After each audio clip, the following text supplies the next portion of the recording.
to the Howard Stern Show. And once again, it's Maria Melito with you with the Best of Stern. Let's start this morning with classic Best of. Well, everybody loves Sternak.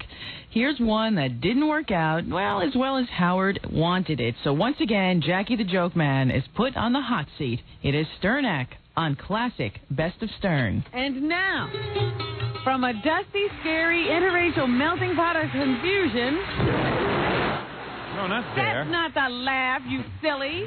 Boy, Fred, you're doing great. Known as Infinity Broadcasting Laugh. Oh, boy. Comes a man with the morals of Gary Hart, the body of Donna Rice, and the genitals of a paramecium. Oh, man. Well, that's not funny. A man whose idea of a fun Saturday night is to tie up his wife and pick the scabs off her head from her last dye job. Oh, man. A man who has put the FCC behind him and would like to put an undressed, chubby young boy in front of him. Yes. The seer with the shaved belly. Ugh. It's Sternak, the improbable. Yes, Simsalabim. Who wrote that? The hair on my belly is growing in, by the way.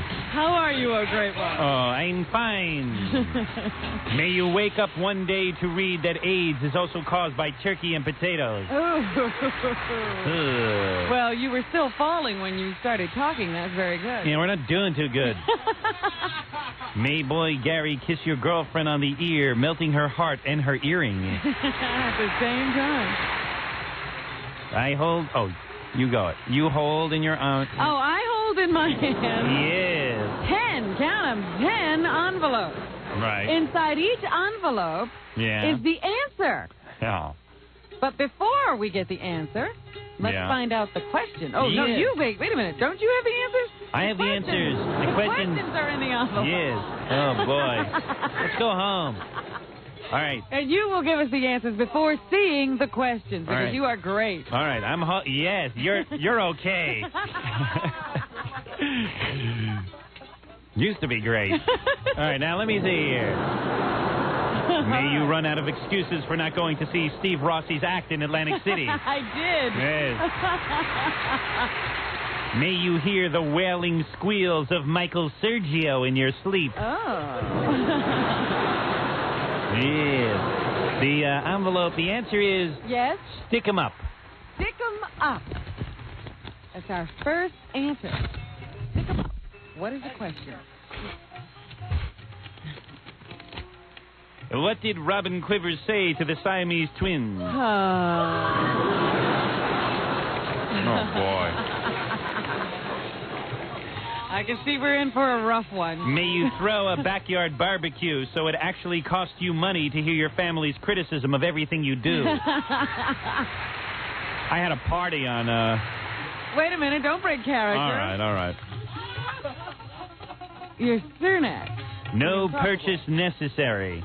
No purchase necessary. No purchase necessary for the question. What does it say on a legless parrot's cage? All right. Okay. Nice job writing those, Jackie. Hey, you're only supposed to come up with the questions. Or the answers. They don't have to be funny, I guess. Glad you had 3 months to work on this Sternak. No purchase necessary. Yeah. A perky Irish folk dance, Mark Coppola's hair, and Tammy Faye Baker. A perky Irish folk dance, Mark Coppola's hair, and Tammy Faye Baker? That is correct. Whew. I wonder what this is going to be. Name a jig, a wig, and a pig. Thank you. Simsalabim. Finally, a laugh. May you be forced to leave your radio career for television before you have a chance to nail the rock and roll madam.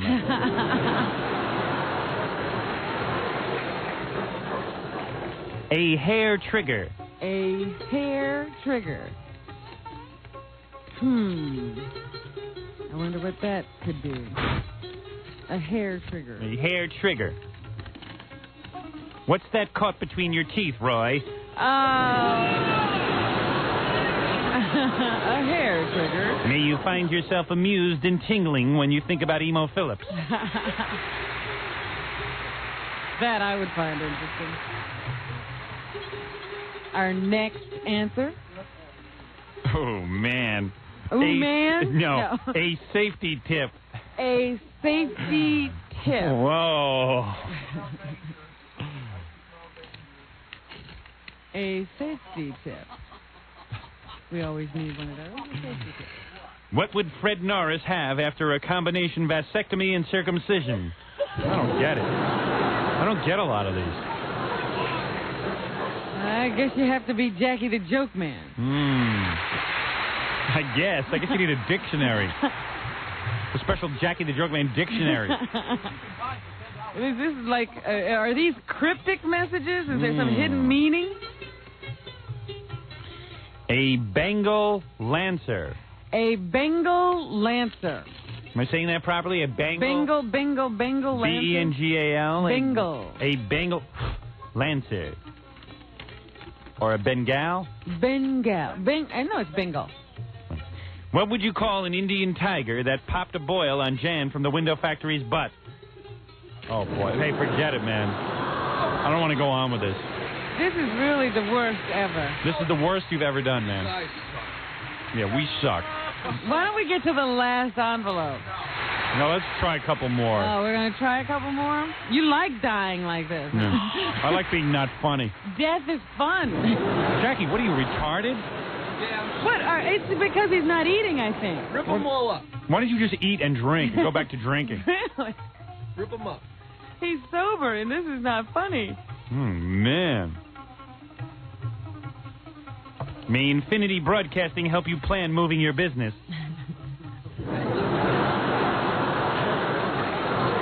We did mention your name today, Jackie, so you don't have to jump. Tunnel bunnies. Yeah, we don't leave you out of the show. Tunnel bunnies. Tunnel bunnies. What would you call the rabbits tattooed on the inside of Susan Bezerkowitz's thighs?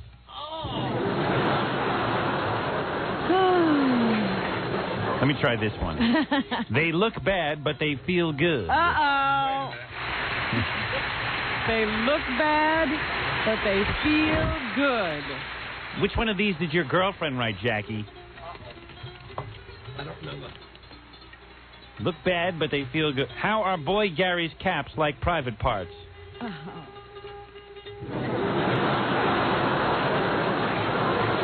Let me go down to the last two. Skip over a few. We're getting close to the end, folks. May Jessica Hahn find her way into your dreams and your checkbook. You know how, like, Johnny does a bad bit, but he always comments how bad it is? Yeah. We're getting to be like that with this bit. Oh, dear. Well, it's authentic. The premise, though, is that we can do it better than Johnny, and we're doing a worse job of it. Oh. The best of David Letterman. The best of David Letterman. Uh-oh. Uh-oh. Oh, wait a minute. The best of David Letterman. Oh, boy. Oh, forget it. Oh, right. What part of David Letterman dripped down his father's leg? Oh, stop it! Oh, man. Hey, I didn't say that. Jackie wrote it, and I think Letterman's a damn good talent.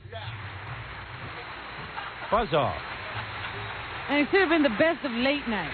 May a polar bear rip you apart like a walking piñata. That was Jackie's joke, David. Yeah, why would you say Letterman? Why don't you use Joan Rivers? You imbecile.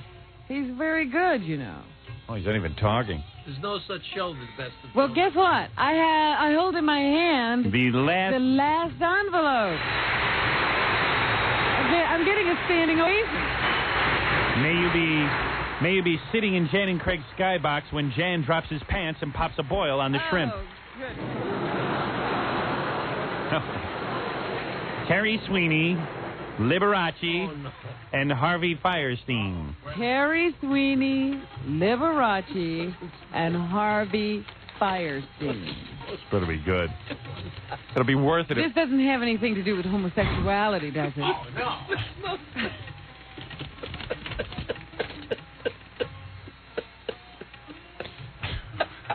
What? I'm going to kill him. Ah, What does it say? Terry Sweeney, Liberace, and Harvey Firestein.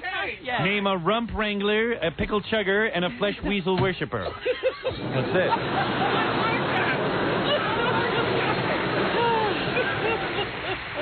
May Jessica Hahn, clad only in pants and high heels, call you in the middle of the night only to read you a passage from the Bible.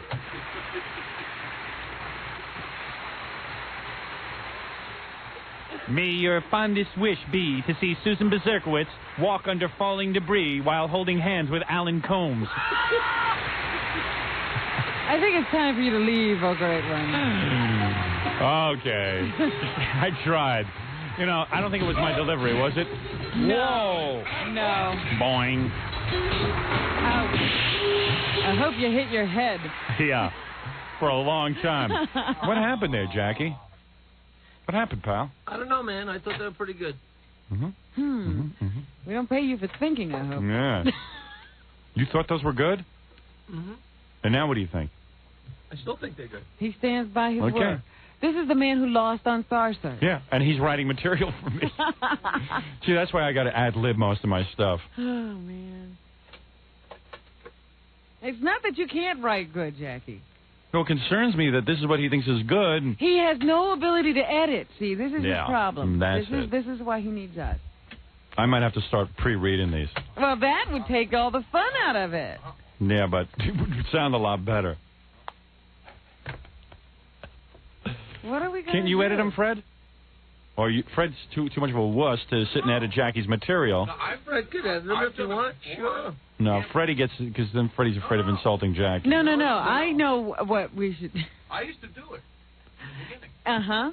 And you should continue. You should start again. What were you saying we should do?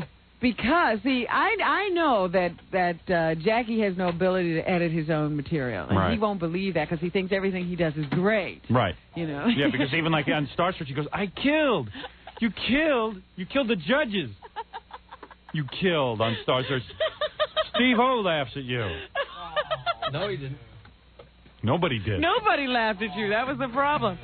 And he still thinks in his mind that he won on Star Search. Oh, yes. To this day, he was telling fat jokes that didn't work. Yeah, To Q-tip. this day. You look like a Q-tip. Yeah. That's it. To this day, he doesn't believe that this material was not strong. And we're all so lame that we keep stroking him off the air and tell him he did win. I never said that. I just keep saying, I haven't seen it, Jackie. Oh, I see.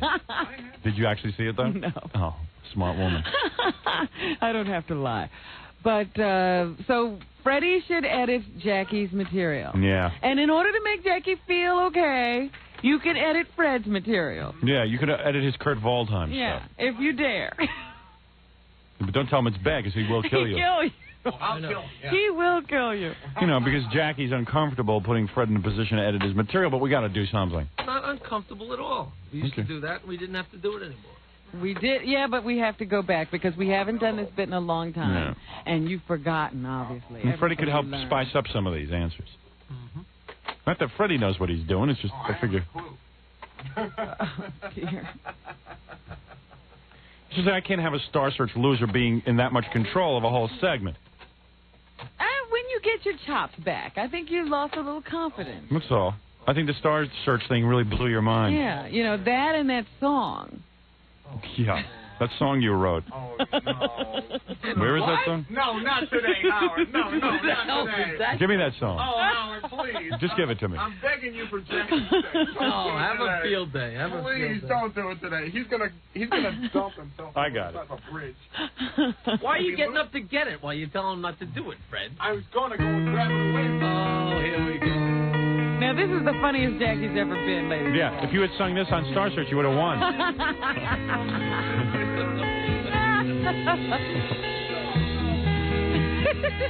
The next time you give us a stern act like that... Is this in the new format? It's classic. It's classic, all right. Classic trash for you. Classic rock. We have commercials.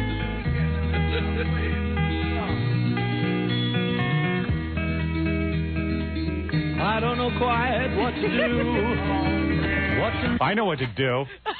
Next time you write a stern act like that, I'm firing you. Take of this. Every time I try to decide, my mind wants to run and hide. Wayne Newton laughs at you. He does have trouble making decisions, I told you. It sounds like a Wayne Newton song. Yeah, or John Denver. Yeah. Hey, where did who was in charge of putting John Denver back in TV commercials? Who decided that John Denver appeals to somebody? There are people. What they do, like a market research thing? That guy must have the best agent in the country. Why can't my agent get me a commercial endorsement deal? If John Denver's agent can get him a deal. It amazes me that man ever became famous. He was a joke. I'd love to endorse stuff on TV. We're going to do a whole thing about, the perks that stars get. Yeah. In the next newscast. It's incredible what we're not taking advantage of. Maybe because we're not stars. Maybe I think That's they're it. telling us something.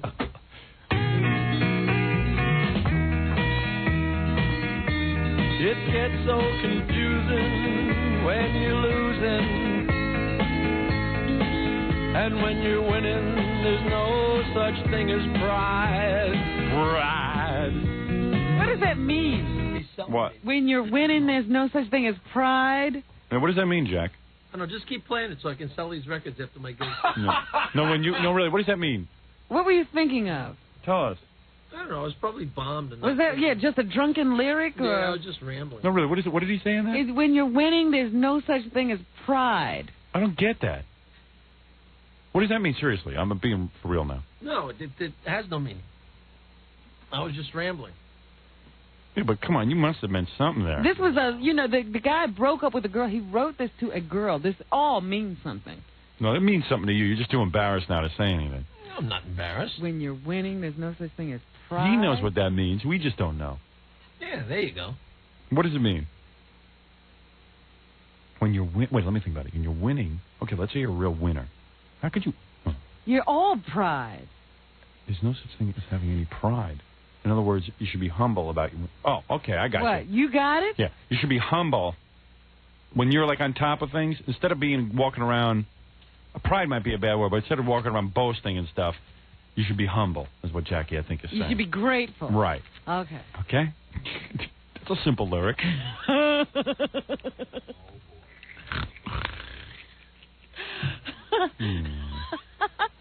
Hey, after we go into commercial, I got to sit and convince them that I really like the song. You know what, Jackie? Every time I hear it, I discover something different about it. How can my heart be this empty when it's so full of love?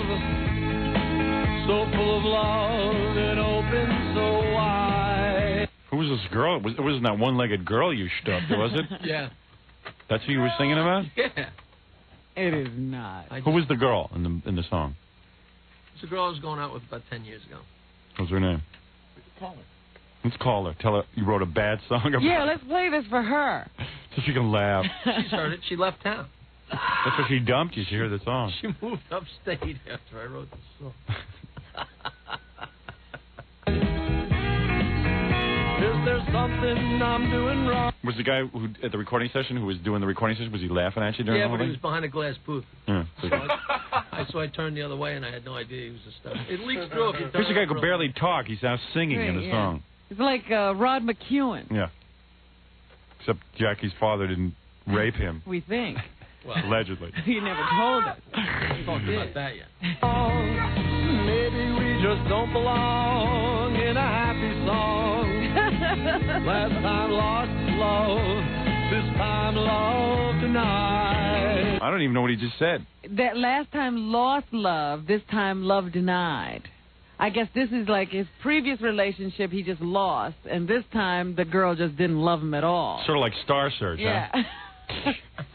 Sort of like the judges on Star Search. Yeah, this is life. They were all lost.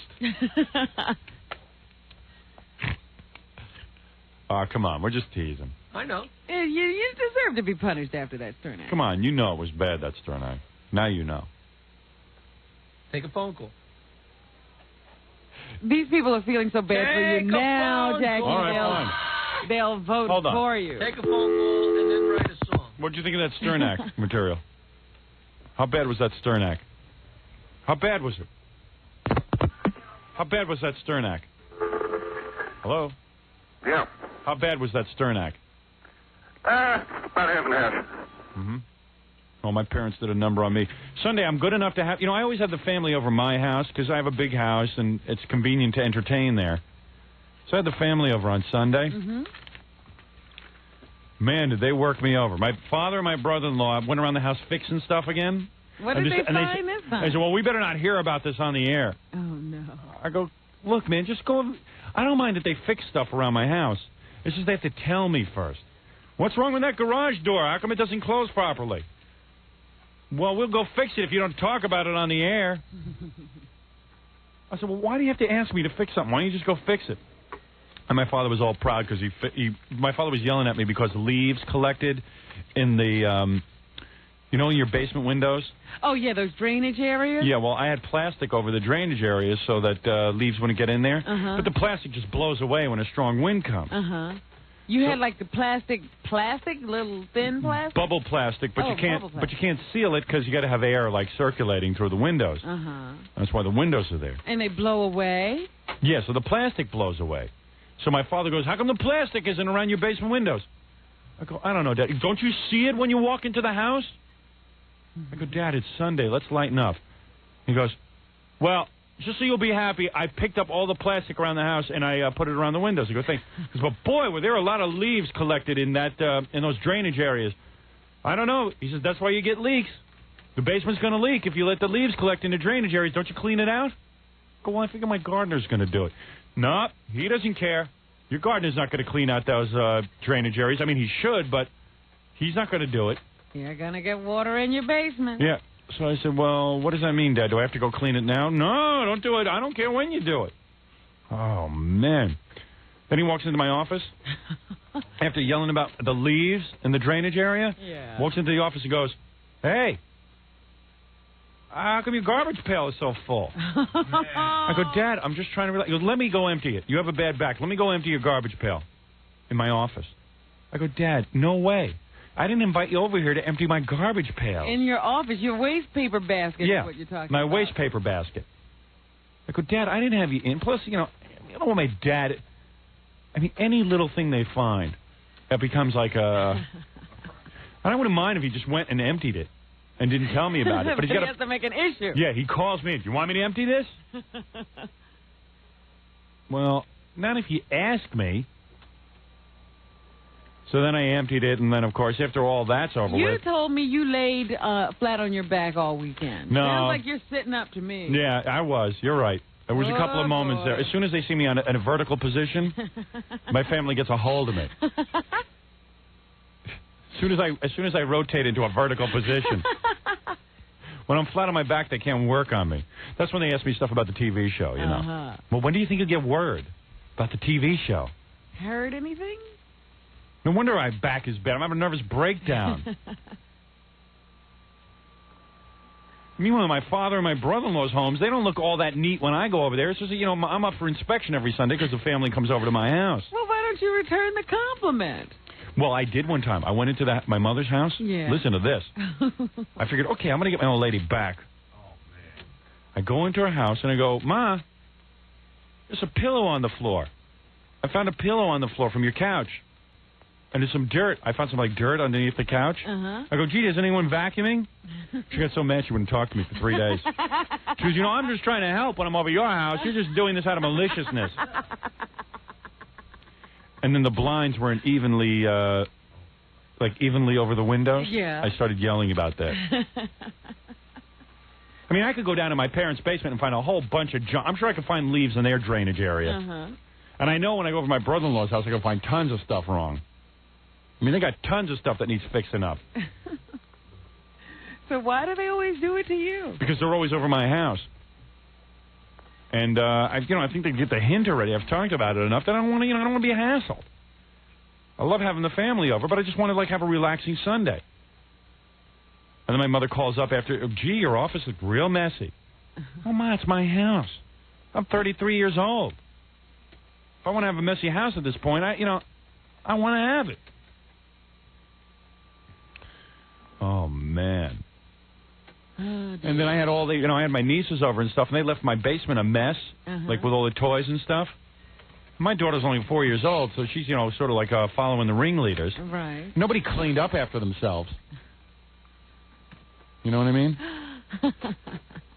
Minor point.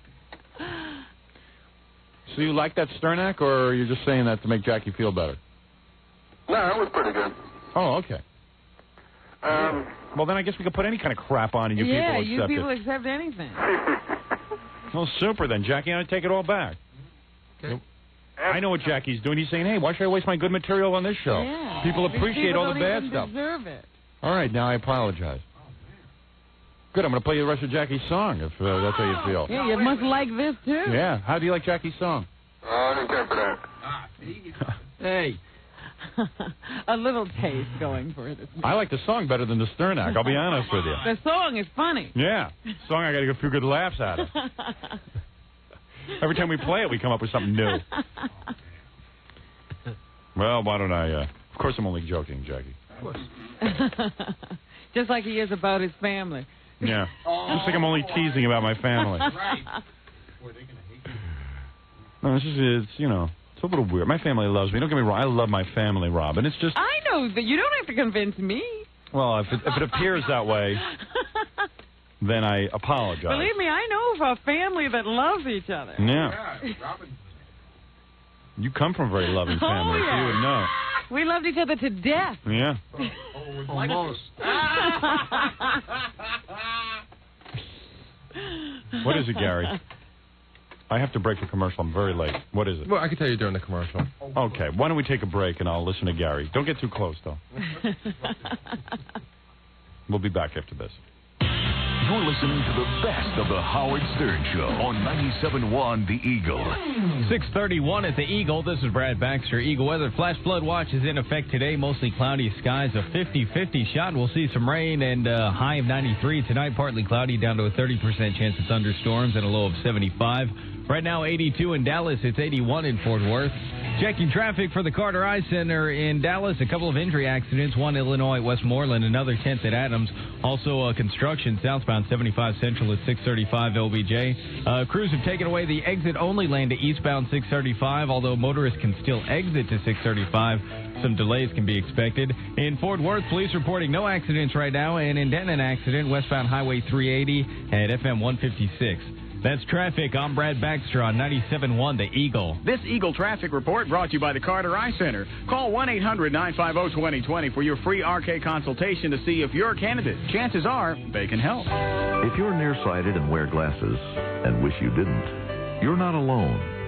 At the Carter Eye Center, we've seen thousands of people who wanted to be free of glasses and contact lenses, and each for their own special reasons. Now, with radial keratotomy and other advanced procedures, Dr. Harvey Carter and our surgical staff can help more people than ever before. And that brings us a special pleasure. Dr. Carter explains why he enjoys these patients. My greatest personal pleasure in performing radial keratotomy is seeing people's quality of life improve because they could see without their glasses or contacts. This really makes a difference in the way people feel about themselves. To find out if you can live your life free of glasses and contacts, call the Carter Eye Center and schedule a free personal consultation. The number is 1-800-950-2020. The Carter Eye Center, 1-800-950-2020. Chances are we can help. What it was. Freedom. Yes, far out. Freedom. What it will be. Metallica, Green Day, Rollins Band, Aerosmith, Porno for Pyro, Alice in Chains, Peter Gabriel, Red Hot Chili Peppers, Johnny Cash, and at least a dozen more. You and a friend, Woodstock 94 on us.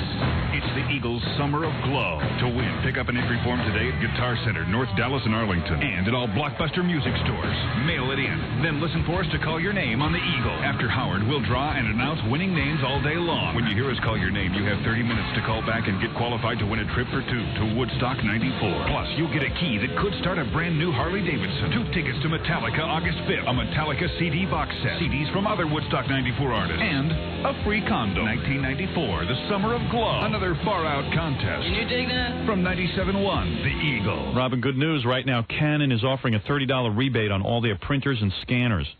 Canon. Canon's a great company. I always bought Canon cameras because they were so good. Canon's full line of award-winning printers are designed to meet the printing needs of anyone running a small office or home office. The Canon BubbleJet 200E, for example, is a black and white desktop printer that offers breakthrough laser quality and full-featured performance without breaking your budget. Then there's the Canon BJC 600 color printer. The award-winning printer produces vibrant color and laser-quality black and white at 360 DPI. But no matter which Canon printer or scanner you choose, you'll find it's now $30 less than before. For more details and rebate coupons, see a participating Canon dealer or call 1-800-848-4123 for more information. Impressive-looking machines, and they really do the job. Rebate ends August 31st, 1994. Dim the house lights. Settle back in your seat and feast your eyes on the newest sensations of the silver screen. It's the July pay-per-view premiere of The Women of the Men's Club.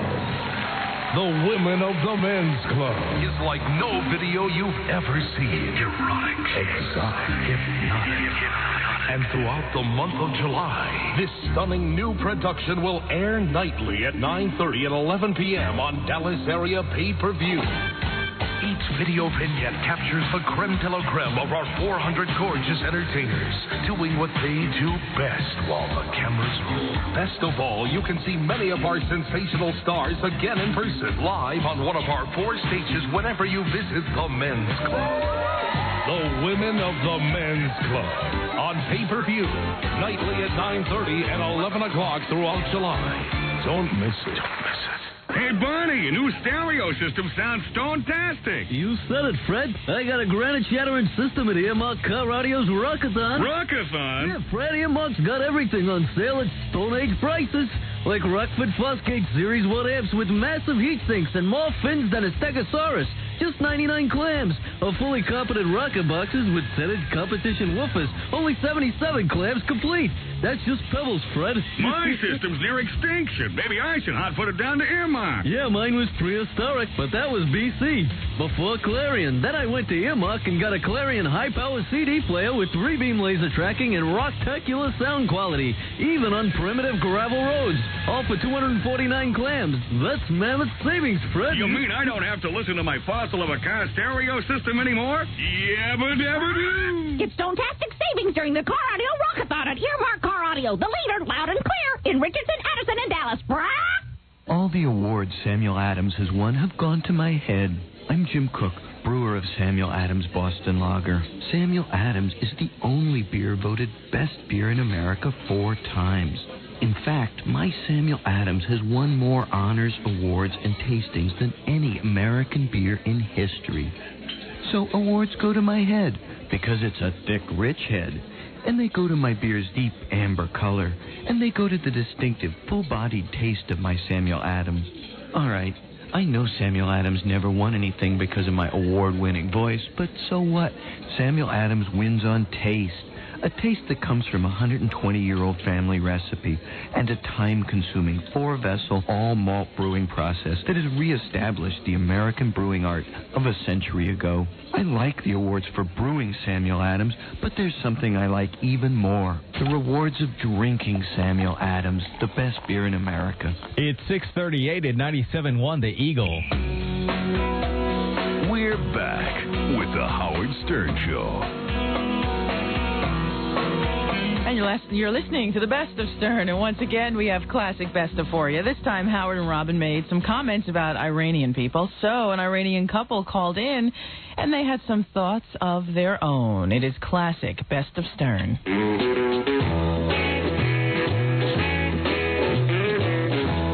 Okay. Gary said some Iranian lady was calling up and complaining about what I said. I don't blame her. If she didn't hear an apology, she'd never listen again. Aw. But I'm not apologizing for anything. You should. You said a horrible. What did she say? I didn't say anything horrible. She said that she's Iranian. She has children, and that you. All right, not the Iranians in this country, lady. Okay, the Iranians over in Iran. Okay, does that satisfy you?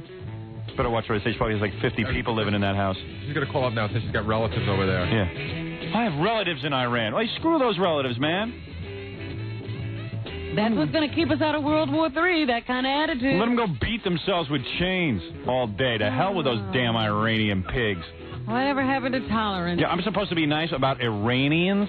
Tell the lady to screw off. Misguided people. Tell her to call back and give me your phone number. I'll talk to her. Go ahead.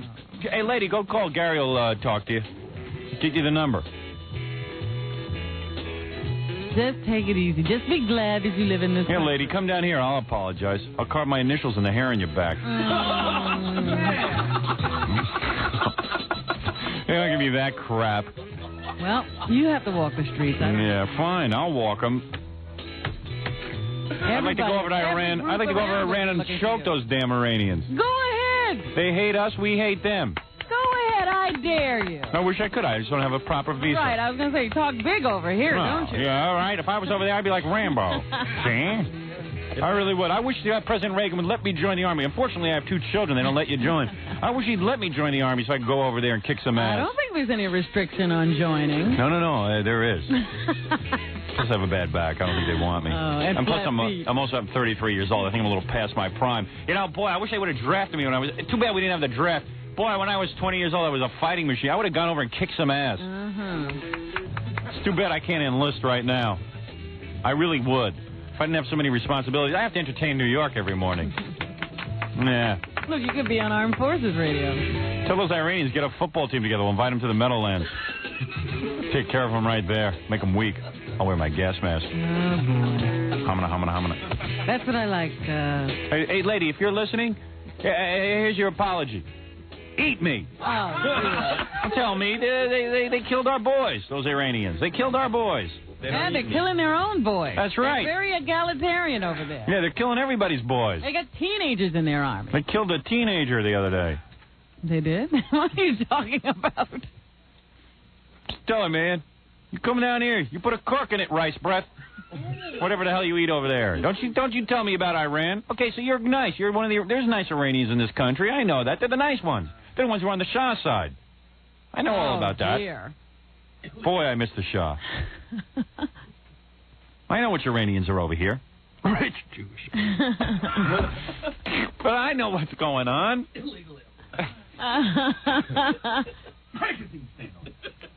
Magazine stand owners. 7-Eleven. All right. Yes, falafel breath. Boy, I love it. Yeah, falafel breath. No, you don't say it like you go, falafel breath.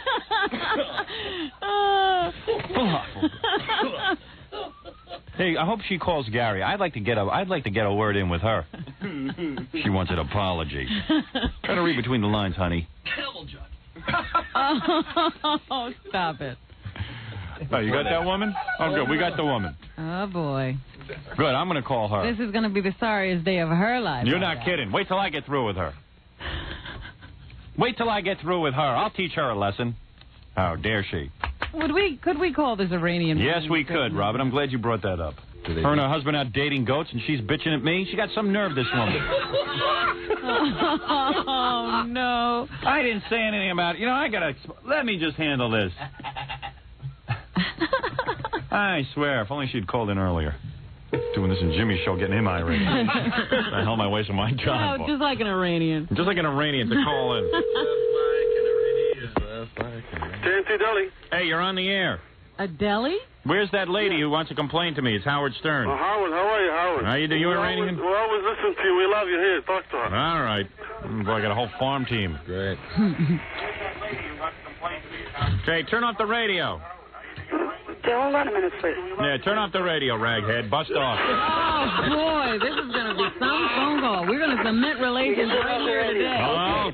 Hello, you there? Yes, I am. I hear you got plenty to say, huh, honey? Hey, let me tell you something about this country, okay? Because you haven't been living here this long. Let me tell you, so you got to learn to... I've been here for 20 years. All right, I told you haven't been living here this long. Let me tell you something about America, my dear. When an American like myself takes to the... You know you can't be on the radio unless you're an American citizen? Did you know that? Okay, I am a citizen. Oh, well, I haven't seen any papers on that. You want to see them? Yeah. Let me tell you something, my friend. Yes. I don't know what you're eating over there, rice or pita bread or what. Chili kebab. I don't know what it is, what you do here, but I'm going to tell you something. Yes. When I say the Iranians have done terrible things to my people. I know. Your people did the same. What? Your people did the same. Get out of this country. I don't want to. Listen here, curry face. Once a curry face, always a curry face, Robin. Very pretty. Citizen Schmidison, when you say that our people did terrible... Are you an American or are you an Iranian? I am an Iranian but American citizen. All right, when you live in this country, this great land of ours... Get that curtain off your face so we can talk. You're damn right. It's hard to understand with that curtain over your head. I don't wear that anymore. Listen here, Ayatollah. Let me tell you something. Curse Ayatollah. I hate Ayatollah. Yeah. Don't Okay. curse me. Now listen to me. Because me and my husband love you. I have a deli, and I have the radio on. All my customers love you. You got a deli, right? You're a big shot. You got a deli over there, all right? This country's been damn good to you. You got a deli. What are you serving in there? I serve everything. Yeah, pita bread. What do you got there? No, Falafel? pizza. Falafel? No. Listen here, baklava bread. Let me tell you something. When I want to eat goat head soup thighs, I'll come to your deli. All right, couscous lips? I'm going to tell you something. Yes. I'm going to tell you something right now. How dare you call up and complain? Now, I don't know what your beef is, but I'm going to tell you something. When you say I wish death on the Iranian people, I do wish death on them. And I'll tell you something else. If I could go over to Iran right now and kick the ass of everyone there personally, I would do it. Unfortunately, I'm very tied up. I'm negotiating for a book deal. And I'm going to tell you something. Here we respect our women. That's right. You know what I'm saying? Yes. I mean, not like over there. They dress for the Arctic in the summertime. I want to tell you something. With heavy curtains. And don't put curtains over the windows in Why your you house. talk so much? Let me talk to you. I wish a pox on your sheep. Over here, where our women dress normally in the summertime. And they can walk next to their husband. That's right. You should see me. Do you walk next to your husband? Yes. You do not. You walk ahead of him, check for landmines. Let me tell you something. Yes. And I'm going to tell you this right to your face. Uh-huh. If you'd unveil it, I could see you. But I'm going to tell you something, my dear. In this country, when you make a statement that the Americans have done bad things to your people, then you are way out of line, okay? Hey, by the way, is a dog better broiled or fried? Go ahead, say what you want to say now, okay? And now that I've defused your tyranny. You know, when you said I wish that it was an Iranian kid, that hurt my feeling because I have kids here. Not your kids. I was talking about someone else's kids. Not your... Otherwise, I know you're very smart. You're very good. I love you. My husband loves you. All my customers love you because I did love you first. I turned the radio on in the store, and I made a lot more fans for you, and I will. I'll continue it. I just got hurt because you said I wish it was an Iranian kid. Not an Iranian like you. Do you know which Iranians I mean? I know. It's like in World War II. It was an excuse to talk to you. It's like in World War II, the Japanese. There were Japanese in this country that were fine. I hated the Japanese in Japan. Now go stand on your head in a rice paddy. Listen, Howard. Yes? I want to tell you something.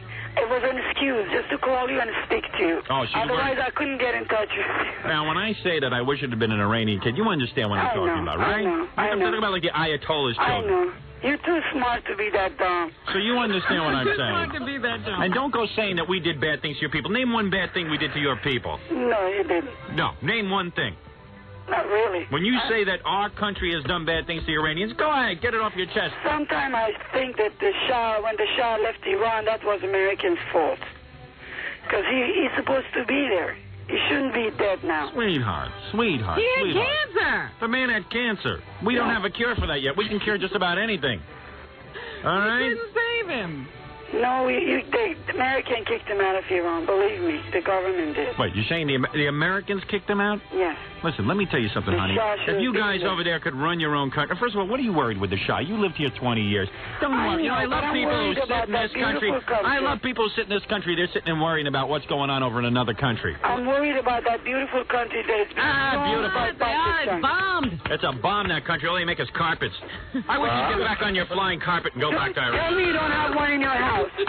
Yeah, I don't have one in my house. Yes, you do. And I put a carpet on the floor, not over the window. We know where to put it if we have one. We know where to hang those carpets. If you have class, you should have a Persian rug in your house. Get out of here, you. Really? They're beautiful, and they last you years and years. Howard's carpet's from Iraq. Yeah, I like the Iraq. If you be nice to us, I'm going to send you a Persian rug. Hey, watch.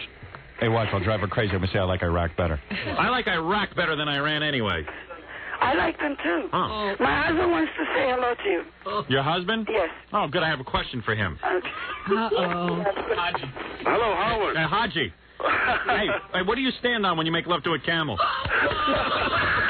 I don't need to stand. I'm 6'5". Hey, you tell that big, fatso, hairy wife of yours to keep her mouth shut when it comes to me. I wasn't talking about your kid. I know, we know. We were just excused to call you. Yeah. I tell Robin she's got a sexy voice. I always dream about her. Yeah. Just stop dreaming about camels and dream about women. Thank you, Howard. He's moved up to women now, Robin. All right, go pound some sesame seeds, all right?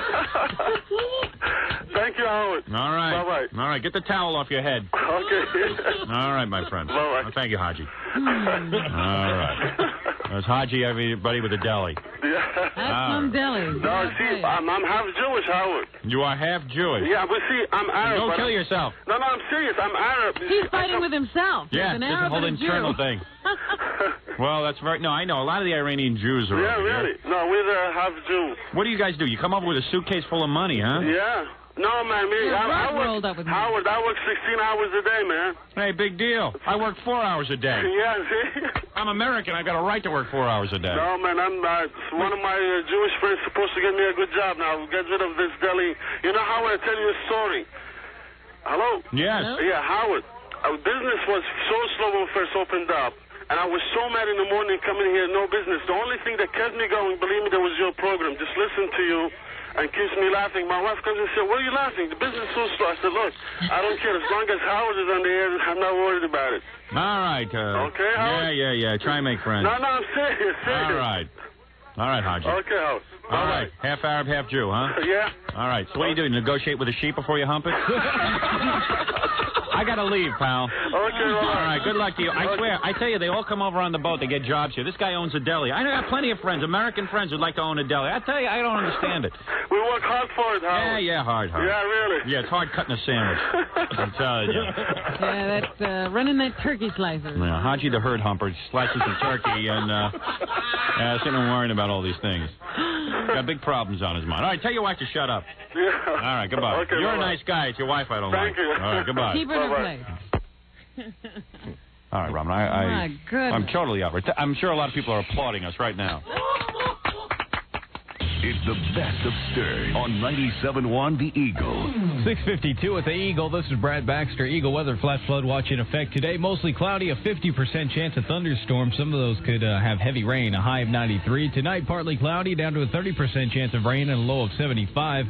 Right now, 79 in Fort Worth. It's 81 in Dallas. Checking traffic for Bob Thomas Ford. Not too much happening right now. In Dallas, a disabled vehicle westbound I-30 East Earl Thornton Freeway prior to I-45 Julius Sheps Freeway. The right lane blocked by a stalled car. Traffic slowing from Dolphin Road. And a couple of injury accidents in Dallas, Illinois at Westmoreland. Also 10th at Adams. Police report the street is collapsing because of a water main break. Police have sent for barricades. That's traffic. I'm Brad Baxter on 97.1 The Eagle. Bob Thomas Ford will meet or beat any legitimate new Ford deal or pay you $1,000. Bob Thomas Ford, just minutes away on Central Expressway in McKinney. I have a question. Why is the music at health clubs always so lame? I mean, can we please do something about this? Thank you. I mean, after all, if you're going to get pumped up, you might as well come out to the grand opening of New Valley's President's Health Club this Saturday from noon till 2 on West Campbell off Central Expressway in Richardson. Hey, everyone, it's me, Cindy Skull, and I'll be out to flex some muscles at Valley Sports Fest. With Expo Boost, there's going to be hands-on demos, fitness testing, pro beach volleyball tournament, free concert at 4 o'clock with Emerald City. Of course, we're going to flex some muscles like this. Oh, sorry. I always do that. I always get so carried away. Anyway, we'll be there with the good tunes and the good times this Saturday from noon to 2 with Valleys on West Campbell with 97.1 The Eagle. You're on the road right now going to work or perhaps still out on your way home after a long night. The one thing you need to remember is that if you are injured in an accident that is not your fault, you need to call an attorney. And that attorney should be Brian Loncar. Call 1-800-285-HURT, H-U-R-T.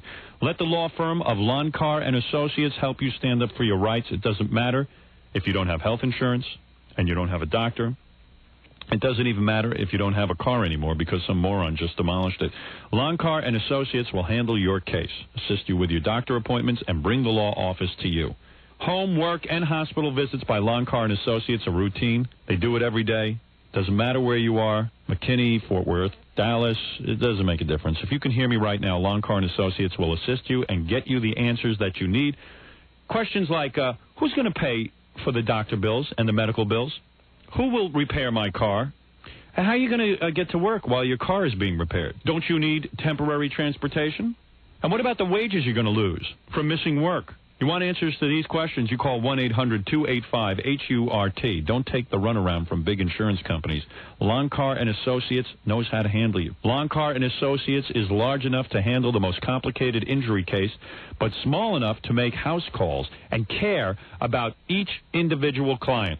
Remember the name Longcar & Associates now. 1-800-285-HURT. All attorneys fully licensed for the practice of law by the state of Texas. Not certified by the Board of Legal Specialization. Hey, Dallas, looking for a great time? Well, then check this out. Tonight at Venice Beach Grill, get the best country rock with Leandro. A bikini contest with $250 in cash prizes. And the best happy hour in town. $1.50 well drinks and wine. $1 margaritas and 25-cent draft beer from 5 to 10. And tonight, long necks are just $1.50 all night long. It's the best Wednesday night party around at the newest, coolest night spot in Addison, Venice Beach Grill. Bringing you the best band, lunch and dinner featuring a trendy California menu, big screen TV, lots of room to party, and the best specials in town. Venice Beach Grill. This Thursday and Friday, don't miss Emerald City. Tonight, it's country rock with Leandro and a bikini contest with $250 in cash prizes and the best happy hour in town. $1.50 well drinks and wine, $1 margaritas and 25-cent draft from 5 to 10, and $1.50 long necks all night long. Venice Beach Grill, 14775 Midway Road, just south of Beltline Road in Addison. For more info, call 788-5325. Venice Beach Grill. Surfboards and Harleys welcome. 41 monthly payments of $199 at 641 APR 1250 down. Final payment $79.87 plus license, registration, tax, and primary lender's approval. Prices may vary. $199. It's the payment that's bringing everyone to their nearest Dallas-Fort Worth area Mitsubishi dealer for a brand new 1995 Galant S. $199. Just $199 a month. Put you behind the wheel of a loaded 1995 Mitsubishi Galant S. $199. And it's got air conditioning, tilt wheel, dual airbags, and so much more. You have to see it to believe it. $199 at your Dallas-Fort Worth area Mitsubishi dealers. Plus, every credit application will be accepted. $199. Buy a brand new 1995 Mitsubishi Galant S for $199 a month. Only at your nearby Dallas-Fort Worth area Mitsubishi dealer. Hurry! $199 right now. You're listening to The Howard Stern Show on KGL Fort Worth, Dallas. It's good times with good tires at the Super Shops Automotive Performance Centers. The Super Shops experts will show you the entire TA line in stock, ready for your car and your ride. And with prices as low as $39.95. The Upgoodrich TAs, $39.95 each. But don't stop there. Super Shops offers high performance and custom equipment. More than 250 product lines. More than 10,000 items in stock every day in every store. Look at the roster. Holley, B&M, Boyd's Wheels, Centerline, Krager Wheels, Edelbrock, Gerson, Hayes, Moroso, Mallory, Hurst, Hooker, and more. So let the good times roll with performance. The TA Tire, $39.95 at Super Shop stores everywhere. In River Oaks, Richardson, Fort Worth, Irving, Hurst, Arlington, and 2 locations in Dallas. Super Shops offers the greatest in-stock selection of custom wheels you'll find anywhere. Krager, Boyd, Centerline, McLean, Prime, and more at the Super Shop stores. Quiet. You're heavy, you know. Shut up. She just came into the bedroom. Yeah. She's wearing a bath towel. Yeah. Now she's bending over the TV. Yeah. Oh, man. Come on, let me up there. You should see what she has on now. What? Comedy Central, the only all-comedy cable channel. Really? Are you kidding me? No, and it's one of those new shows they're premiering in July. Yes. Oh, I don't believe it. What? She just moved right in front of the TV. I can't see anything. Oh, man. Now she's taking off her towel and blocking the whole set. Oh, we should have went to Susie's house. Yeah. What the hell is going on here? Watch Comedy Central's new fall season in July with new shows every weekend. It's just the surprising original comedy you've been looking for. What do you see? Susie's dad naked, but he's not blocking the TV. Yes. Comedy Central, what the hell is going on here? Every Friday night in July, Comedy Central premieres a new episode of Jocks, an original news show that takes an unexpected look at and makes a lot of fun of the entire world of sports. Jocks every Friday night in July at 9:30 p.m. Eastern Pacific. If you don't get Comedy Central, call your cable company. It's 6:59 at 97.1 The Eagle. We're back with Islamic fundamentalist Ali Muhammad Khalil Stern. And we're back with the best of Stern. Now, do you remember the little brother on the show Growing Pains? Well, his name is Jeremy Miller, and he revealed some pretty wild things in this telephone interview on the best of Stern. Oh, at some point during the news, Jeremy Miller will call in. I know you'd be interested. Jeremy Miller. Yes. Now, update me. Who is he? He's the kid from Growing Pains. You know the kid on... You know the little blonde? You know, I'm not even sure what show Growing Pains is. That was the Alan Thicke show. Yeah, and I kept saying no to Gary. I don't want the kid calling in. And then finally, me and you were back in the office talking about the girl who was an anorexic on that show, Tracy Gold. Yes. So then I guess after we talked about it, we said, hey, what the hell, let him call in. We'll ask him about what that's well, like. Well, you know, he didn't seem to know too much about it. Yeah. I saw him on a repeat of the Maury Povich show the other day. Oh, yeah? And he's like, from what I've heard, I'm like, if you're going to give us third-hand information, why do we need you? No, we'll get it out of him. Maury doesn't know how to interview people. All right. Maury's a big dope. He knows that. He knows it. Yeah, he knows he's a big dope. He knows he has to wait for me to interview him, get the real information. Then he'll know how to do it. That's it. All right. I'll badger the kid till he comes across with something. Why is he calling us? I don't know. I think he's a fan of our show and wants to get on. Oh. So I said no like 500 times to Gary. And Gary came back again. Yeah, he keeps every time I say no, he goes, Baba Booey. A lot of people. I go, yeah, Gary, but no, I've seen that show and I don't even know who he is. I'm not even sure who he is. He's the youngest boy, the youngest son on the show. Oh, your nose got so big. There's Kirk Cameron, who's the older kid. Then there was Tracy, and they had a little brother. He was the little brother. Yeah, I know, but I don't remember what he looks like. Is he the one?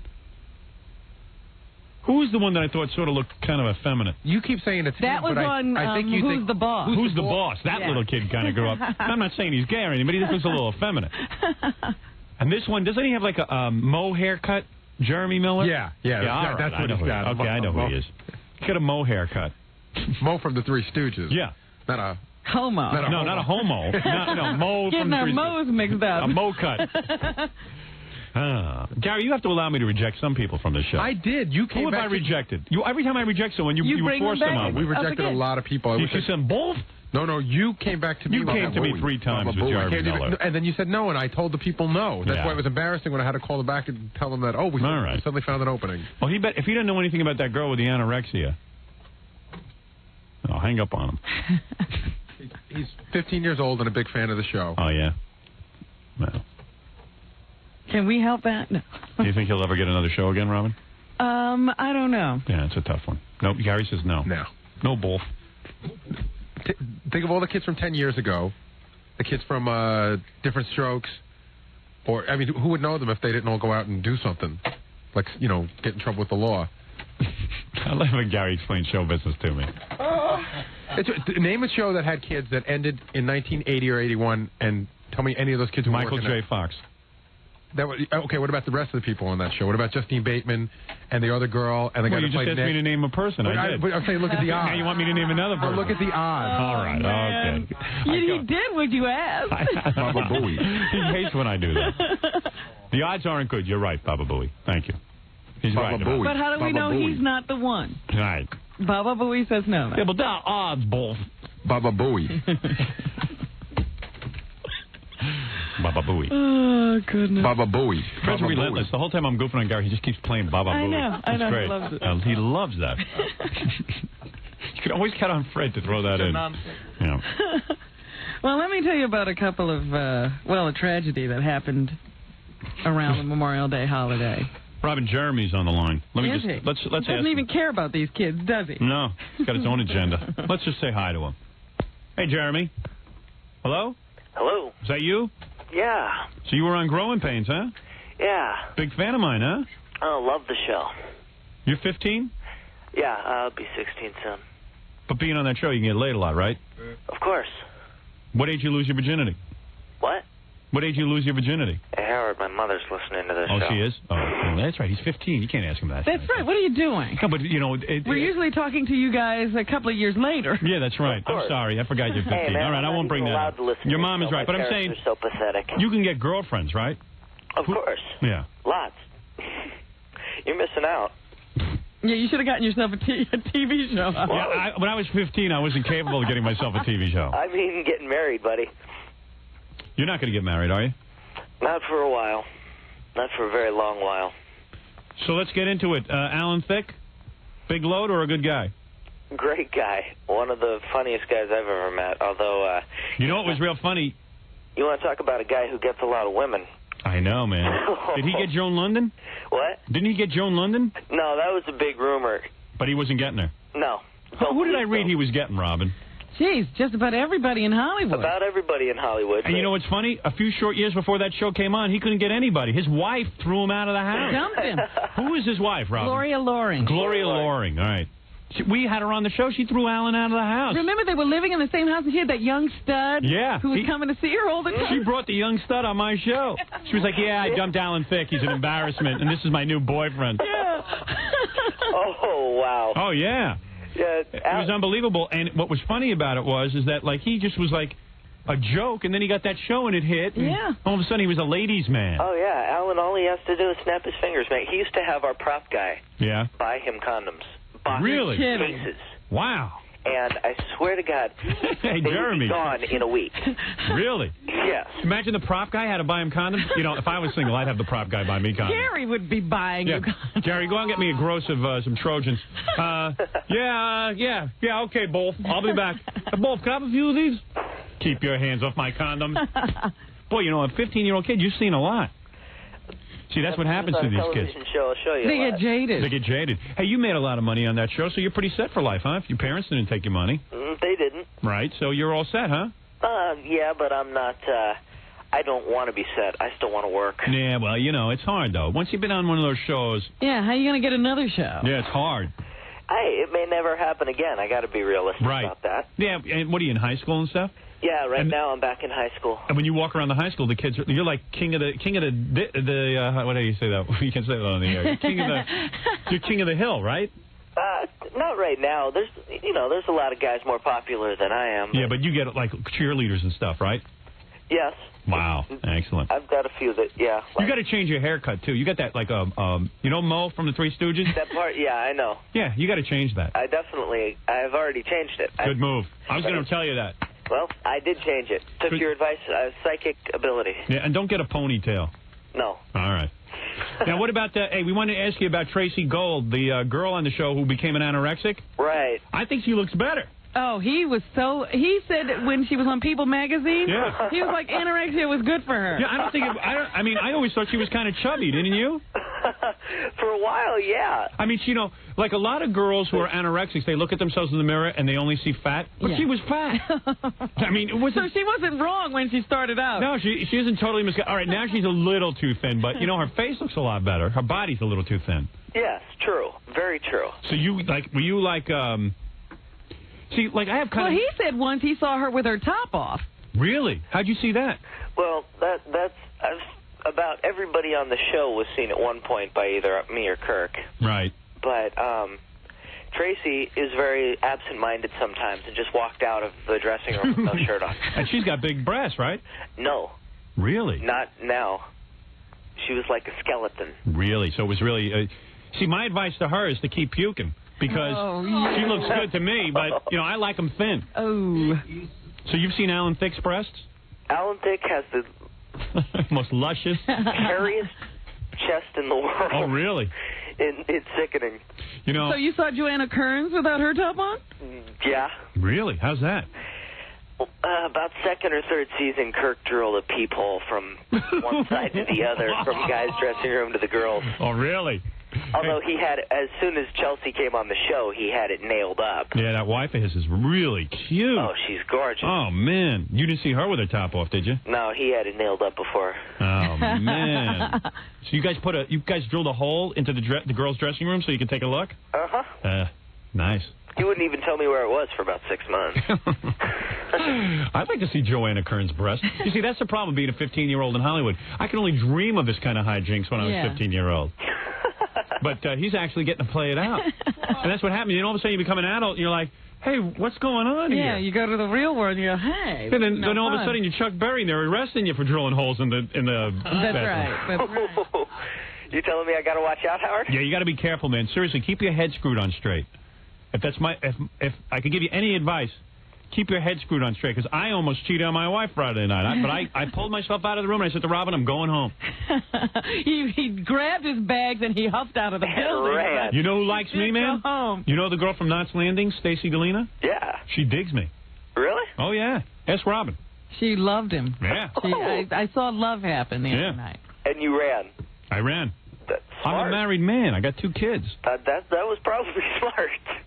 You're damn right that's smart. I love my wife. That's good. I got to keep saying that. I love my wife. Jeez. It was the right thing to do. Are you trying to convince yourself now, But I Howard? would still love my wife if I had a little sex with Stacy. It wouldn't mean anything to you, would it? It really, you know how guys say, hey, honey, she didn't mean anything to me? She doesn't mean anything to me. Well, that could work. It's like eating, you have a favorite meal, but if Right. you eat another meal, Right. doesn't mean you still don't like your favorite. You're still my favorite, baby. Just a little more variety. Yeah, baby. You're still my favorite. All Makes right. me appreciate you more, honey. Oh, man. So like, you'd start seeing Tracy and she'd start losing weight, and at first you probably said, hey, that's pretty good looking, man. She doesn't look so bad. Yeah, Tracy reached a point when she really, really looked perfect. Right. Well, you said she first got it at 9? Her original bout with anorexia was when she was 9 years old. Wow. And so, like, were you saying, like, hey, you're too thin, you got to, like, fatten up a little bit? When it started to get bad, yeah. Yeah. We ended up kicking her off the show for a few weeks together. Right. It wasn't really kicking her off. It was just like, we want you to get well, and you can't do it here. Yeah. So. Yeah, that's cool. You never saw her throw up or anything? No. You never saw her blow chunks? No, never right on the set. So, like, would she, like, eat a big... Would you ever see her, like, eating and then, like, run it? But actually, if she's anorexic, Robin, does that mean she just doesn't eat? They don't eat, yeah. She probably didn't puke a lot, yeah. No, she never really, puked a lot. Yeah. Did she smell like barf ever? No, not really, because I never really was looking for it. But... she only ate when either her boyfriend or her father forced her to eat. Right. You ever make out with her? You never got it on with her, did you? With her, no. Yeah. Man, I had always wanted to, though. Yeah. I had the biggest crush on her. Yeah, she's cute. Yeah. In fact, Kirk Cameron's kind of cute. I was going to say, did you have anything going with him? No. Hey, he's up, Robin. No, Guy's 15 years old. This is not the Brady Bunch or Different Strokes. Right. Throw a wig on Kirk.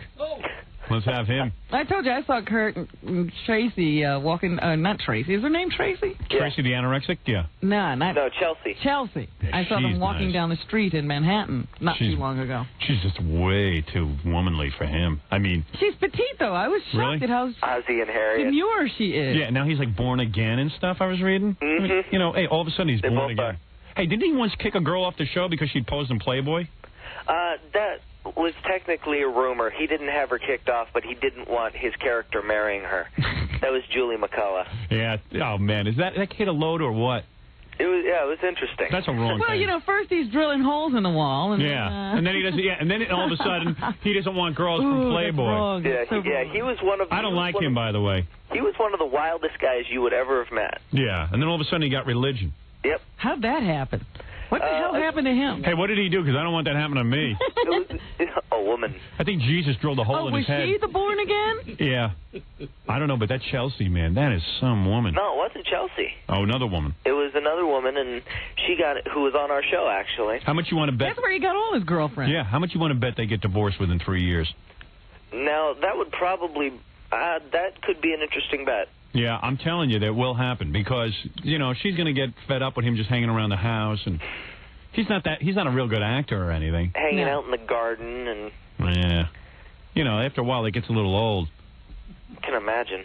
Man, and you know what? When you meet your wife on the set of a TV show... How real is that? Yeah, come on. Yeah, exactly. It's not real because... Yeah. Like when me and Stacy are up there in front of the cameras and everything, we're making magic. But then when you go home, you got to live with me and smell my farts and everything else and deal with my disgusting bodily functions. I mean, and then look at me naked after a while in a small... Oh, I don't want to say it in front of a 15-year-old. And, after a while, a woman gets fed up with that. Then you got to look at my ass and everything. It's all of a sudden, hey, where's the cameras? Let's get going. Lights. Yeah, lights, anything, action.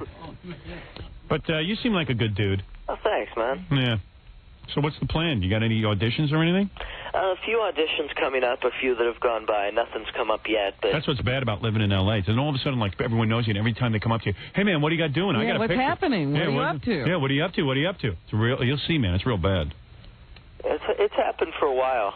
You know, what are you going to do next? What are you going to do next? Yeah, but believe me, meanwhile, you got a little nest egg there. You don't have to do anything next. Yeah, it's nice, you know. You can go In ahead. fact, that's probably what I would do. I would pretend that I didn't want to do anything Yeah. at all. Why don't you just go around saying, you know what? Very lazy. I don't need to work. Girls line up. That's what you do. Hey, You know, if you want to go to the auditions and stuff, go on the QT. But Yeah. just tell everybody you don't want to work. put sunglasses and a mustache on. Hey, seriously, why don't you do that? But just tell people you don't want to work anymore in the business, and then no one will Then maybe I'll get some jobs. Yeah, exactly. Yeah, because everybody will be after you then. Oh, we got to get him. All right, I got to go. All right. All right, so anyway, you got anything you want to plug or something? Not at all, man. You just wanted to say hi? Well, it's good to know you're listening, and thanks for sharing everything with us. Thanks, buddy. Thanks All for right, having me Jeremy. on. Jeremy Miller, who's on Growing Pains, and you get paid for all those reruns, right? Oh, of course. That's the thing that's keeping me happy. You're damn right. You're a happy camper. Yeah, they got good deals. Yeah, good for you. Thanks a lot, Howard. What'd your parents push you into that whole acting thing? Oh, not at all, man. Oh, come on. No, they I didn't. mean, how old were you when you started? 5? What do you mean, not at all? No, they didn't. My mother asked me if I wanted to, and I said Well, yes. then it was her idea. All right. No, it was my singing teacher's idea. Let me tell you something. Your singing teacher and your mother ought to be given a medal because you'll never have to work the rest of your life. I'll give Wish it to somebody had done the same for us. You're not kidding. I wish I'll buy I the had medal for him, man. that. You're damn right. Where are you now? You with a girl right now? Right now? No, unfortunately. Getting ready for school? Yeah. It's not bad going to school, Also, having a hit TV show. You in touch with any of those Growing Pains people, or they don't even see each other? We talk every once in a while. Kirk and I still go out and play tennis every once in a while. Did you guys cry when the end of the show happened? I did. Oh, yeah, wait, I saw you on TV crying. No, now that I'm thinking of it. Now, wait a second. Yes, I was on Entertainment Tonight crying. Really? man. I missed that. Oh, man, he was a mess. I was a wreck. All week, everybody else had been, Tracy and Joanna had been just crying, like, all week. And I was like, what? Yeah, and I saw Tracy. They dragged her out of some dressing room. She looked like she was a pencil. Oh, yeah. It was funny. And then Jeremy comes out and he's like, who are these people in my family? Oh, I mean, it was pretty funny, actually. It was hysterical watching it now. Yeah, I know. Yeah, you got caught up in And the a moment. couple of years you'll do a reunion. That'll be great. Yeah, you'll be fine. Don't Oh, worry. great. That wonderful 20-year reunion. Yeah. Why not? Hey, Gilligan made a whole career out of it. Hey. All right, Jeremy, I got to go. Thanks a lot, Good luck Howard. to you. Thanks for calling in. Jeremy Miller from Growing Pains. He's a good guy. Yeah. All right, Jeremy. Bye. Bye-bye. Hey, he's 15 years old. I can't start asking about if he gets laid. All right, we'll be back right after these words. It's 7:17 at the Eagle. This is Brad Baxter. Eagle weather, a flash flood watch is in effect today. Mostly cloudy skies, a 50% chance we'll see rain, and some of that rain could be pretty heavy. Hot, high of 93. Tonight, partly cloudy, down to a 30% chance of rain and a low of 75. Right now, 79 in Fort Worth. It's 81 in Dallas. Checking traffic for Innovative Office. A few accidents in Dallas. Jefferson at Polk, Plano Road at 635, and westbound I-30 East R.O. Thornton on the ramp to northbound I-30 I-45 Julius Sheps Freeway. A two-car fender bender is in the right side of the ramp. That's adding to normal slow traffic. And in Fort Worth, police reporting no accidents right now. That's traffic. I'm Brad Baxter on 97.1 The Eagle. To have or not to have a fax is not the question. The question is which fax to have. The answer, a Canon plain paper fax from Innovative Office Systems. Just call 788-0800. 97.1 The Eagle presents Candlebox, live in concert. Candlebox, August 9th at the Bomb Factory with special guest Rob Rule. Candlebox, live at the Bomb Factory. Candlebox. $12.50 tickets go on sale this Friday at 4 at all Ticketmaster outlets, or charge by phone 373-8000. Listen to the Eagle Cindy Skull to win your free tickets all this week before you can buy them. From 97.1 The Eagle. People of Dallas. People of Dallas. People of Dallas. People of Dallas. People of Dallas and Fort Worth and all those cities around. What do you do for fun? Movies, clubs, bowling? Let me tell you something you probably haven't even thought of. Billiards. When's the last time you played billiards? I'm not talking about some old fart pool hall. I'm talking about Clicks Billiards. Clicks. C-L-I-C-K-S. Clicks. Clicks has style. It's a very cool place. Top quality, full-size pool tables, darts, foosball, and really cold beer and great happy hour specials. There are 5 Clicks locations, so you're never far away. How about tonight? When you finally get off work, get off 635 or 360 or whatever, traffic you're stuck in, and check out Clicks. And this weekend, when you can't think of anything new to do, remember what I'm telling you now. Clicks is fun. Go there. Clicks Billiards. I need some billiards. Clicks Billiards. Clicks. Go there. Hey, Barney, your new stereo system sounds stone-tastic. You said it, Fred. I got a granite shattering system at Earmark Car Radio's Rockathon. Rockathon? Yeah, Fred Earmark's got everything on sale at Stone Age prices. Like Rockford Fosgate Series 1 amps with massive heat sinks and more fins than a Stegosaurus. Just 99 clams. Or fully competent rocket boxes with Senate competition woofers. Only 77 clams complete. That's just pebbles, Fred. My system's near extinction. Maybe I should hot-foot it down to Earmark. Yeah, mine was prehistoric, but that was BC. Before Clarion. Then I went to Earmark and got a Clarion high-power CD player with 3-beam laser tracking and rock-tacular sound quality, even on primitive gravel roads. All for 249 clams. That's mammoth savings, Fred. You mean I don't have to listen to my fossil of a car stereo system anymore? Yabba-dabba-doo! Get stone-tastic savings during the Car Audio Rockathon at Earmark Car Audio, the leader, loud and clear, in Richardson, Addison, and Dallas. Toyota of Irving wants to make owning a new Toyota easy. Toyota of Irving is offering the Toyota Touch Plan. It's the easiest and least expensive way to get the Toyota you want today. With the Touch Plan, you don't have to worry about ownership unless you choose to. This plan combines the best of leasing, purchasing, and financing and enables you to pay up to half of the car. Half? Toyota of Irving sales staff is well-trained in all the advantages of the Toyota Touch Plan and can have you in a new Toyota Supra, Camry, Celica, Tercel, 4Runner, or 4x4 today. At Toyota of Irving, it's all about making your car purchase easy. In fact, Toyota of Irving will bring the car to you if you can't come to the dealership. And if you can't come to the dealership, that's easy too. It's on the north side of Highway 183 between Story Road and MacArthur. I think it's easy to see that Toyota of Irving wants to earn your business. See him today and ask about the Toyota Touch Plan. Half.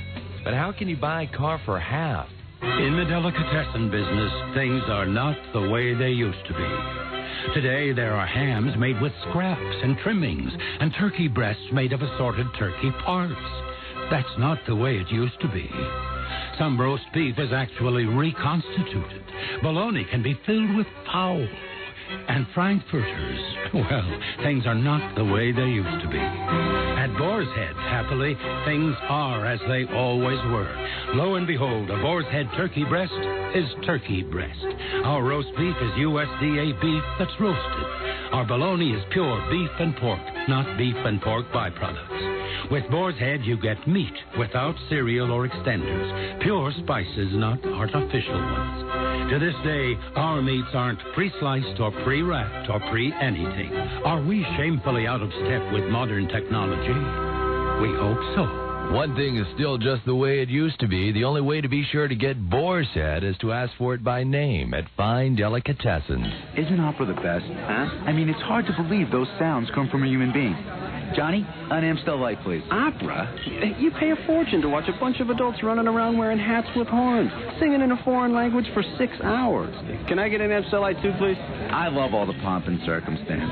Opera's got real style. Oh, people wear a tuxedo to the opera, right? Pajamas would be more like it since nobody ever stays awake. Funny how two people can look at the same thing differently. Come on, give it a chance. The music, it's so moving. Mm-hmm. You ever try dancing to Rigoletto? To some people, Amstel Light is a great-tasting imported beer. And to others, it's a great-tasting light beer. Ah, but the storylines are incredible in operas. I mean, you gotta admit, that's real genius. Mm-hmm. A 9,000-pound lady dying of consumption, even she's bored. Great-tasting light beer or great-tasting imported beer? Either way, you're talking about Amstel Light. Amstel Light. Imported by Van Munching and Company, New York, New York. It's 7:23 at 97.1 The Eagle. We're back with the Howard Stern Show. And we're back with the Best of Stern and more classic Best of Stern. Well, you never know who might turn up on the telephones. We got a great call right now from one of our foreign listeners. It is classic Best of Stern. Hello, you're on the air. Yes. Hello, Howard. Hello, how are you? Hi, how are you? Very good. Oh, fine. Go ahead, tell me your problem. My problem is how you get to be the sassy man in the United States. What did she say? How you get to be sexy man in the United States? Yes. How do you get to live in America and you can't speak English? Tell me, what are you? What is your nationality? Yeah, you must be from Europe. You must have hair under your arms. No, I don't have hair in my arms. I mean, I sort of. Where are you from, my darling? I'm from the island of Puerto Rico. Oh, is that it? How do all these Puerto Ricans get? There must be like 2 Puerto Ricans left in Puerto Rico. Who's living in Puerto Rico now? Who is left? I mean, it must be American I tourists. think there are more Puerto Ricans in New York than there are in Puerto Rico. Well, because this is Why do you insist? island. Why do you insist on coming here? Why? Puerto Rico is you got so a beautiful island paradise there. I tell you why. Because I can't find a job in the island. Well, who's going to hire you here the way you talk? Who hires me? I'm telling you, a big bank hires me. Well, excuse me? What? A big bank. A big bank? A big bank. Yeah. And what bank is that so I know not to go to it? I won't tell you the name, but they love me. And what do? You clean there or what? No, would you believe it? I work here as a clerk typist. For what? A clerk typist. A clerk typist. Yes. Well, I don't know who's left in Puerto Rico. No, there's a lot of good people left behind. But every Puerto Rican comes here looking for, I guess they think there's gold in the streets here. Yeah, that's true. I mean, it must be great. I mean, I would stay in Puerto Rico where it's warm. I mean, to come here and live up in Harlem. But you got no other choice. And if your parents bring you here, you have to stay in the country. You mean you were born here? No, I came here when I was small. brought you here. Now, how old were you when your parents brought you here? They brought me here when I was 14 years old. 14, and you still have that kind of accent? Yes. You've been through the school system? Yes.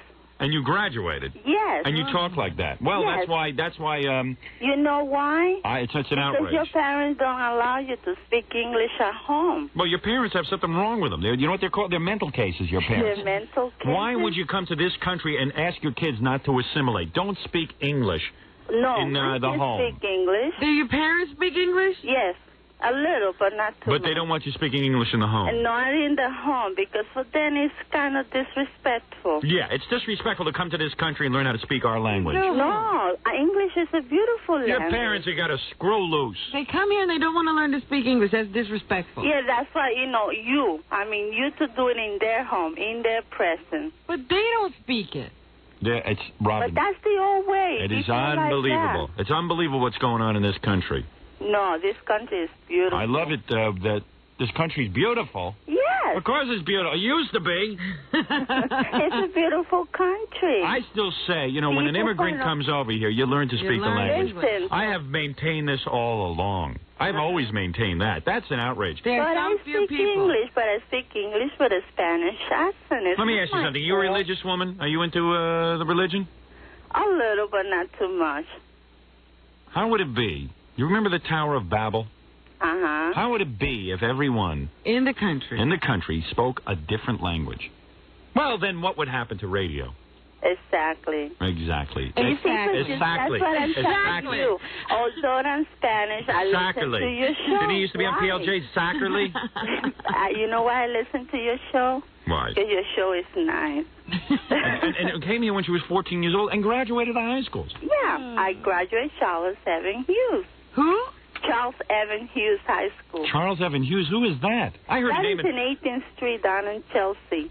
I've heard of a high school named after Kennedy or Charles Evans Hughes. Charles Evan Hughes. I think they changed the name to Humanities School. Good. Because we don't know who Charles Evans Hughes is. I don't even know who Humanities is. I don't know who was I think he was some kind of philosopher. School. It's on 18th Street. He was the brother to Testacules. It's in 18th Street, Manhattan. Yes. 18th Street, Manhattan. Yeah, that they changed the name. I don't understand something. Why would you come to this country for the American dream? Because that's what they tell you. American is the land. Would you let me get the words out? I'm asking a question, a rhetorical question. Why would you come here for the American dream? To go live up on 125th Street somewhere? I don't live there, Howie. I live in Midtown Manhattan in the Manhattan Tower on 42nd Street. I'm a middle-class Puerto Rican. All right. I never been on welfare. I had 2 years of college. Although I 2 years of college? Yes. What college accepted you? The city college. Of course. Oh, well, that's different. That's not college. Well, but city college is a college, right? Get into City College. You know what the test is? You got to sing La Bamba. Well, I did If you can do that, too you on get my in. time. Let me hear you sing La Bamba. Oh, no. Come on, sing it. I like disco music. How many pit bulls do you own? How many? What? What's that? You're talking about my Oh, yeah, kids? you don't know. Listen here, Pit Cheetah. Look, I don't sing the Chiquita Banana. What's your first name? My name is Maria. Maria? What else? Yes. Of course. Puerto Rican, her name's Maria. No, you're kidding. Huh? Guess your parents saw I'm West Side Maria Story a couple of million times, huh? What? What? How dare you? How dare you? Oh, no, I don't have those dogs. Now I understand. Oh, now she's listening to the no, radio. I don't have Three those dogs. sentences back. She's answering. Somebody translated for me that. Sweetheart, please, don't listen to the radio. Just turn it off. I'm not listening to the radio. Yes. Mm. Because if I'm talking to you, how What about genital warts? Do you have genital warts? No. You don't. No, I don't own no dogs and cats. Turn off your radio. I don't have my radio on. Must be somebody else. It must be the metal plate in your head. It must be somebody, a co-worker, is listening to you. What I'm saying is, what kind of American dream is it? It's American dream. Oh, please. Listen to the question. Just doesn't listen. Go ahead. I hate broken English. I hate it. You with hate a passion. and you're Jewish. You know, and it's you don't speak Jewish. Hebrew. Who's Jewish? You are. Don't say that. You don't I just speak lost half Hebrew. my audience. You don't speak I'm Hebrew. half Jewish. I speak Hebrew. You do? speak half of it. I speak half of Hebrew.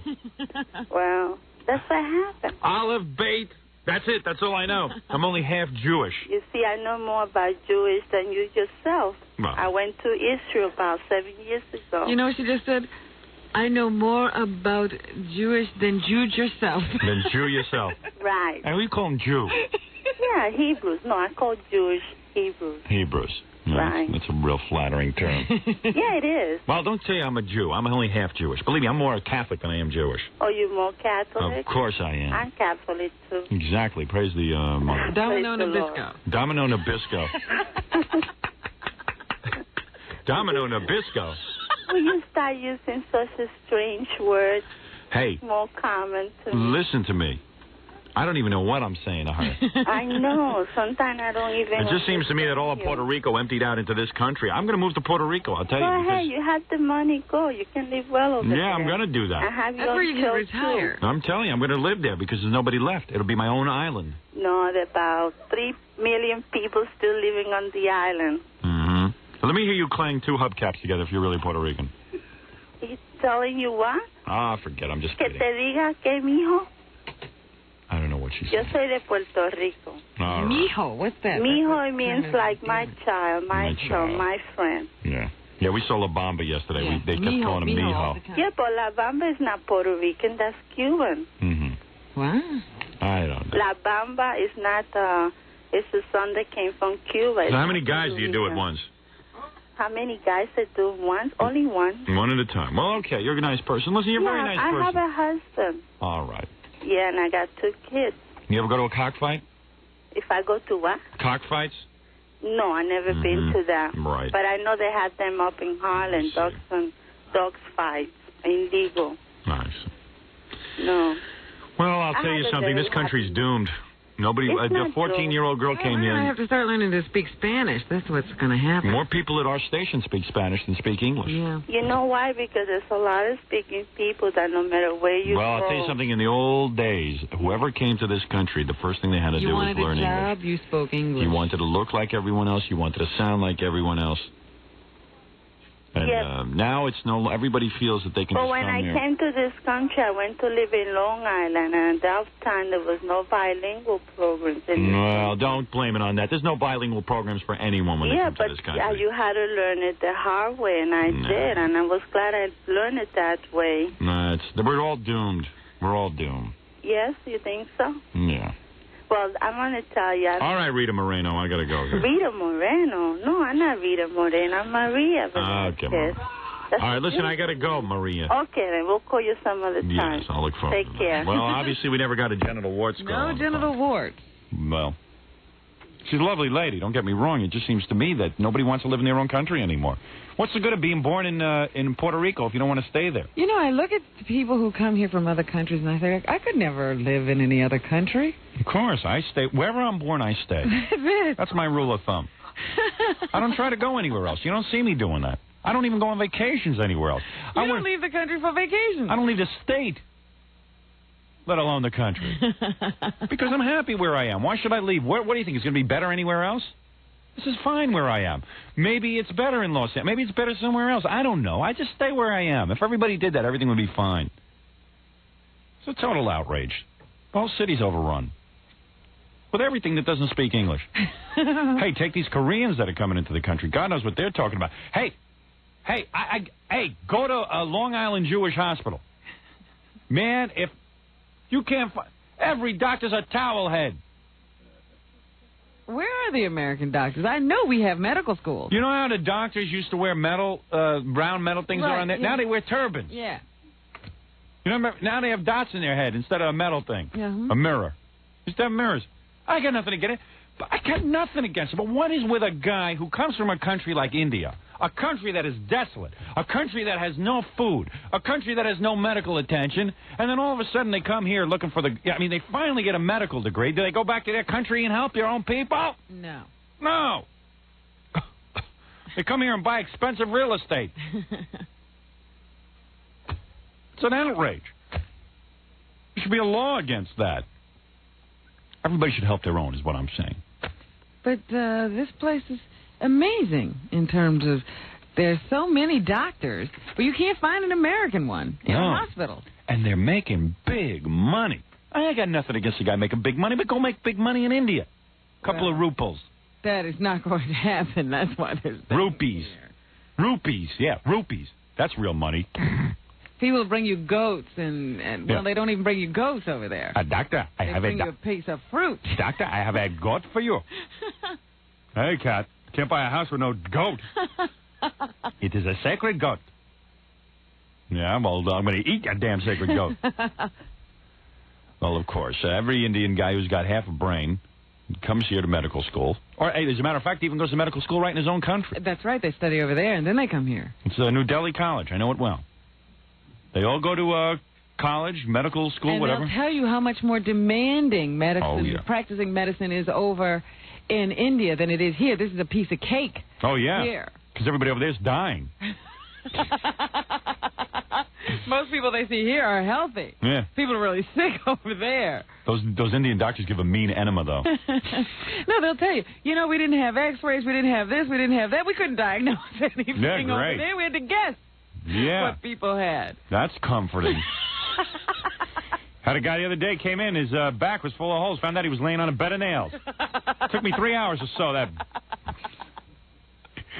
You know what it's like to sew a guy with a bed of nails in his back? It's very difficult. They used to crack me up because they'd be screaming. You people have it too easy with your x-rays. Let us guess what you got. Hey, try to buy a house nowadays. You know who you're competing with? Doctors from India. Guys who had nothing. It's unbelievable. It is absolutely unbelievable. But, of course, what can I say? This is America. And now they're running around in Western clothes, but look at their wives. Oh, yes. That's another thing. Their wives are exposing their stomachs. Telling you. I can see a guy comes over from New Delhi and runs a magazine stand. Okay, I can understand that, but come on. Absolutely outrageous. The Indians over there are dying for some kind of medical care. But no one saves their own. Nobody cares about their own. If I was born in India, I'd stay in India. What am I going to come here for? Stay right there, that's all. Well, then, we would none of us be here if people hadn't immigrated, however.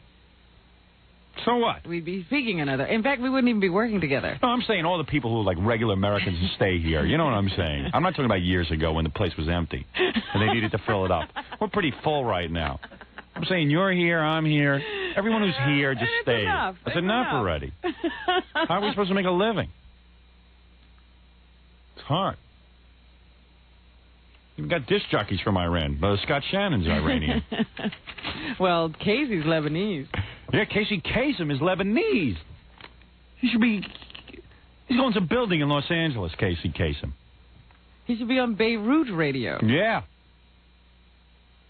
Crazy Casey. The mad terrorist. He should be on in Beirut. You're absolutely right. That's right, during the Beirut Top 40. That's right.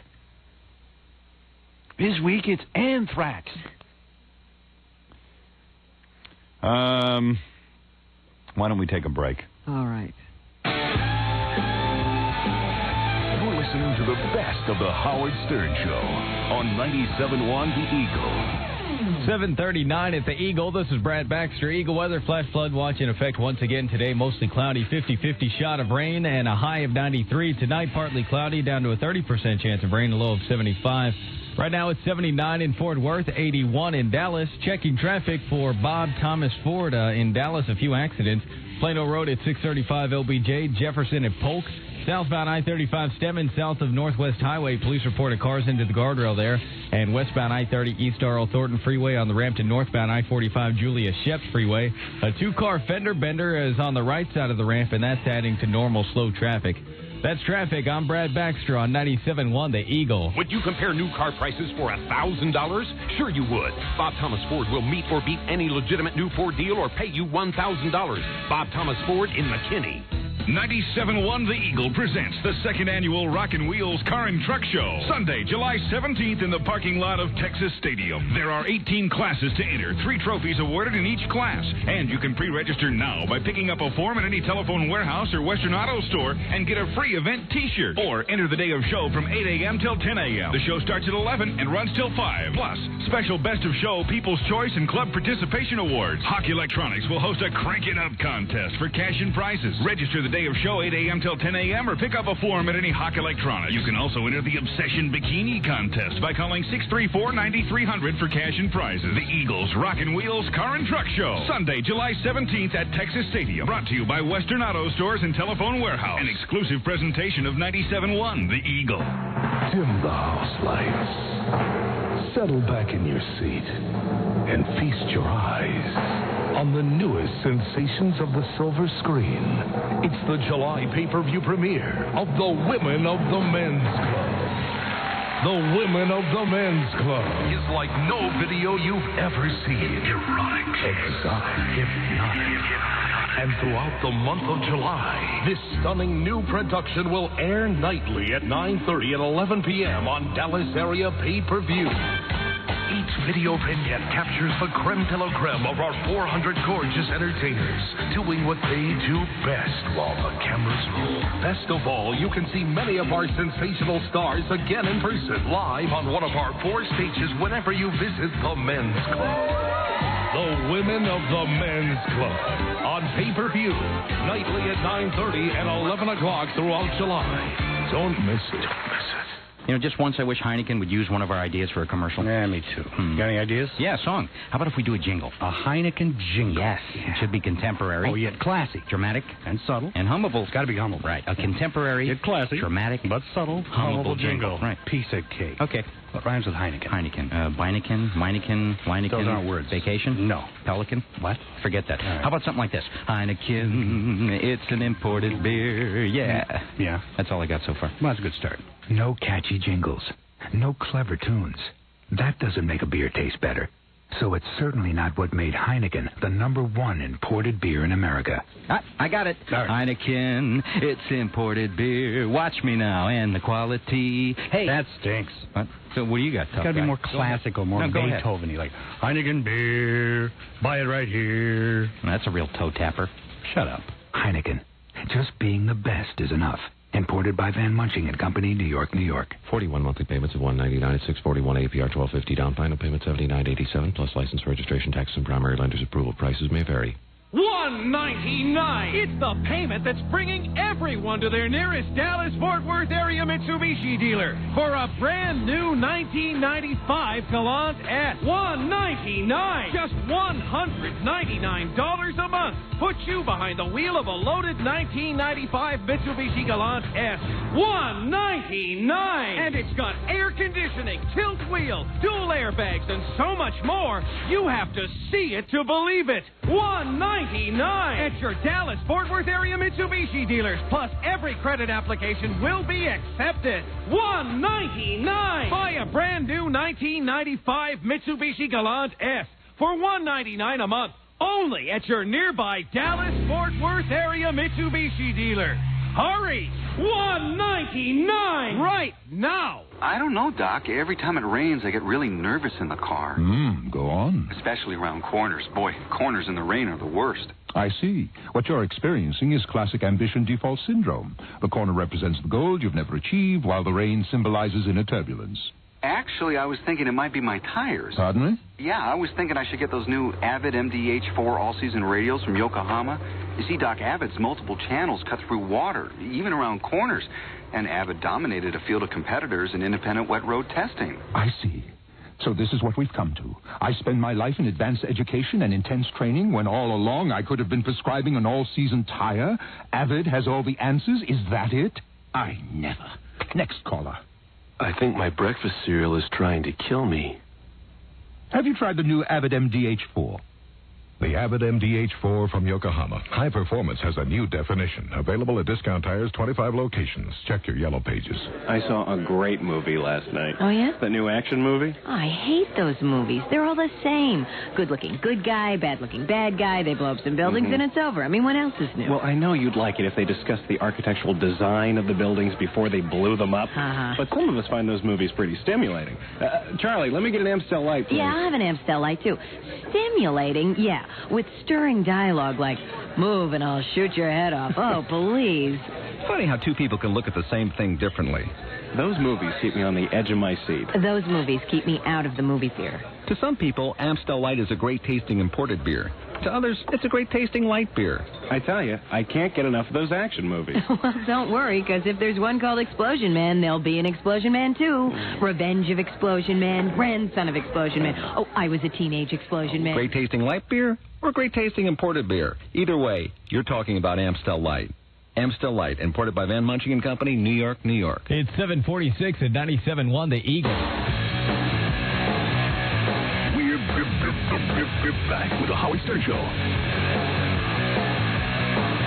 And we're back with the best of Stern. Jackie Platinum Joke Page Martling to order Jackie's Wild Comedy CD. It's only $10 plus $3 shipping and handling. The price includes a full-color Jokeland catalog. Call 1-800-323-5464.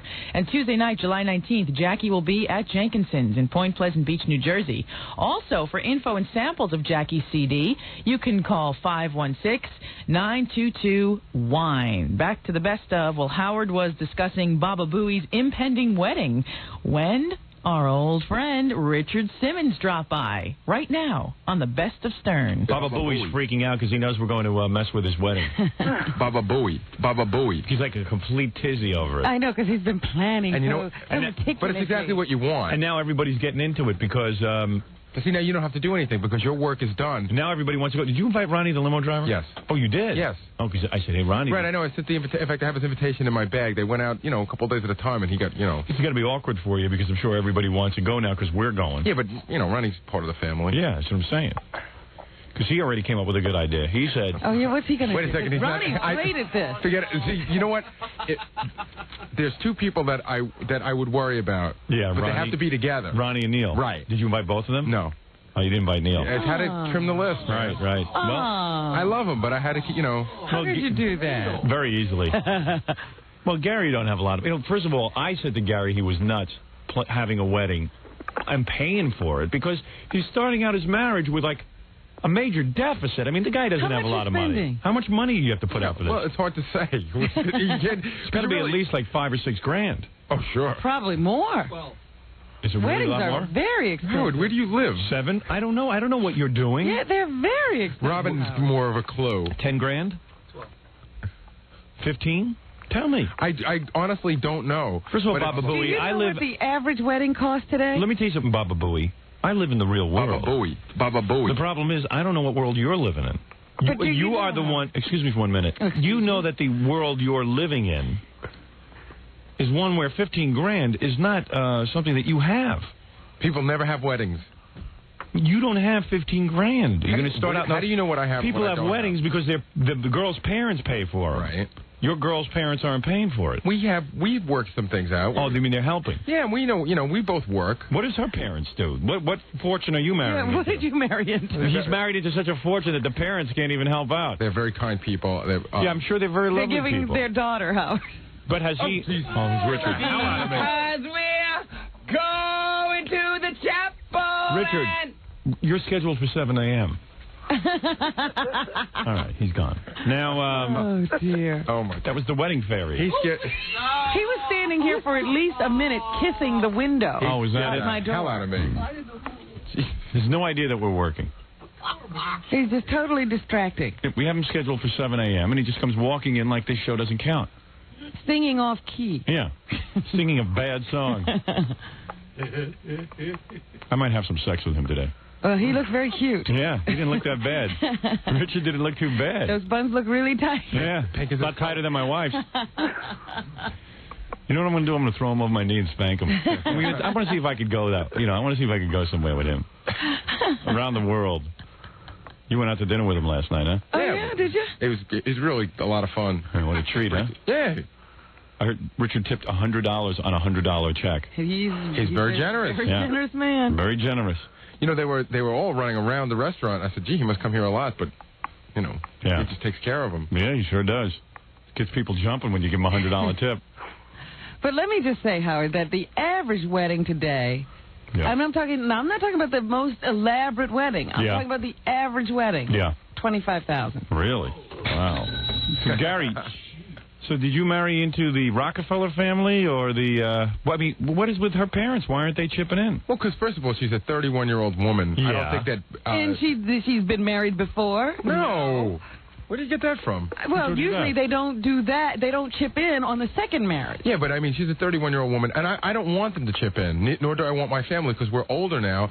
And it's really, I mean, I don't want their family to Why? Because it's our wedding. They don't owe us anything. When you start out old in and life, ancient and archaic. Well, you're smart having Richard Simmons. He'll probably give you $15,000 as a gift. But it's silly to take money from somebody. I mean, we're not 21-year-old kids who need the help. We can put on a wedding ourselves. So you're spending $25,000? Well, no, we're not spending quite that much. You're spending about $15,000. I don't know. I really don't know. What are you spending about? You don't know? I really don't know. How much is the whole?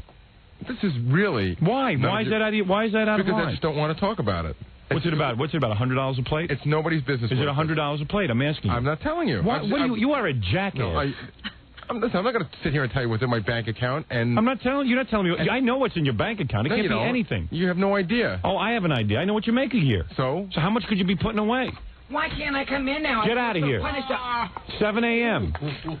He was just standing there a few minutes ago eating a banana out the window. Yeah. Why can't I come in here? I feel like I'm punished. Because 7 a.m. is his time. Because he'll be here at 8 o'clock. Everyone will be sick of him. I'm trying to save him. And then he's going to bother us until then. Yeah. He'll keep running in until... We'll never get through this conversation. Like a cuckoo clock. Yeah, like a cuckoo clock. He'll keep opening the door. We tell him 7 a.m. and he comes early. Why does he look so natural eating a banana? What is it about him? What did Richard do to you when you're eating dinner? Like every minute when your girlfriend turns her back, did he go, I love you? Did he do that? Yes. Yeah. Or does he do that to you, too? Yeah. Sitting at my table, he goes, I love you. Are you kidding? But he doesn't say it loud enough to hear. How about when he mouths it? He mouths it. Did he start feeling your lap? No. Oh. No. Does he do that to you? What? I'd rather not talk about it. I'm like, Gary, I'm not talking about it. What do you mean you're not talking about it? Well, if you're spending $15,000, what's it a plate? $100? No, it's not quite that much. What's it about, $70 a plate? Okay, so $70 a plate. And then you got to buy additional hors d'oeuvres after the ceremony, right? No. Well, that's all included? Yeah, it's, a whole package deal. Oh, so it's going to be some food. I tell you, I can't wait for that meal. Well, Mr. Stern, blue potatoes. Mr. Stern, will you be having the blue potatoes or the puffed potatoes? It's not going to be anything like that. Will you be having the waxed beans? They'll be blue and they won't be dyed. Yeah. Wait a second. I do have a question. Do you have the chicken Fontainebleau? You know what it could be? It could be that chicken parmesan or the fish. Yeah, who's catering it? The beignets. If you guys are going to trash it, you're really not invited anymore. Aren't you sorry you're having us? I really am. I thought that it might just blow over and... No. Oh, did we just let you get married? I figured at the very worst, you trash it the day after. You should have heard Ronnie plotting in the car. What was he saying? What was he saying? You know what you guys got to do? Ronnie's idea was to have individual cassettes made up of... oh, geez, you know what? We'll have to call him later. Let him tell us. He was hatching a plot I couldn't even follow. It was too elaborate. Yeah, I just said, Ronnie, you'll have to tell me about it later. There's too many plots being hatched. Because Scott, the engineer, is already preparing special music for the wedding. Somebody somebody faxed in that the Tarantella should be played. But that's already been done. Yeah? Scott already has that. All right. When the couple comes in, it's Tarantella time. That's right. Does Scott want to get paid? Is he listening to me or to you? He came up with that. He's not listening to me. Actually, we had planned that already. I know. We had planned to play the Tarantella as we walk in. Is that right? Yeah. The wedding's already. We knew we had to play it somewhere as a goof, so we figured that if we could get it over with quick there. Sir, do you have to make noise on the phone? Sorry, I was just telling them to turn the radio down. Yeah, well, we know you're there. Okay, I was just telling them to turn the radio down back there. Yeah, great. There will be no swinging of napkins, though. What is that? No twirling. Do you ever see weddings? No, we always bang the spoons. Right. Everyone's getting rubber forks.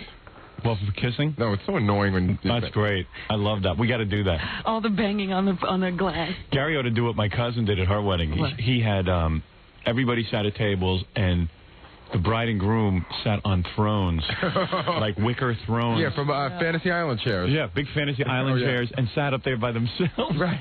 And everyone would bang in a special place. Oh, I was like, I couldn't believe what I was seeing. It's very common, and I'm definitely not doing that. Wicker thrones. Yeah. It was her dream, so... Oh, boy. I said, what are they, the Prince and Prince of... Yeah, there's Di and Charles over there. Di and Charles of England? I went to a wedding once where... Hey, let's bang our glasses when Richard's in here with Gary. You got a glass? Yeah, I'll get one. That means Richard's got to kiss Gary. So, Richard looked pretty good today. I might get into some light petting with him. Do I have to break, Fred?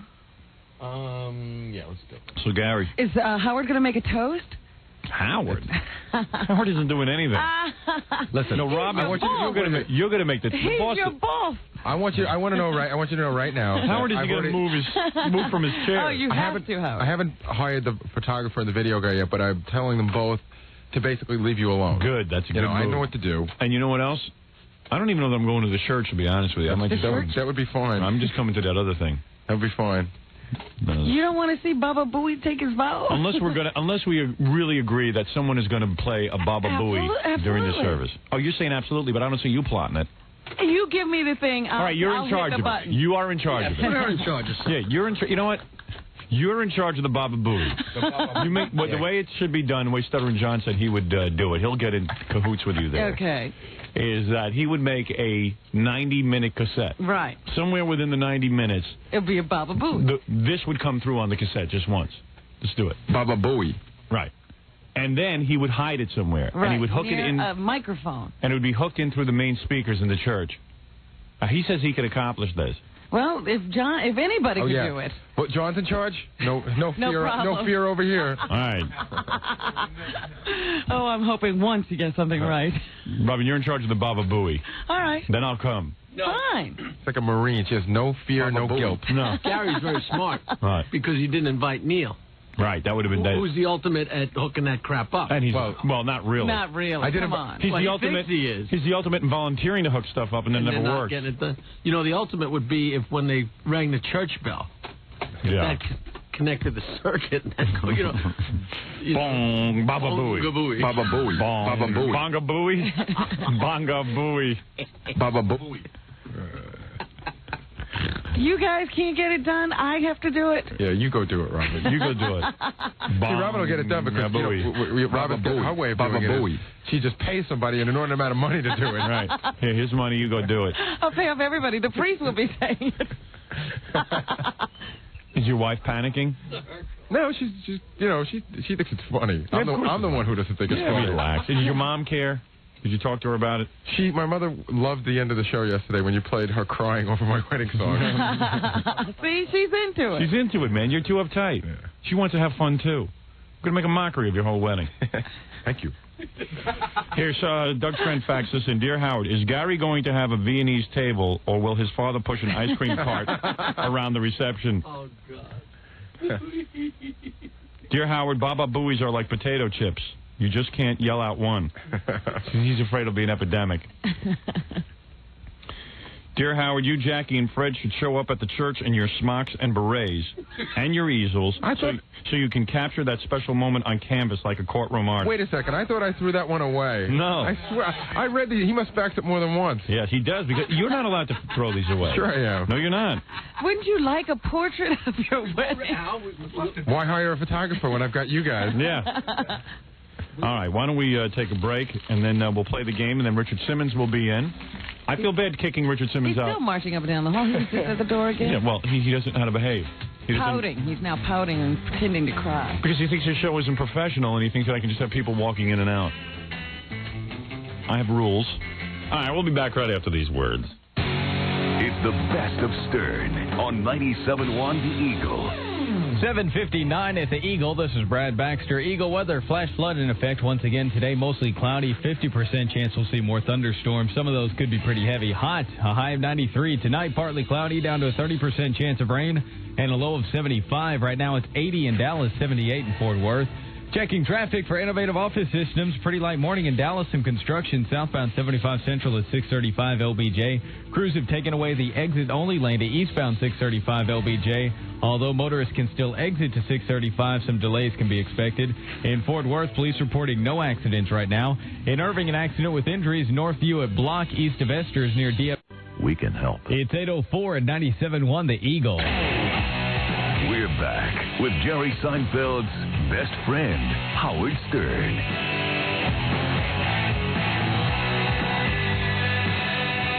And we have more with exercise guru Richard Simmons, Baba Booey's wedding, and the best of Stern. And now, here he is from the coast, Richard Simmons. Oh, I can come in now? Yeah. Well, look at those shorts. Yeah, you didn't see those before? I thought that was just Howard. You look stop. nice. Here, I brought you all some breakfast. Breakfast.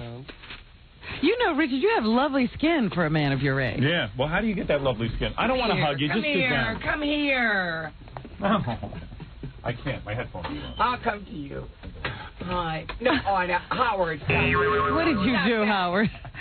I squeezed his little ass. Come here, boy. I can't believe that you have to talk about that. You said that you were not going to talk about anything at dinner last night. No, I said I wasn't going to talk about the other thing. Hi, Robin. Good morning. What were you going to talk about? There was something I promised I wouldn't say. What is it?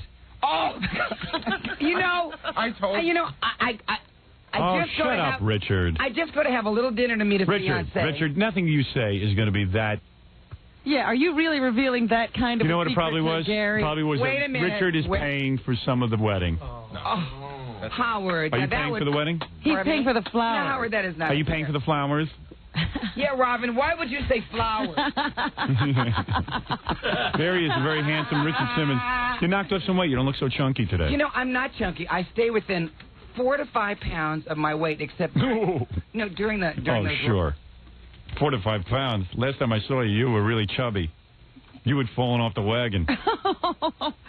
Oh, you looked like Auntie Mame the last time you came here, but now you look nice. Now you look real tight. You are so horrible. You are so horrible. This lady on the phone just now said, I really love listening. I hope Howard isn't mean to you today. You look really good today. But you come know here. Come here for a second. Come here. I'm going to do some stuff here. You know what? He was tanning while L.A. was burning. I know. Look at you. No, it was so frightening. He calls me up. He goes, oh, Howard. Richard was... Howard, stop it. Stop it. What? I mean it. Just he says stop to me, it. He says to me, uh-oh. They just announced the Rodney King verdict. It's going to be unbelievable. It's going to be unbelievable. Richard and you were knew right. it was Richard gonna knew. happen. Richard knew. Howard, we have a rule. Look at me. Look at me. So you know what Richard Howard, did? look at me. As soon as the Howard. verdict was announced, Richard went over to a Cub Scout meeting and looted the whole Howard. place. No. Howard. All right, everybody, down on the floor. All you Howard. Cub Scouts. Howard. What? I just don't believe this. No, I really don't believe this.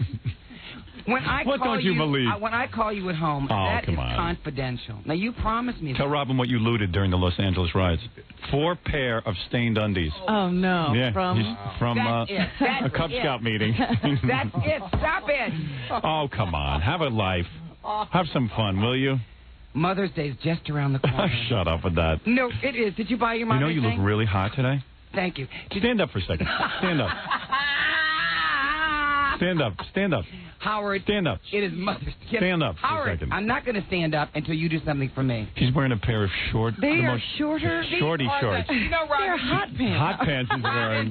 You have seen me in these pants 700 times. It's the same. Stand up for a second. pair Those are of not the pants. Stand up for a second. It's always... There's a big knot at the bottom of the shorts. Are you lisping more than usual today? Or is it my imagination? You are lifting every word. And I can't believe that you talked about dinner last night. Oh, big deal. I heard you went to the Italian I don't even know what you had. I mean, Chinese you didn't talk restaurant. about it that much. Where'd you go, Chinese? Yeah. And I heard you kept coming on to Gary the whole time. Every time his girlfriend looked away. I love you. I love you. I love you. Howard brought it up because he said that. I know. Do you know how I uncomfortable... don't believe this. Can't I just come in and can't you be nice? Do you know how uncomfortable it is for a man to be with a woman and then to have you... When a man loves... To have you mincing around the table and screaming out, I love you every minute? I wasn't mincing around the table. You're with a woman and a man. Do you have to come on to Gary? I did not. Gary. You had your hand in his lap. We heard all Gary. about it. Gary. He never touched me. Oh, God. Did he touch you? God, And he it's never a minced. simple dinner. A simple dinner to meet He the didn't touch you? He fiancé. didn't lay a hand on you? No, and he didn't mince. He kissed you? No. Well, there's no hello, but... And good night. Richard, did you have a date? Did you have a date at last night? No, but I have a date for the wedding. Who is your date? Oh, like I would tell you? Like I would tell you? Who's the date? Come on. Who is the date? Howard. Who is the date? I'm being serious. Well, you know, there's somebody... Who is it? Stop it, Howard. It's the waiter from last night. Oh, come on. Say you're sorry. Some Chinese guy. Say you're sorry. I will not say I'm sorry. It was just a joke. You know Say that. you're sorry. No, I'm not apologizing. Mother's Day. It's Sunday. Did you get your mother a present? You are hissing like a radiator. It sounds like a steam radiator is loose in here. It's Mother's Day. It's Mother's Day. It's Mother's Day. What is that?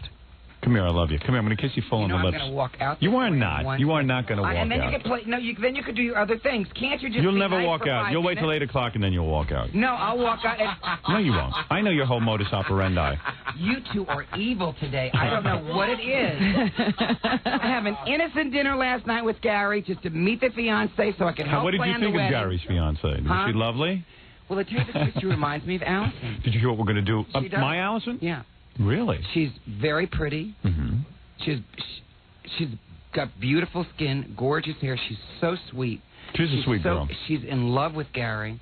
She's That's amazing. That's the funniest part. Even that I can't believe. Yeah, I know. No, she just She adores nearsighted? him. She fusses over him. She tries to make him eat his vegetables. Is that true?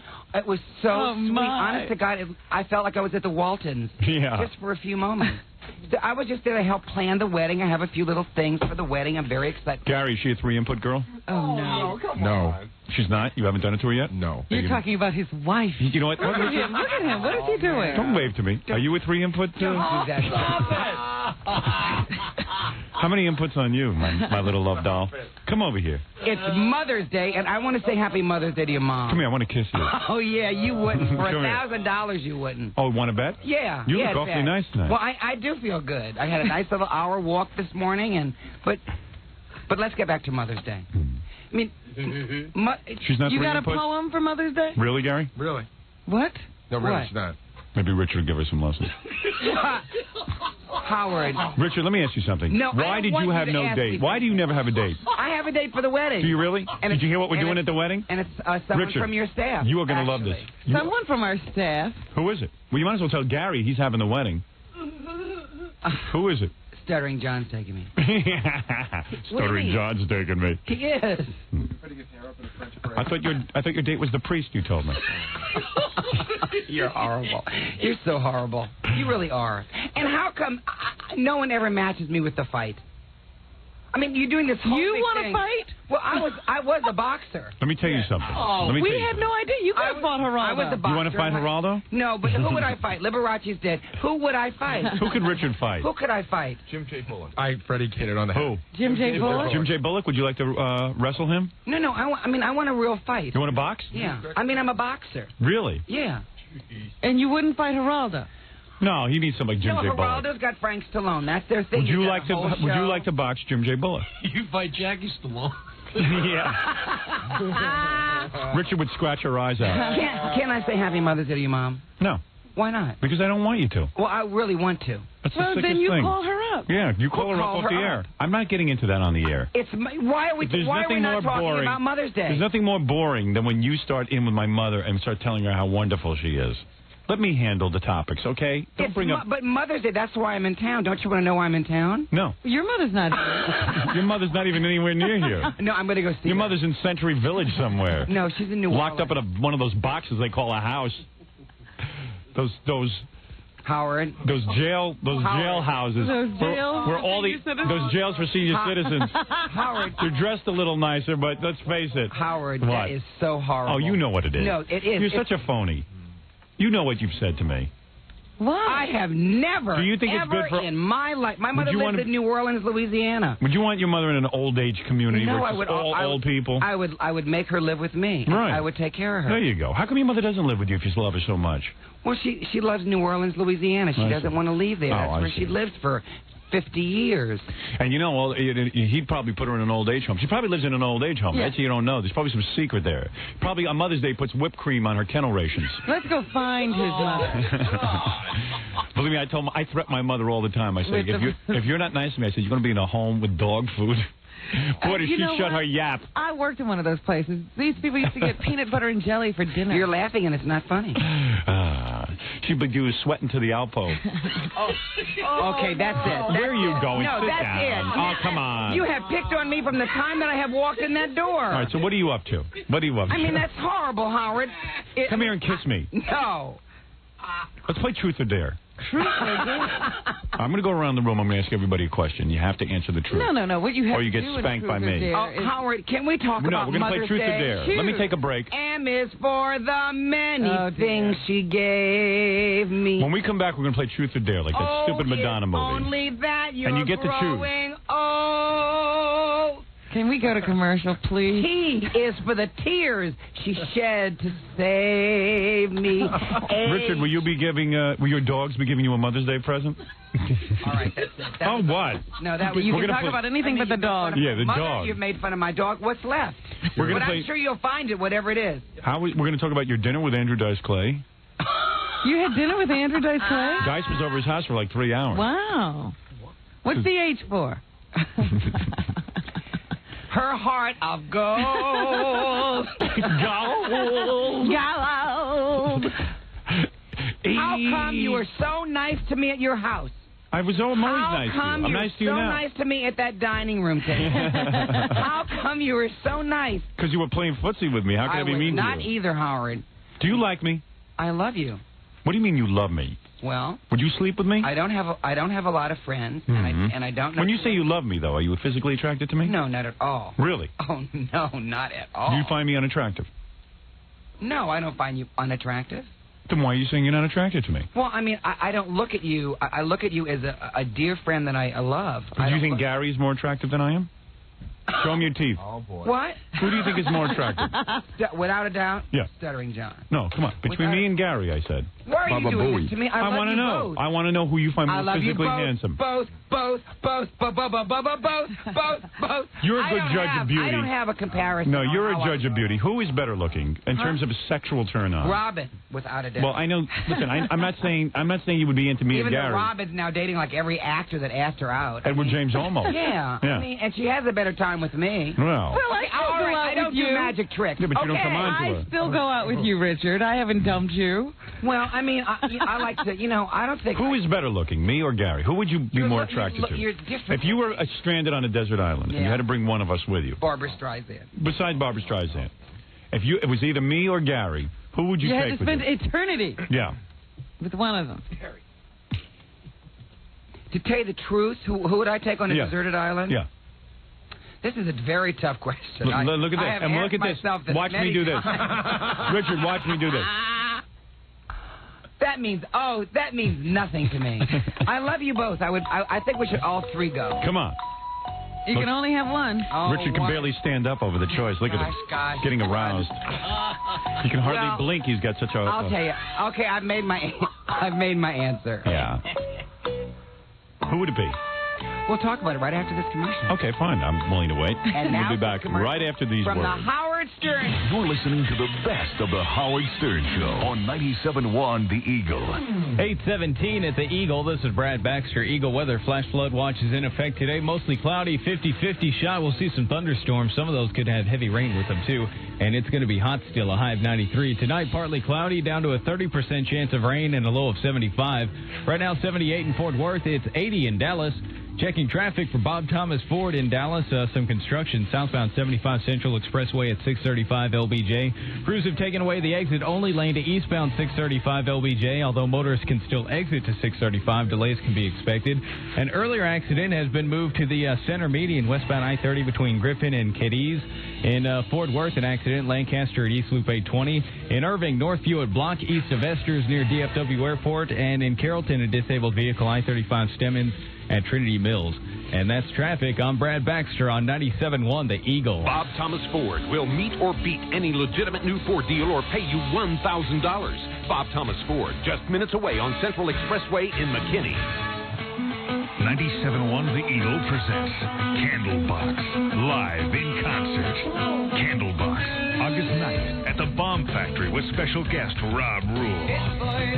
Candlebox live at the Bomb Factory. Candlebox. $12.50 tickets go on sale this Friday at 4 at all Ticketmaster outlets or charge by phone 373-8000. Listen to the Eagle Cindy Skull to win your free tickets all this week before you can buy them. From 97.1 The Eagle. I'm having a little trouble keeping up with technology. I feel like I'm trying to merge onto the information superhighway in a 72 orange hatchback with bald tires and a brown door, and I don't know what's going on. Even with simple stuff like the phone, I still can't master call waiting. Hold on, Paula. I got another call. Hello, Cindy? Listen, my stupid ex-girlfriend's on the other line. Let me get rid of her. Cindy? It's still Paula, idiot. I have trouble with speakerphone, too. Dude, you're on speaker. Dude? About the only advance I can handle is 1-800-COLLECT. Saves the people you call collect a nice chunk of change, no more operator, and it's easy. Just dial 1-800-COLLECT. Beep boop bop boop beep bop beep. That's a touch tone, by the way. Of course, you can use a rotary phone, but if you still have one of those, you probably don't have a radio and you live in a snow cave on the polar cap, so you're not hearing this anyway. 1-800-COLLECT. Save the people you call up to 44%. Use it every time you make a long-distance collect call. Savings based on a 3-minute AT&T operator dialed interstate call. Toyota of Irving wants to make owning a new Toyota easy. Toyota of Irving is offering the Toyota Touch Plan. It's the easiest and least expensive way to get the Toyota you want today. With the Touch Plan, you don't have to worry about ownership unless you choose to. This plan combines the best of leasing, purchasing, and financing and enables you to pay up to half of the car. Half? Toyota of Irving sales staff is well trained in all the advantages of the Toyota Touch Plan and can have you in a new Toyota Supra, Camry, Celica, Tercel, 4Runner, or 4x4 today. At Toyota of Irving, it's all about making your car purchase easy. In fact, Toyota of Irving will bring the car to you if you can't come to the dealership. And if you can't come to the dealership, that's easy too. It's on the north side of Highway 183 between Story Road and MacArthur. I think it's easy to see that Toyota of Irving wants to earn your business. See him today and ask about the Toyota Touch Plan. Half. But how can you buy a car for half? I saw a great movie last night. Oh, yeah? The new action movie? Oh, I hate those movies. They're all the same. Good-looking good guy, bad-looking bad guy. They blow up some buildings and it's over. I mean, what else is new? Well, I know you'd like it if they discussed the architectural design of the buildings before they blew them up. But some of us find those movies pretty stimulating. Charlie, let me get an Amstel Light, please. Yeah, I have an Amstel Light, too. Stimulating, yeah, with stirring dialogue like, move and I'll shoot your head off. Oh, please. Funny how two people can look at the same thing differently. Those movies keep me on the edge of my seat. Those movies keep me out of the movie theater. To some people, Amstel Light is a great-tasting imported beer. To others, it's a great-tasting light beer. I tell you, I can't get enough of those action movies. Well, don't worry, because if there's one called Explosion Man, there'll be an Explosion Man, too. Revenge of Explosion Man, grandson of Explosion Man. Oh, I was a teenage Explosion Man. Great-tasting light beer or great-tasting imported beer? Either way, you're talking about Amstel Light. Amstel Light, imported by Van Munching and Company, New York, New York. In the delicatessen business, things are not the way they used to be. Today, there are hams made with scraps and trimmings, and turkey breasts made of assorted turkey parts. That's not the way it used to be. Some roast beef is actually reconstituted. Bologna can be filled with fowl. And frankfurters, well, things are not the way they used to be. At Boar's Head, happily, things are as they always were. Lo and behold, a Boar's Head turkey breast is turkey breast. Our roast beef is USDA beef that's roasted.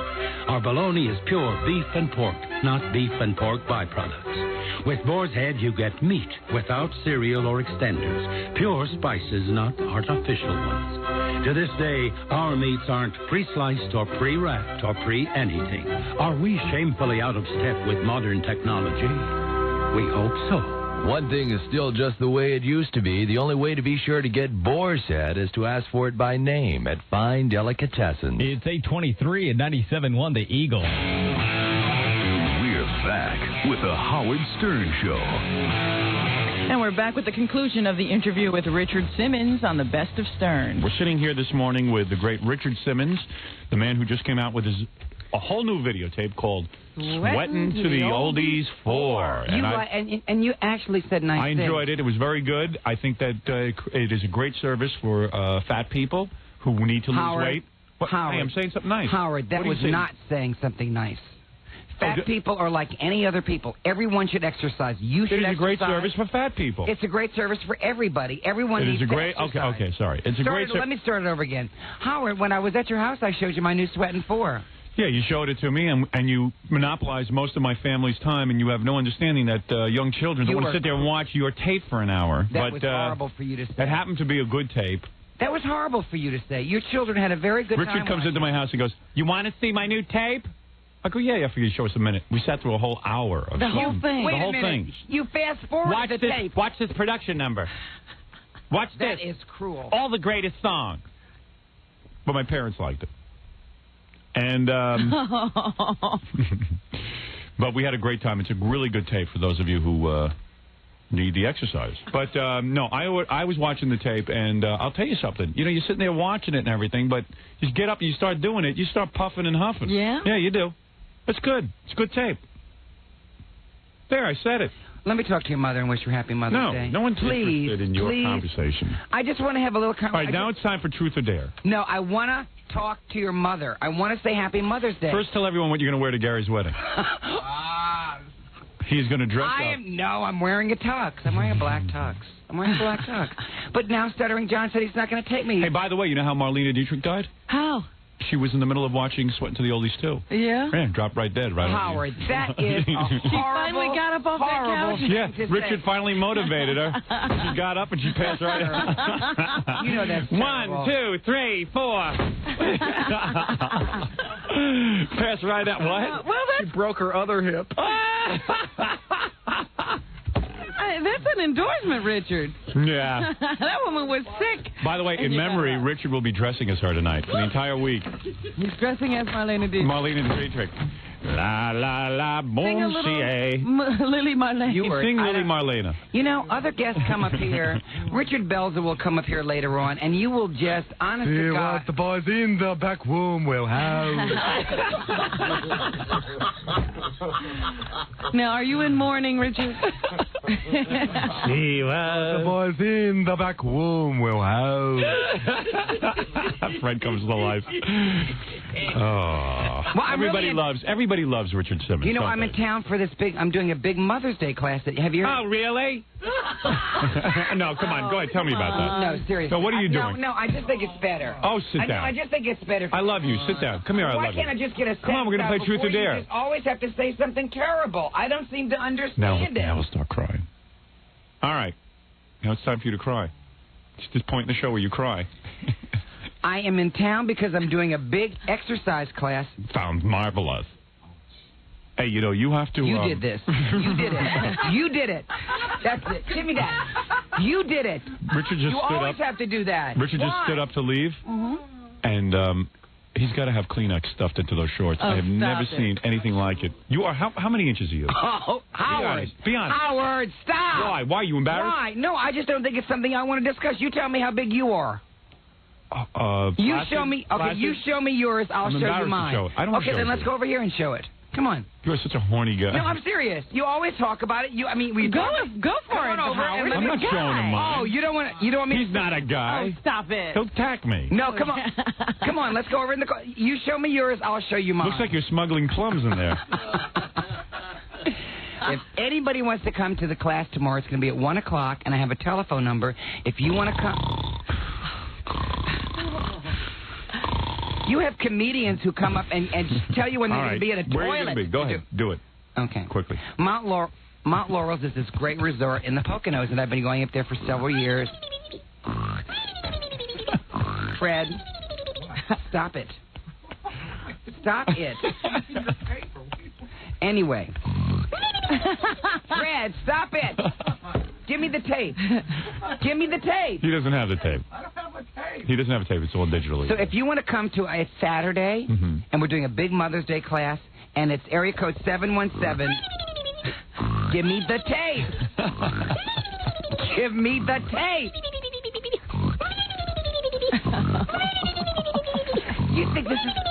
Stop. Give me... Anyway... I'm doing this big Mother's Day class. He's going to start from the beginning again? Every time you do this, I have to start from the beginning. All right, I'm going to throw you out of here. Just give the number. Give the number. What? Give me the number. What, Blanche? We're going to play Truth or Dare. Come on. I'm doing this big exercise class at Mount Laurels in the Poconos. All right, come on. Fred, knock it off. Go ahead. Let me Fred, stop it! Stop it! Come on, go ahead. Area code 717. Fred, I said stop it. All right, now let's play Truth or Dare. You ready? Let's do this. I really want to talk about Gary's wedding. Did you hear what we're doing? What? So in the middle of the ceremony, we don't know when it's going to happen. We're just going to set a cassette player.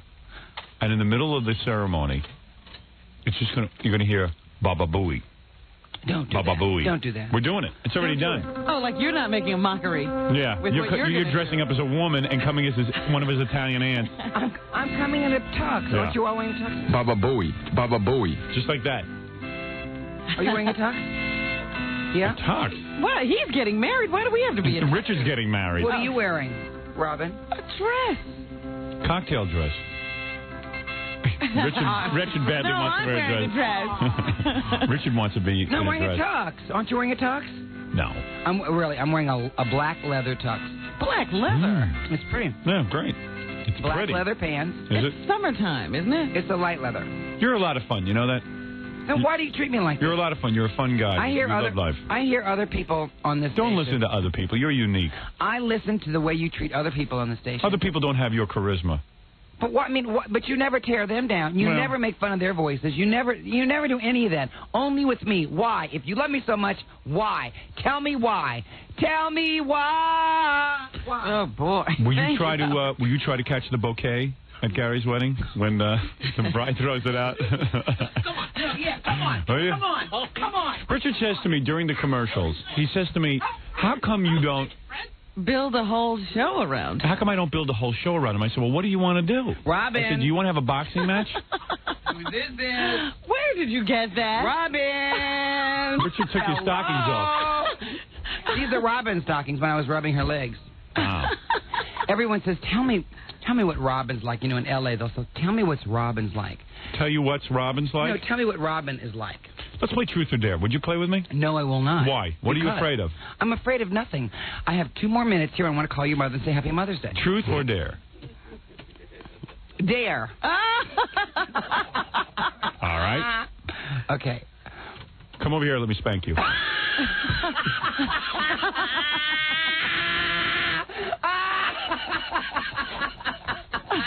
Look at the package on him. It's ripping right out of the shorts. Come on over. Get over my knee and let me spank you. What? Get over my knee and let me spank you. You have to do it. Come on. It's part of the game. It's part of the game. You want to play the game or not?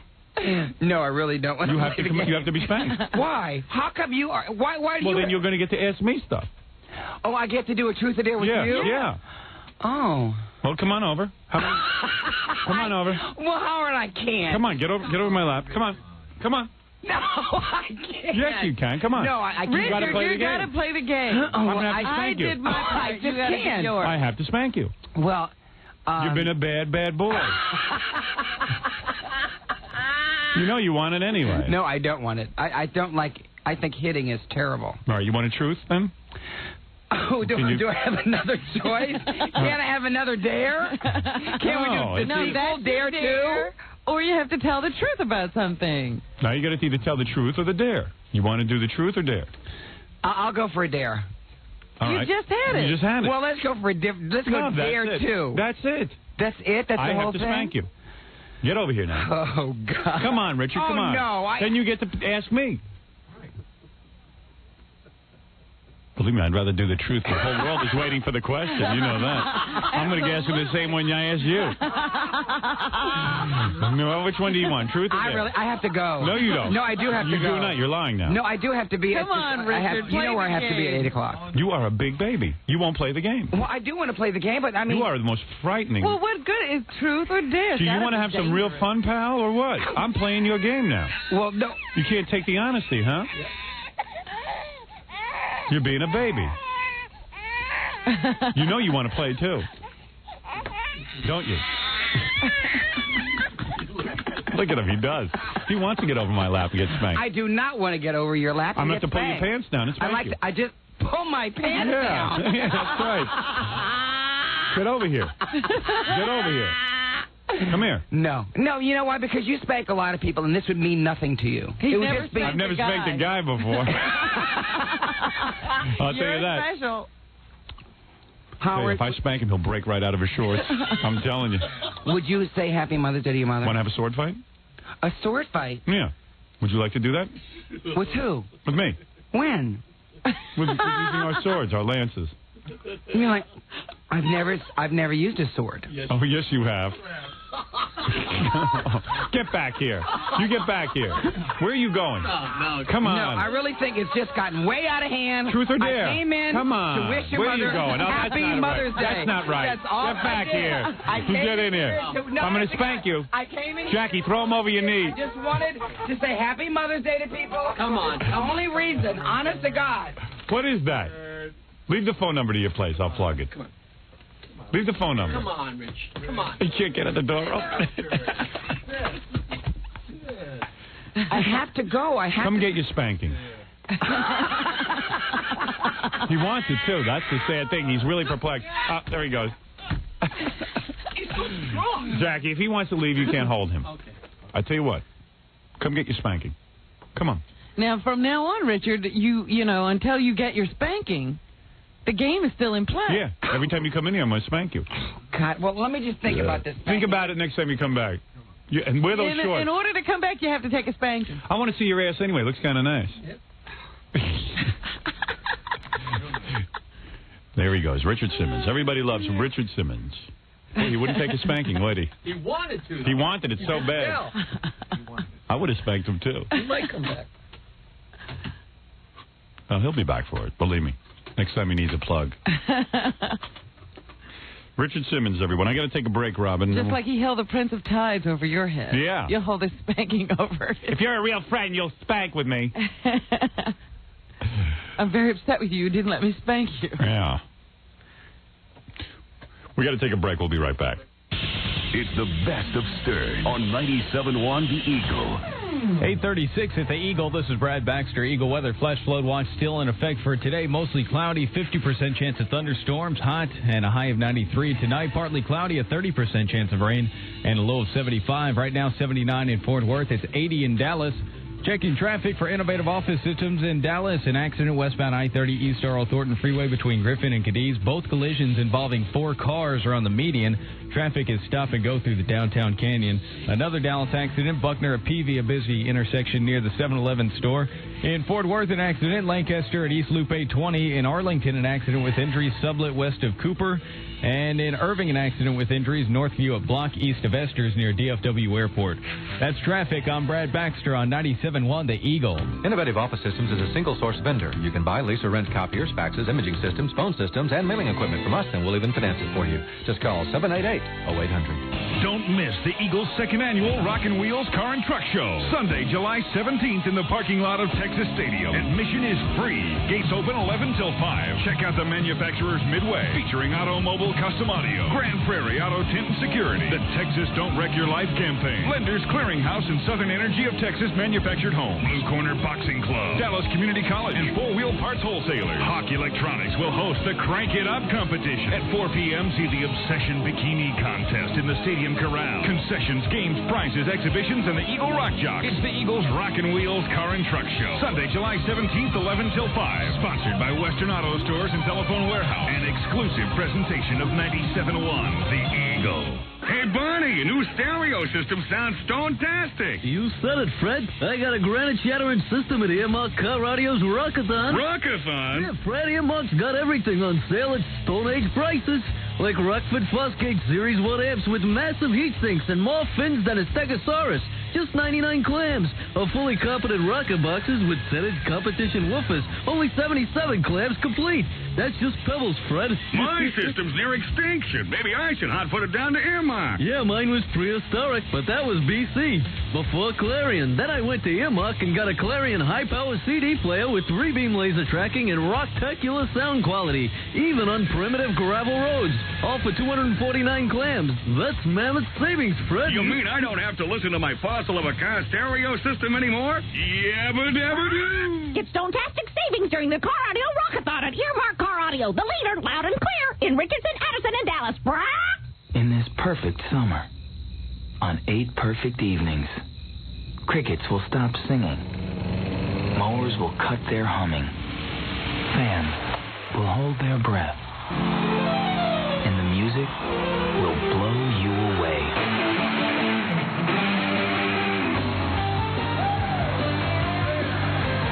Welcome to Margaritaville, Storyville.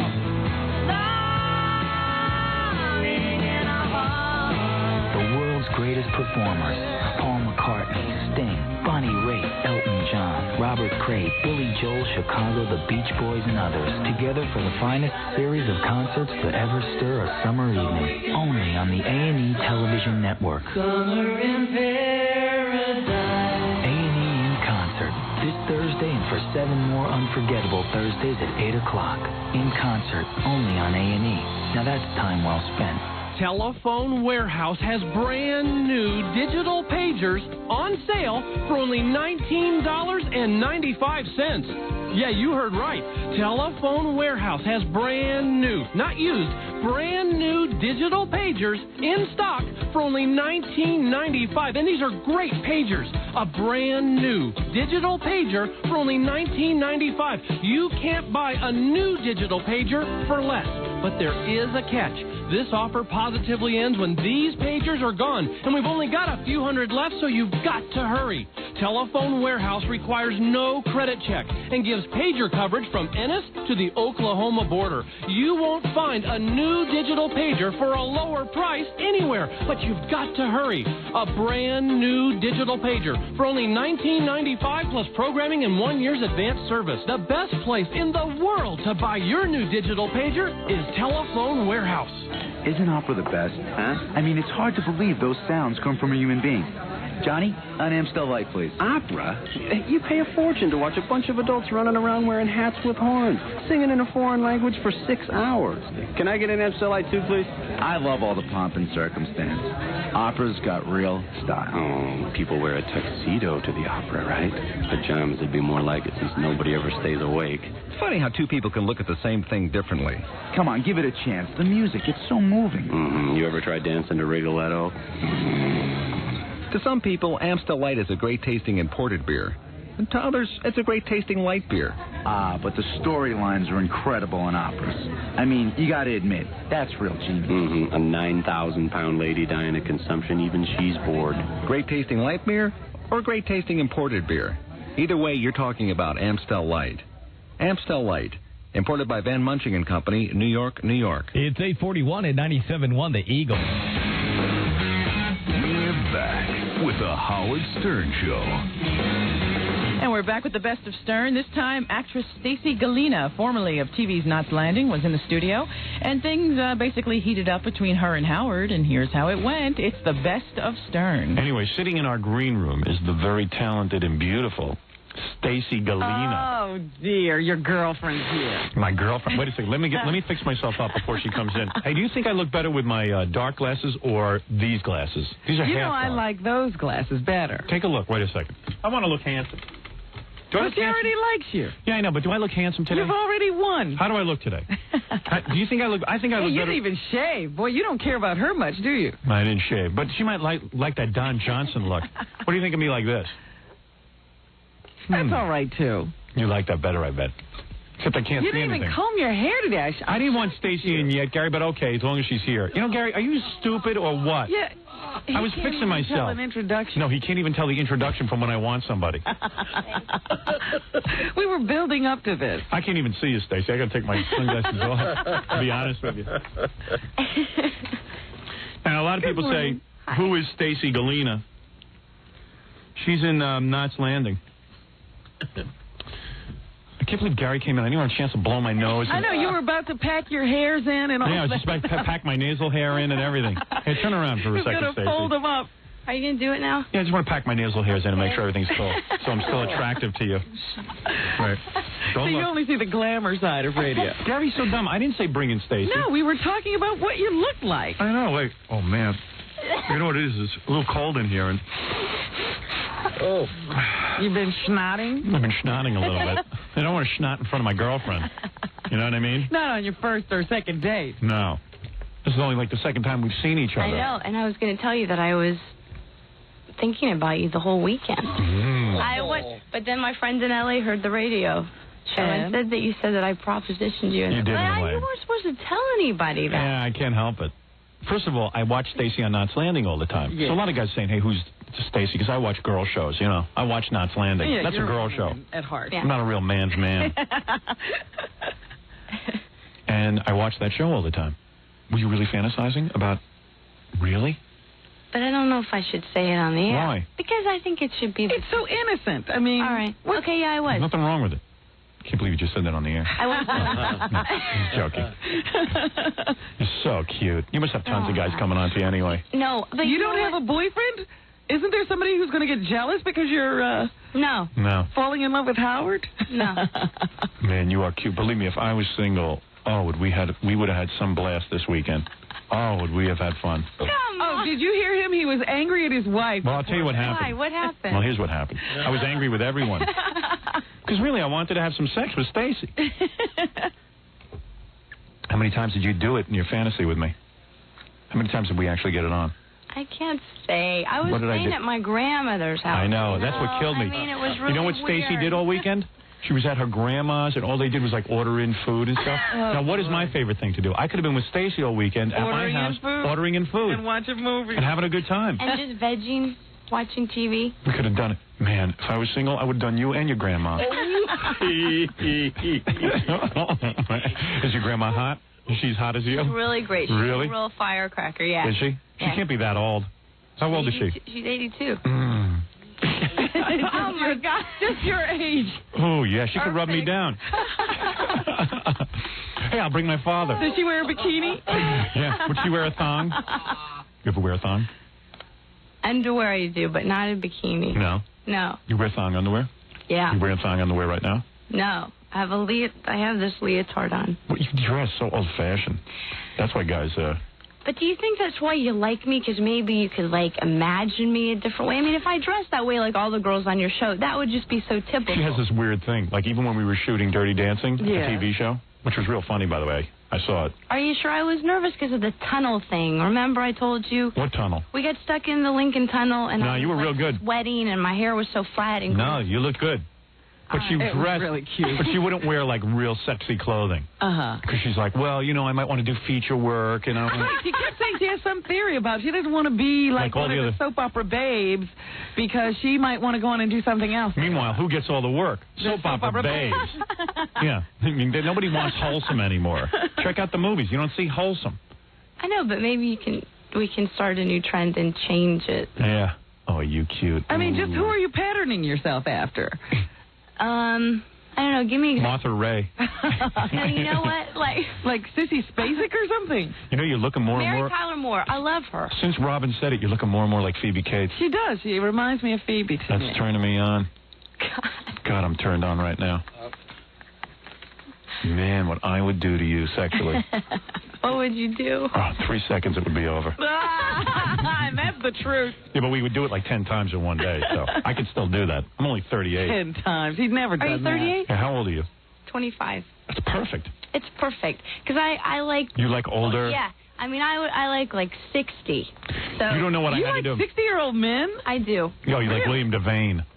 He's not your typical 60-year-old guy. What, you got a crush on him? Yes, you do. No, I don't. I have a crush on you. That's it. Really? Yeah. Just me? Just you. You mean it? Because I was, the whole time I was, she told me she had a crush on me, right? He said in so many words. I knew you were coming. Robin goes, she wasn't coming on to you. I'm calling you. I said, Stacy came on to me. I'm telling you, we were in the middle of Dirty Dancing. You don't know what goes on while you're out there. We're arguing about whether you're coming on to But I liked it that you were being so forward. What was I doing? Well, you came up to me and you just said, look, I'm attracted to you. You did. You said it. I heard you say it. You heard me? Yeah, but I've already said I'm attracted to you. All right. All right. Well, So I said to her, what are you doing this week? I mean, that she could come on the radio show. She goes, but you're married. Uh-huh. So you thought he was asking you for a date. I said, if you weren't married, Howard. I know. There'd be some stuff happening. Yeah, and I need to hear that. Is your wife going to get, like, really mad at me now? We're never watching Knots Landing again. She doesn't like your character anymore on the show. No, but, you can understand. My wife knows I'm but not going to choose. It's flattering, I think, to her, because it's nice that she knows she has a great guy. I don't even see what's wrong with me having sex with Stacy a couple of times, because I told my wife Stacy doesn't mean anything to me. Oh, you. She doesn't. Well, that's nice for Stacy to hear. Well, I had to say that to my wife. Stacy means the world to me. I just can't tell her that. Hey, let me tell you, though, I watched the show. I had seen it before, but I watched it with my grandmother Saturday night. That was funny, huh? Would you have the Schwinkty Award? 30 share. Okay? Not landing dreams of a 30 share. I know. A 30 share. Well, what about that pregnant woman that... She made money. She made $1,000. I know. There you go, Jackie. She made money. Complaining that you didn't get paid? Is that Yeah, is that it? Why, you take your top off for people. No, I would not. Yes, you do. I read it in the Inquirer. I had, but... okay. So anyway, let me take a break, and then I'll tell you how my day was, like that whole weekend. Yeah, you got to tell her what happened to you. I had to masturbate twice. Oh, I knew you weren't cured. I knew it. And then you had a proposition. You say this to everybody. As soon as I leave, there's going to be this girl from the radio show. You're really on TV. cute. You're What's my her type. name? You're my type. No, Howard, you know which one I'm talking about. Which one? She has red hair or something, right? Yeah. Who? Oh, Tony Katane? Yeah. Nah, she's still chubby. Come on, and You don't need big breasts for me. My wife doesn't have big breasts. You're nice and petite. Over Tony. Tony Katane is a little bit, Jerry Seinfeld evidently had some kind of rendezvous with her. Yes. And she was with that guy from Whitesnake and stuff. Oh, so you feel she's soiled. I feel Stacy's cleaner. I'm like virgin territory. She's like... How many guys have you had? Would you say in your whole life? That I've slept with? Yeah. I've had 3. That's perfect. That means you're practically a virgin. 2 years. I am. You're fresh as a daisy. Now, why are you so in love with me? Physically, you can't be in love with me. Physically, I am. Really? Yeah. Can you really see him? No. Yeah, wait a second. Maybe that's why I keep it dark whenever she's around. You're physically in love with me? Yeah, but you know what? I am. I started yelling at Ronnie, the limo driver, on the way home. I go, guess who came on to me? He goes, who? I go, Stacy Galina, because he watches Knots Landing, too. Like, he does everything I do. Right, so he can talk to you. Yeah, so he's allowed to converse with me. So he goes, really? And I told him the whole story. Yeah. Which I'll tell the audience in just a minute. All right. He goes, really? I go, you know what, Ronnie? She would, but if I was laying sick in a hospital and I was no longer on the radio, Stacy wouldn't stay with me. I love my wife. I got to stay with my wife. You were talking yourself out. Yeah, I had to tell Ronnie how bad a person Stacy was. That you really didn't love me. You just love me because... But that's not true. It's not. You just love me because I'm me? Yeah. Wait I love you because you're witty. I'm physically attracted to you. I think you're funny, smart. I mean, In other words, I could have gotten into your pants this you weekend. haven't seen him at home. No, but she likes to do what I like to do. You don't like to go out, right? I don't go out. And you like to order in food. Yeah. And you like to just lay in bed. We can watch some movies, Can you right? keep tons of bottles of pasta stocked and... Oh, yeah. Do you eat the pasta But the housekeeper can do that. Oh, sure, like it's happening now. Oh, the housekeeper messed up, but not anymore. Plenty of jars of pasta sauce. And I go out to, every Saturday night we go out for the same Italian restaurant and have fun. Aren't you come home. bored yet? It's perfect. She likes that. It's so perfect. That's right. You don't want to go to any You don't big want to go to functions. Hollywood parties, and You don't even want you to. don't want to see Europe. You just want to be with your man, and that's it. Yeah, I mean, I think something's wrong with me because everybody, like my grandmother, was driving her crazy. She wanted me to get out and do stuff, but And you don't want I to do stuff. You don't want that pressure. Really? Like to read a book, maybe watch some TV, Right. Not do a little even read. It's too much. Just Right. the TV. Yeah. Oh, man. Oh, what a girl. Oh, I'm dizzy from you. Oh, you know how get her out of the studio. No, but you said too. You know how you had the phobia about planes? Yeah. You I do do too. Oh, boy. All right. Well, I guess you two. Ram your tongue down my throat.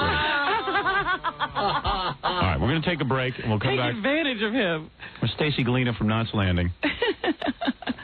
Find out some more, but then I got to throw her out of here because I'm going to explode. Is that right? I just got to get rid of you and get you out of my life. 'Cause I can't. It's like Casablanca in here. She even invited me to lunch. And you turned her down? I have to. How can I What, do you that? couldn't eat with her? That's cheating? Because if I eat with her, I'm going to end up in a hotel with her. You. Don't do this to me. Can I tell you something else really quick? Okay. I'm going to Washington this next weekend to see a friend of mine. Oh, don't go to Washington. My Yeah? friend Brian, but nothing. We're just friends. Don't give in to him. But listen. He probably wants you. But listen, Yeah. I made him talk like you on the phone. I wonder if it would be cheating if I had phone sex with you. I don't think so. I don't either. That's not cheating. Is that cheating, Robin? Well, let me think about it. I'm just thinking if you were I'll at give you home, time to think, yeah. If you were at home and you called one of those numbers, you wouldn't want your wife to see the phone bill. Right. Why? Because it'd be embarrassing. Oh, okay. Yeah, and plus... Not cheating. Not cheating. All right. I don't think she divorced me for being a loser calling the phone sex line. Don't you think? I wouldn't doubt it. Oh, Jesus. Can't believe it. Oh, man, we could be so happy together, right? Yeah. Oh, yeah. Good. What a I know. tease you are. Hey. You're not even a tease. You're telling me you love me. Why should we torment ourselves? Right. You know? I mean... Man. And you know what? During the Dirty Dancing sketch, there's supposed to be like a kiss, but I wouldn't do it because I know my wife would kill me. Yeah. So I turned my head. I watched the tape. You went for it. You wanted to kiss. You did. Tell I the truth. saw that too. Right there. You tried to kiss him. Yeah. She was after me. Come on, admit I it. don't remember that. Oh. There were like two clinches. You're dreaming. And the first time, everything was fine. The second time, you went right. You were diving for his leg. You're dreaming. You don't remember that. Turned into an animal. You were an animal. You practically raped me. Yeah. I can't help it if I was raped. That would work, wouldn't it? I'm a little too tall for you, though, aren't I? I'm 6'5". I'm kind of big. Yeah, you were very big. I didn't realize you were that tall until we did the Dirty Dancing. Yeah, I know. That's what I'm talking about. Yeah, I was shocked at you because you usually don't even I could put her in some heels. consider little girls like her. Yeah, I consider everything. I walk through the door. All right, we're going to take a break, and we'll talk to Stacy about Knots Landing or something. And I'll tell you why my weekend was miserable, thanks to you. Okay. And we'll be back right after this. You're listening to the best of the Howard Stern Show on 97.1 The Eagle. 8:55 at the Eagle. This is Brad Baxter. Eagle weather flash flood watch in effect today. Mostly cloudy, 50-50 shot of thunderstorms and a high of 93. Tonight, partly cloudy, down to a 30% chance of rain, low of 75. Right now, 80 in Dallas. It's 79 in Fort Worth. Checking traffic for Bob Thomas Ford in Dallas. Accidents reported. Buckner at Peavy. That's a busy intersection near the 7-Eleven store. Also, Keystone I-35 South R.L. Thornton. Westbound I-30 East R.L. Thornton freeway between Griffin and Cadiz. Only one car remains on the median waiting for a tow truck. Traffic stop and go through the downtown canyon. And an accident with injuries in Dallas. Hillcrest at Larmenga.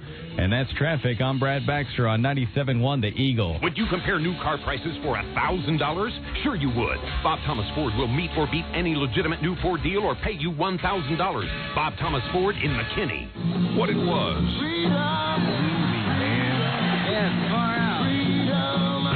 What it will be. Metallica, Green Day, Rollins Band, Aerosmith, Porno for Pyro, Alice in Chains, Peter Gabriel, Red Hot Chili Peppers, Johnny Cash, and at least a dozen more. You and a friend. Woodstock 94 on us. It's the Eagles' Summer of Glow. To win, pick up an entry form today at Guitar Center, North Dallas and Arlington, and at all Blockbuster music stores.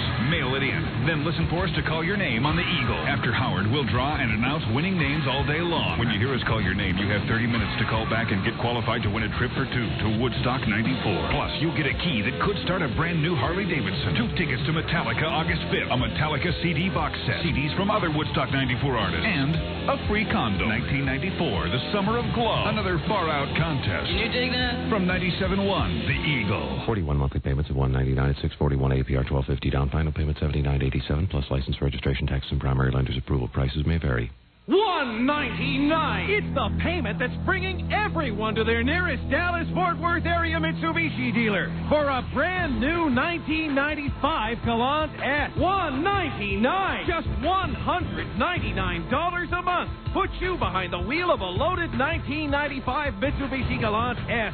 $199. And it's got air conditioning, tilt wheels, dual airbags, and so much more. You have to see it to believe it. $199 at your Dallas-Fort Worth area Mitsubishi dealers. Plus, every credit application will be accepted. $199. Buy a brand new 1995 Mitsubishi Galant S for $199 a month. Only at your nearby Dallas-Fort Worth area Mitsubishi dealer. Hurry! $199 right now. Hey, Robin, heard you were moving out of the apartment complex. You bet I am. Lenders Clearinghouse is selling me a new Southern Energy manufactured home with payments that are less than half of what I'm paying for rent. You should see the quality of these HUD-approved manufactured homes, composition shingle roofs, plywood floors, and all 2 by month. They even have a no-credit-required first-time buyers program on their pre-owned homes. But what I really like is the no-closing cost feature. Lenders, you're not hit with lots of hidden costs, and the reputation for after-sales service is unsurpassed. Lenders made me feel good about my purchase. Hey, man, I'm a homeowner. Cool. Lenders, the low-price leader in Southern Energy of Texas, the quality builder, have teamed up to score touchdowns with you, the home buying public. In Dallas, just east of 635 on Highway 175 at Silverado. For more information, call 557-1537 now. That's 557-1537. Call now. You're listening to The Howard Stern Show on KEGL, Fort Worth, Dallas. Hi, we're here talking about Vittel Natural Water with world traveler Mona Pruitt. I've been everywhere, darling. You must have a lot of experiences. Actually, I pay someone to have them for me. Wow.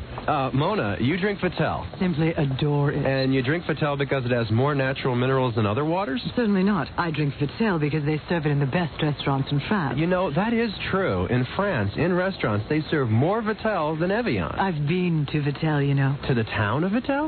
The actual spa? They make pilgrimages there, you know, just for the water. That's right. Beautiful, isn't it? Well, You've never been there. He's never been there. Well, one day... The boy has never been to Vittel. Okay, lady, knock it off.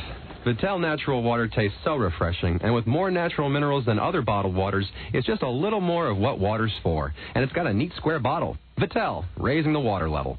Look for Vittel Natural Water at your local Kroger, Albertsons, Tom Thumb, or Winn-Dixie stores. It's hot. It's summer. It's time for something refreshing. Try the Summer Funshine in San Antonio now at special prices. San Antonio's finest hotels are offering accommodations in a variety of locations with prices starting at only $69 per night. Call 1-800-28-TEXAS and ask for the Summer Funshine package and get the best discounts on tickets to Fiesta Texas and SeaWorld delivered to your room. No waiting in lines at the parks. Come stay on the Riverwalk and enjoy good food, great art, and lively music. Or by colorful Market Square and soak up local culture. Or by the major shopping malls with quick access to the city's popular attractions. Although San Antonio is Texas' most popular vacation destination, rooms are available for a romantic vacation or a family treat. Catch the Summer Funshine. Call today. With values like these, a summer can blaze by. It's 9:01 and 97.1 The Eagle. We're back with a man whose wife would never cut off his private parts with a butcher knife because a nail clipper would do the job just fine. Howard Stern. And we're back with the best of Stern and more with actress Stacy Galina. This time she's giving Howard a massage when they receive this disruptive phone call. It is Best of Stern. I'm in here trying to impress Stacy. I showed her my letter from Helen Kushnick, the executive producer of The Tonight Show, begging me to come on. Yeah. Then I had my press clipping out about how successful we are about to go into the Chicago market and how we're turning down all kinds of money. Then I got the New York Magazine article about this guy, an open letter to me about what our movie should be about. And I'm going to just have her read all that stuff and impress her more. When she walks out here, she'll be dizzy. You really turn me on when you read the advertisements. Really? Really. Oh, she's yanking my crank. When we did it, could you read them? Really? You like it when I read I like it. Fred, more commercials. All right, listen, Stacy, we're running out of time. Okay. Do you want to rub down or not? Yeah, I want to rub you down. You want to rub me down? Yeah. In my towel? Yeah. You mean it? Yeah. Oh, come on. Why be shy about it? Make it happen real quick. There's only limited time, and why should I deny a woman a wish? Hey, we got to make our guests happy. Jackie, lower the lights. What's the matter with you? Yeah, of course. Wait a second, Stacy. I got to get out of my pants. You're not even out of your pants yet? No. Yeah, that's it. That's good. Oh, God. I'm going to take off my belt. Good. Take off your belt. Yeah, I don't want that. Because it's a little tight. How much you weigh? I don't know, like 110. You're going to take off everything, huh? Are you naked under there or you have your undies on? What do you want? He's wearing jeans. Naked! You know, you're kind of wearing a lot of clothes for a massage scene. Aren't you afraid you'll get oil all over everything? Yeah. No. Right there, huh? Really? If I have the oil, I wouldn't wash it off. I wouldn't wash it off till I got, I don't know if you're putting me on. I'm not putting you on. Really? Really? Robin, you thought she didn't like me. Now what do you think? I think she likes you, but not as much as you think. No. I think she's in love. No, Robin, you're wrong. I really... She's in love with me, damn it. Okay, if you say so, Howard. You have to remember, she's good. I know what real love is. No. Yeah, where did you get That's it? what you got at home. I don't know, man. This sounds like real love to me. All right. For my undies. Okay. Oh, my God. Oh. What is he doing? I'm in my towel. I'm here for a massage. She's fainting. I love you for this. Thanks. I love you for this. I love you. Yeah, but she's not getting out of that chair, I'll tell you that much. Am I going? Not yet. I Okay. got to arrange everything to get my massage mat out. Think you could trust her over there? Oh, yeah. I hope not. I mean, when will I ever see Stacy again anyway? Well, you make your butt jiggle like it does. You know how sometimes you do that? That turns you on, huh? Love it. That is love. Well, she thinks of me like a Mel Brooks. You know what I mean? Like how Anne Bancroft fell in love with Mel Brooks. Oh, I see. Okay. All right, let me see if I can... Jackie, that's not funny. I see what's jiggling on you, you peckerhead. Not like that, pal. All right, Stacy, come on over here. Now, Stacy, I think you're entirely too dressed for Am I this. taking these headphones off? Yeah, you're going to have to take headphones off. But you're entirely too dressed for this. I mean, I don't see it as being awfully erotic. See, she didn't like you. You're going to really wear that? Yeah. Take your shoes I off. can do it better. Come on, Take please. your pants Oh, off. I shocked you. Here. Yeah, you certainly have. Hey, you want to do my back or my... Are you going to really be naked? What do you mean? Well, I mean, I'm going to wear my towel. Can they hear us right now? No. All right. Go. They can't hear a thing. Oh, okay, wait a second. What about, you want it on your stomach or your back? Well, you tell me. What do you prefer? Personally, I prefer... You got the mic? Personally, I prefer my stomach. Oh, come on, Stacy, don't be shy. You want this? You're so in love. Sit? What do you mean where are you supposed to sit? Give me a massage like a massage girl. Oh, Okay. she is really uptight. She doesn't like you so much. It's like the Dirty Dancing skit. Now, already I'm aroused. Oh No, my not God, yet. I love you so much. You do? Oh, my God. Are you putting me on? What? You're not? No. Well, come here and rub me down. If you love me. What kind of rub down is this from a woman who loves me? You're rubbing me down like my wife rubs me down. No, Okay, I'm gonna start right now. can't believe you're so clothed, though. It's kind of a drag. You know what? What? Well, if you turned over, then they can't hear you, but I was gonna do your back. All right, my back. See, she doesn't want to touch you. She's not that in love. Your legs right now, I don't mind All right, anything. yeah, okay. What is that? Any body part, it doesn't matter. Oh, okay. All right. Can I sit here? Yeah, damn right. Where's she sitting? On my ass. She's wearing more clothes than a... Oh, and I love your hair. You do? Yeah. Oh, thank you. I think she's going to cry, Robin.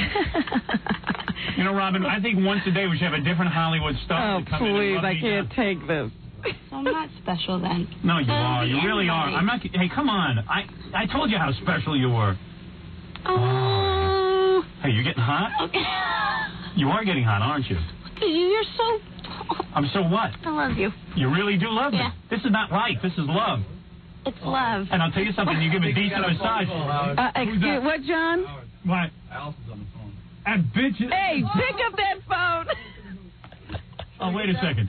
What? We hit the button now. I got to put the phone line on. Can you do it, Fred? Run over there and help him out. Help me out. What you want to do? Just hit the red light here? Yeah. And then you got to put the phone on. Yeah, he can't do that. See, my wife ruins everything. Oh, that's come on, Fred. Go over there and Here, hold on. Let me get I'm nervous. I'm nervous. Don't get nervous. She can't do anything. She's only on the phone. She's only home. She's all the way out there on the island with her Yenta friends. Is it up?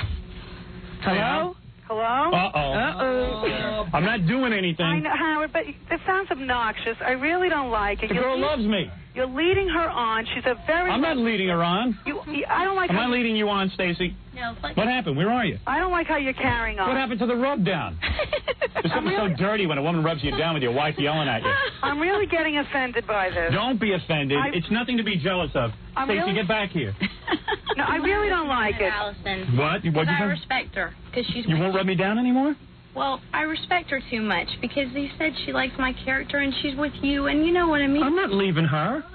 What is her? She's completely out of line here. I know you're not leaving. She goes and gets massages all the time. I do not. That's right. Robin, what was my wife doing at your Super Bowl party? I don't know anything. Oh, cut it out. Hey, there's nothing wrong with Stacy being attracted to me. What's wrong with that? That's a very big compliment. Yeah, but Howard, you're leading her on. Am I leading you on? Am I leading you on in any way? Now, why is she in the middle of this? I know. You know what, Allison? Why is she in the middle of this?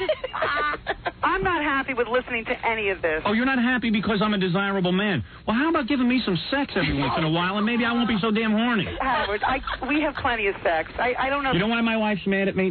Last week I made love to her, right? Yeah. And I couldn't wait to make love to her. So I came home and I was really horny, and it lasted 30 seconds because I didn't give her any foreplay with her stupid vibrator. So all of a sudden, because when you're married, I don't believe this. None of that is true. That is true. You yelled at me for like 2 days about. I did not. I don't believe You were upset. You said to me, "How come you don't try to satisfy me?" Howard. But we've been together a long time. There's plenty of times I satisfy you. Howard. What?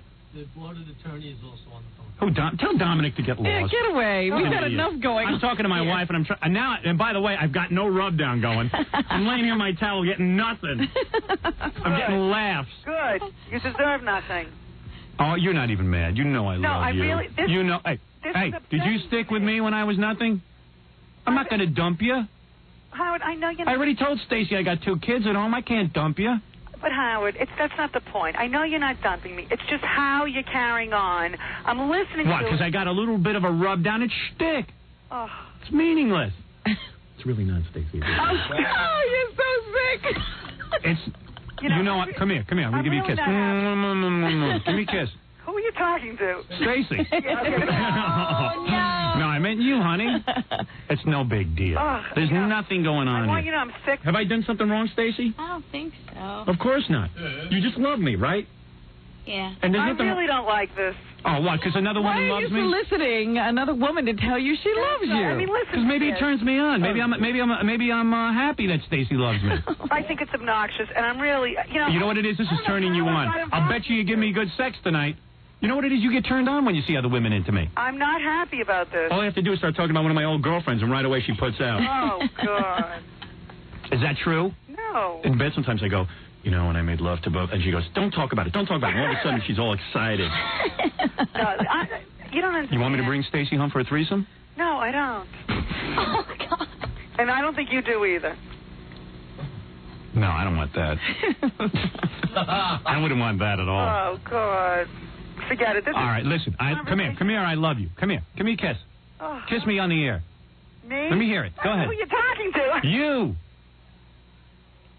Howard. Go ahead. You're embarrassing me. All right. No, just a little rub down. Well, she can't rub you down over the phone. No, I mean Stacy. Oh, you.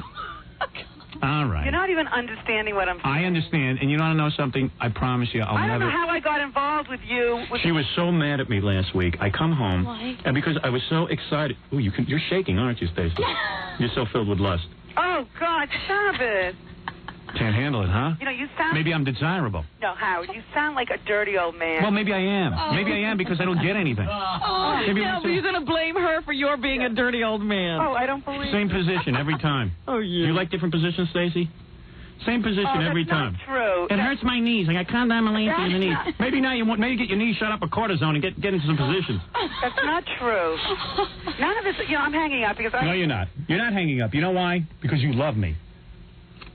Stop it already. No, This is nonsense already.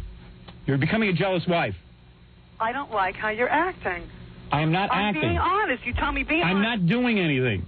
Well, stop doing anything. Oh, I hate being yelled at. It's like being yelled at by my mother. I didn't do anything. Howard, you can't. Do I love you? Did I ever cheat on you? How many years am I married? Well, this sounds like cheating to me. How many years? This is not cheating. I don't like the sound of it. Well, then turn it off. I'm trying to. I just figured Turn off the radio. I figured I'd... Why are you listening to the radio? Well, yesterday, what would you have her doing? You do what you did yesterday. She went to some psychic. She played me the tape last night. I still listen to the radio. She goes to a psychic. Yeah? For my birthday. So the guy, of course, knows who I am. You can tell from the tape. My wife falls for it. The guy goes, I see a movie career for your husband. Evidently, his next couple of deals are going to be his movies are going to be very popular, and he's going to have his own production company, and he has a very successful TV show, doesn't he? And he works with a partner with the initial R. Oh. I go, Allison, are you a dupe? And Allison goes, R? I don't know anyone with... Oh, yes, Robin, his partner. Don't tell me who he is. It was psychics, wasting time and money. Well, there were some things he didn't know. He said we were going to have 5 grandchildren. You mean Stacy or... I don't know when Allison's mad at me. I'm not mad at you, She's not mad at you. It's him. I don't like how he... My wife's a big social worker type. She has a master's from Columbia. She's smart enough to know it's me with the problem, not you. Yes. So if she comes and shoots anybody, it'll be me, not you. You don't have to worry. What is it, Gary? Okay. I just got phone calls from 2 listeners wanting to know if your wife's going to be on Dial-A-Day. Yeah, she's not going to be anywhere. Wow, like the zookeeper? Yeah, let's have some song parodies. I love you. Don't worry about it. Yeah, Everything's under control. Stacy and I are just having a little flirtation, that's all. Yeah, well, I'm not thrilled with it. I think you're leading her on, and you're carrying on. I'm not, though. Am I leading you on? Like a lecherous old man. I don't think so. It's all in fun. It's all in fun. See? All right, goodbye. All right, I love you. Say I love you. I love you. All right, now turn off the radio so I can get my rub down. Because I'm not passing up this opportunity.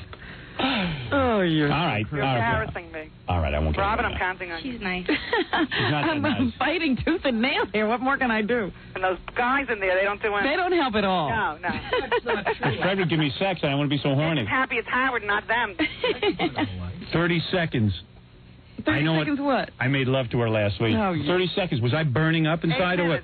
She comes up to me, she goes, I can't believe how dissatisfied I am. I don't believe what he's saying. You did say that. True. All right. I did not. It was lovely. I love you. I love you, too. Right. Behave yourself. All right, I will. Embarrassed. Get up off the floor. Bye-bye. Where are you I'm on the anyway? floor. Get up. All right, goodbye. Oh.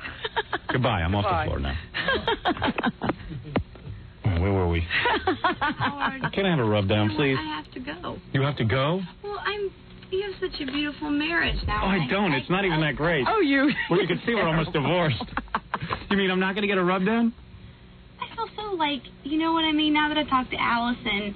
It's not right, is it? Oh, Jesus, I hate that. You're not going to think about me anymore? Well, it's so different. I know you have the 2 kids. What if my wife dies from a horrible disease? Can I call you then? I mean, all right. maybe I should become friends with her, you know? No. You're not friends with anybody. You just stay away from me. All right, go back to your seat then. Stacy. I'm going to use your towel to wipe my hands off, can I? What? Yes. I thought she wouldn't wash. She can't wait to get you off of her. Yeah, now she won't even rub me down anymore. Believe me. I would, but it was... Yeah, what, that shook you up? It made it weird. I better put the lights on, Hal. No lights. Why not? I don't want the lights. Can't believe it. Party's over. Party's over is right. The end. That's what you both needed, a little dose of reality. That bitch wife of mine can't handle when I have a little fun. How dare you call her? I'm doing a wild show. I can't have a wife. The most wonderful thing that's ever happened to you. You know what? I have a little bit of a cramp in my stomach now. Oh. Really? You're getting sick? Was that from touching me? No. It's just... It was too weird for you? Yeah, Couldn't it's handle weird. it? Sometimes a man is worth fighting for, you know. You know what I you felt don't give like, up. though? Like, what? A home wrecker. If we were having something and then, like, you had to go to Christmas with your other family or something. No, I don't have to go to Christmas with them. I'm telling you, once I'm done with the family, feeling. that's it. That's the feeling. Oh, that was so beautiful. We almost had a thing going there. I had it down on the floor where she was massaging me and really getting into it, starting to moan a little bit. Well, I guess I have to say goodbye to you. Come here. Come over here. Sit on my lap for a second. Well, you'll always have Paris. Come over here. Come over. We'll always have our massage together. Even if we had a brief massage, at least it was a massage. Stacy Galina from Knots Landing. Come here. Come here. Say goodbye. Bye. I'm so depressed. I'll always remember you. How's my breath? I have a tic tac. Let me smell. I have a tic tac. Smells great. Oh, you're so cute. And I'm getting aroused. Oh, you. So, I guess this is goodbye. It was nice knowing you. My wife ruined everything, huh? It's really weird. Yes. Love is very difficult that way. Sometimes you can't, kind of leaving on like a down note. I know. I mean, we had a fun time. It was a little fantasy. Back as the cream still. I didn't rub it all the way. You didn't even rub my back all the way. Look how she loves me, Robin. Is this the greatest? And you said she did it. I still don't believe it. I have to let you go. You know what? You got to go find yourself another man, and you got to just get married or something. And fantasize that it's me. Put a big fright wig on him. A big rocker wig. A big rock and roll wig and shades. When I get to my friend Brian, I'm just going to make him talk like you and wear the wig. Yeah. You have to sell the spots now. All right, goodbye. But I'll listen to you on the way out because, I love when you do the spots. Okay. Thanks for coming on. Oh, give me a kiss. Oh. That was wet. You kissed me. I'm going. Goodbye. Oh, Jesus. What a waste. What a waste. My wife had a call. She's not wasted. What are you talking about? Because she's going to go out for some guy, and she's never going to really be happy. Oh. I could have made her happy. On the belt. You have no idea what happiness you're going to miss out on. Oh, listen to this. You have no idea. Boy, Howard, you're so gracious. Yeah, I know. You should never love another man. You should just keep thinking about me. I don't want her going off and finding a guy. Well, if you really cared about her, you'd want her to be happy. I don't want her to be happy. Oh, you. Go pine away for 40 years. And then maybe we'll be on TV one day and, we'll say, yeah, his wife died, my husband died, and we got together after 40 years. But then Stacy will be Your wife isn't back. leaving you even when she dies. No, she's going to outlive me, I bet. She's going to teach me a lesson. Goodbye, Stacy. Am I really leaving? I don't know, Stacy. I don't know. Are you? It is sad. Is John going to take me out? Well, all right. I'll take a commercial break. I'll talk you down. It's like a widow. I know. All right, well, when we come back, we got to do some news. And by the way, Jan Hammer, what is his name? Jan Wenner. Jan Wenner. Whatever. The guy from Rolling Stone will be on the satellite at some point. And we also got to read a lot of Enquirer articles and play the Zookeeper parodies. Yeah, there's a lot of stuff going on. Before you go, will you flash me? I have a padded bra on. Oh, okay. Boy, some love. All right, we'll be back right after these words. It's the best of Stern on 97.1 The Eagle. Relationships in the 90s are tough, and it takes someone sensitive and compassionate to help you deal with them. So when we started talking about putting together a Sunday night call-in talk show, we knew Russ Martin would be the guy. So what you're telling me is that penis size does matter, and I'm what? Useless. Okay, we f***ed up.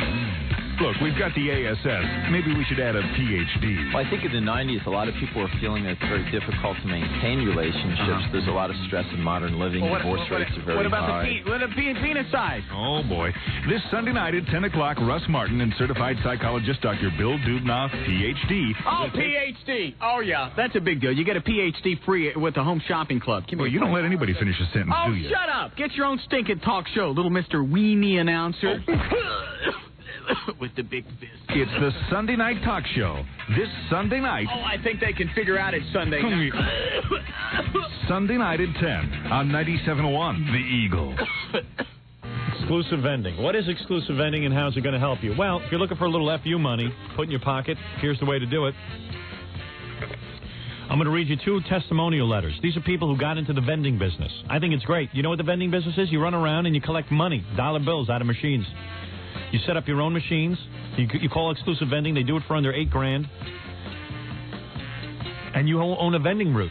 And you can stock them with anything you want. And I know what you're saying. I don't know how to stock a vending machine. I don't know how to get these machines to these locations. They do that all for you.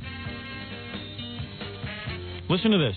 Here's a letter. I grew up in the Napa Valley wine country of California. In fact, I used to work at a very large winery in the financial department. Okay. I was also in charge of a $100 million investment portfolio. But I could always use some extra cash.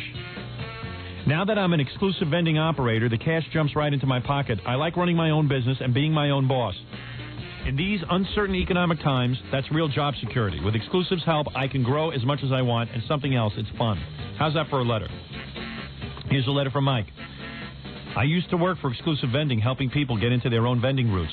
I sure helped a lot of people get started. That made me feel good to help other people, but I must admit, it also made me a little bit jealous. So I left the Exclusive Vending as an employee and became an exclusive vending operator.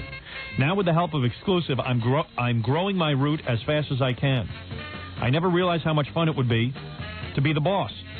Oh, by the way, a couple of other people I helped get started at Exclusive are my brother-in-law and my mother. There it is. You want to give them a call, find out more about it, get some information? You do? Well, I don't have the phone number. What do you think of that?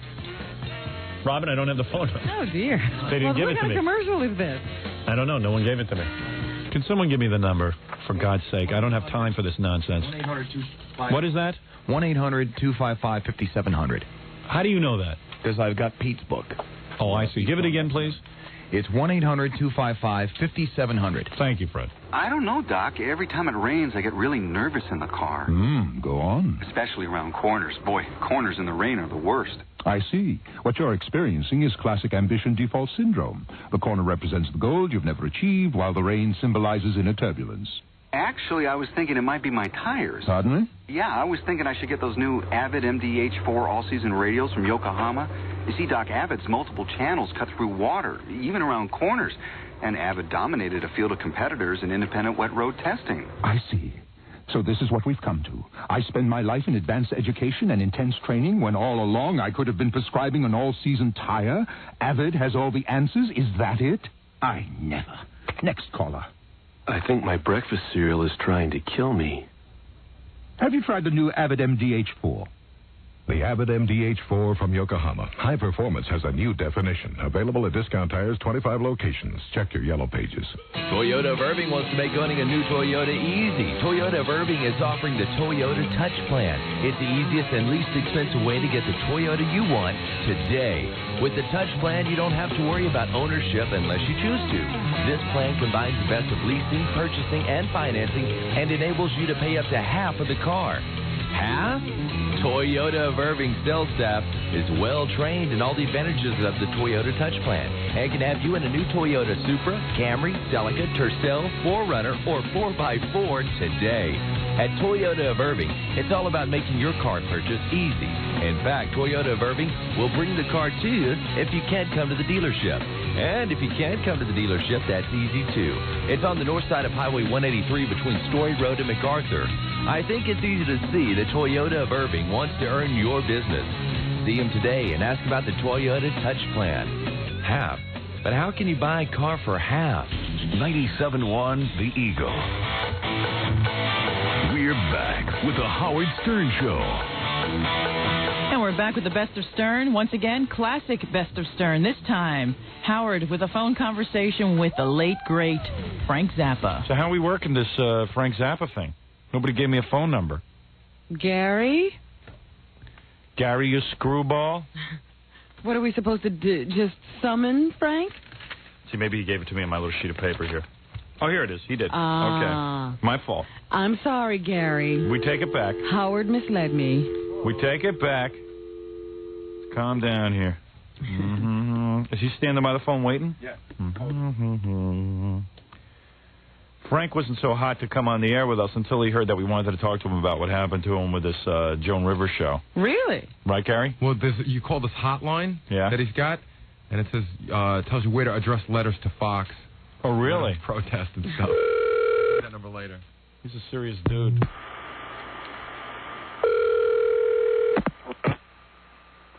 Hello? Frank? Yep. It's Howard. Good morning. Hey, man, we're on the air. Hey, it's 4 o'clock in the morning here. What are you guys doing? What are you doing up? Yeah, what are you doing up? I work all night. Oh. What are you working on? I was just typing on the Synclavier. Synclavier? Yep. What's Synclavier? Some kind of, computer? Computer? Music That's a thing? computer. Oh, computer. What are you typing? I'm I'm working on a piece for string orchestra. Oh, yeah? Yeah. You type that music out? Yep, you type it out, and then you push the button, and it plays it for you. Wow. Oh, man, I got to get one of those. Hey, you should. That is exactly what you need for the radio. Oh, that would be so cool. You mean I could type in a whole bunch of notes, and then it would just play it back? That's right. You could type it in, and Louie, any way you want it comes out. Super. He knows your musical library. Yeah. What about Hang On Sloopy? You think I could get that? Yeah, that's pretty good. I still remember the first time I came on there, and you handed me that guitar, and we had to play Louie. Yeah. Well, it was a beautiful moment, wasn't it? It's one of them. Yeah. Hey, so let's get right down to it. Okay. So what happened? Now, Fox... You were supposed to do a stint on the Late Show, right? The ex-Joan Rivers show. Right. You were all set to do it. In fact, the last time I spoke to you, you were ready to do it. Yeah, I'd been working with them for about 3 weeks trying to get it ready, but then I guess it was Wednesday of last week when I finally arranged to get Daniel Shore to be the guest on the show, and then contacted this other guy who used to be the producer for Pat Robertson's 700 Club and had written a book about it. I want to stick those two guys on a Friday night. They panicked. That would have been pretty cool. I mean, you know what I don't understand is they're sitting there with a 1.7 share. What are they afraid of? Frank's going to get low ratings? I mean... What can you say about a show that got lower ratings than the David Brenner show? Oh, boy. Yeah, well, yeah, there you go. I mean, but the point is... Well, what is the point? The point is, why would they tell you not to have those guys as guests if they have such... I mean, maybe you would have gotten higher ratings. You couldn't go any lower. Well, that's not my department, you know. So what happened? You put the whole thing together, and then they said, hey, man, when did they tell you they're pulling the plug? Wednesday. Because I'm waiting to hear from these guys whether they're going to pick up my show. Oh, well. And you know, so don't hold your breath. You know, that kind of terror spreads laterally in a corporation like that. It's kind of weird, too, because our first guests were Daniel Shore and that other guy. And the other guy's name was Gerard Thomas Straub. But that's pretty cool, though. I'd like to hear about some guy who's going to rag on Pat Robertson. Sure. Well, you want to hear some of the things that he would have said? Yeah, sure. During the time that he was working at Christian Broadcast Network, he was born again. I mean, he was totally into it. He was there, you know, doing this for Jesus, the whole business. Right. And so he learned some of the ins and outs of the way the system works there. They have some peculiar beliefs. Now he says he thinks the whole thing is run like a cult. But one of their beliefs is that there's an actual demon, a creature demon of rock and roll, you see. Yeah. And 6 guys in the audio department were suspected of being infected with this demon. Yeah. And so they sent them. Robertson flew them to Chicago to have this demon exorcised by a preacher in Chicago who specializes in that particular demon. In rock and roll demons. That's right. So that's the guy you should be talking to this morning. And that's pretty cool. I mean, that's good stuff. I mean, I don't see why. So did you tell the guys from Fox that you were going to... Didn't you tell them all that kind of stuff? They didn't even want to talk to this guy. You know, when I called them up, I said, I have this guy who used to produce the 700 Club. They said, not another book guy. Oh. Not a good move. No way. Well, yesterday... well, who'd they want you to have on? Like some kooky rock and roll people or something? They wanted me to talk. They offered me a couple of basketball players and the star of another Fox sitcom. So I could do a cross plug. Pretty good, huh? Yeah, that's pretty cool. The star of another Fox show. Something we haven't seen before. A little self-serving stuff. Yeah, I guess I'm getting a little nervous with those guys. I haven't even heard from them. They were supposed to call me up and tell me whether or not they liked my show. Well, it doesn't matter if they like it. It's whether or not the people like it. Never ask them if they like it. Yeah, but the only way you get on is if they like it, if you know what I'm saying. Then I don't know what to tell you about that. I think that they make these decisions by pulling little pieces of paper out of a hat in the middle of the floor. I can't believe they burned you like that, Frank Zappa. I mean, you know, to me, I say, hey, you got a whole empty network, and why run a rerun that's gotten you a 1 share? Why not take a chance on someone like this? Go for it. I think that would have... The best idea I heard was Frank Zappa hosting the show. Well, what they did was they called yesterday. They called my agent, and they said, it was the vice president of Fox called up, and he said, look, if we invite him to come back, will he embarrass us by saying no? Would you have? I don't know what's going to happen with that. Will you go back? Would you go back and do it again?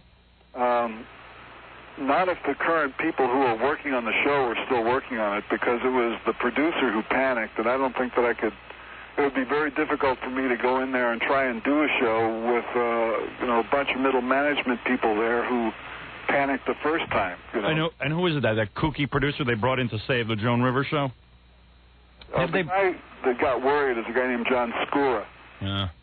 I think that's the guy they brought in to save the Joan Rivers show or something. Well, they had brought in someone else who left shortly after. This is not the person who worked with Joan Rivers. Well, let's be fair about it, okay?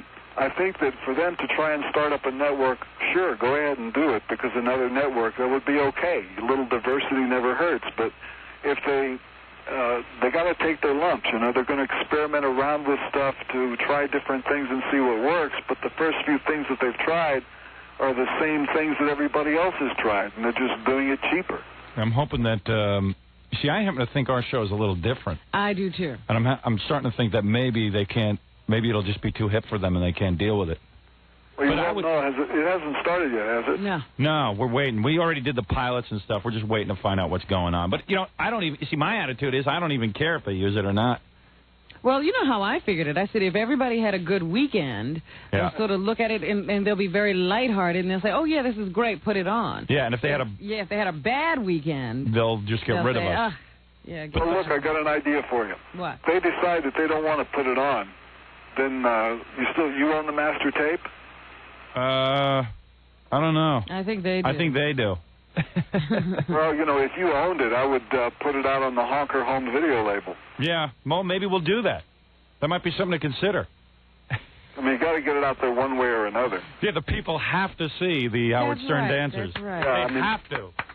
When I did the show the other day, they didn't have a monitor in there for me to see what was going on, so I haven't even seen the Howard Stern dancers. Yeah, you came off good. Hey, did you know that when we were interviewing you, we had beautiful fish and stuff swimming behind you?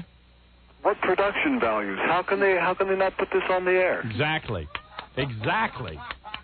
Hey, but anyway, Frank, I'm sorry you got burned on that, but something tells me you don't even care. Well, this is only my hobby. Okay. Let me say one other thing. Yeah. Have you heard the most recent pronouncements from the PMRC? What are they?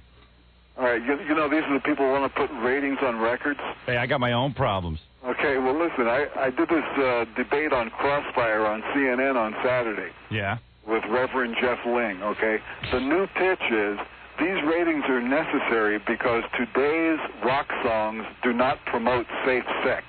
Yeah, that's the new angle. Oh, you got to have that. So we have the very idea that Tipper Gore is going to save everyone from AIDS. Yeah, we have some idiot program directors here in New York who won't play a George Michael song, not because it's bad, but because it refers to people having sex.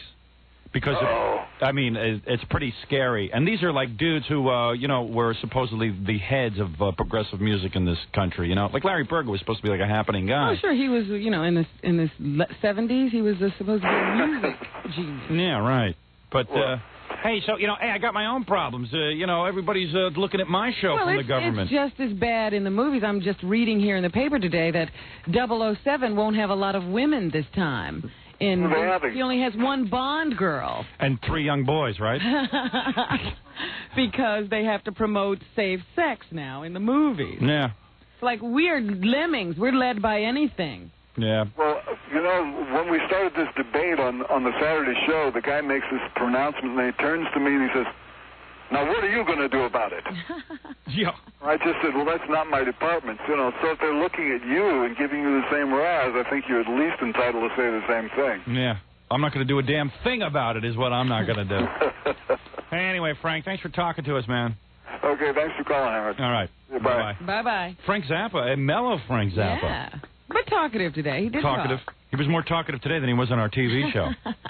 That was like pulling teeth. I'm telling you. Frank's better on radio than he is on television anyway. Maybe we caught him on a bad day. I don't know, man. I don't even know why he bothers with that whole PMRC. I think he should just forget about it. I think it's because he thinks they could be... something. So people could start to listen to them, and that would be dangerous. That would change America. I dig Frank Zappa, man. I dig that guy. He's a bright dude. Yeah. I envy his children growing up in that family. I sure do, too. What an easy life. Frank's rich. They didn't even finish high school. They just said, what do we need an education Frank for? was like, it's cool, man. You don't want to finish high school? You don't want to go to school? Hey, that's cool. Now, that's nice and real. And those kids seem real well adjusted. Oh, yeah. They're very down to earth. Good self-image. Very bright. They, no hang-ups. Yeah. Unlike myself. Unlike ourselves. Frank Zappa, the guy I thought would be the worst parent in the world, turns out to be like one of the best. Yeah, you can't tell by looking. No, you can't. Can't go by a guy who grows a little hair under his lip. Frank Zappa checking in, ladies and gentlemen. All the stars check in with us. Why, we don't know. I think Frank digs me now because, the FCC was on my ass. Oh, he's always dug you. Yeah, but I think, this is real. This is oh, man, this is too much. Marvin Kittman did a real bogus article on me. And oh, really? When was this? I got to say, I'm not going to say that I don't like Marvin Kittman just because he does bad articles about us. But today... You don't like when he writes about you. Yeah, right. But...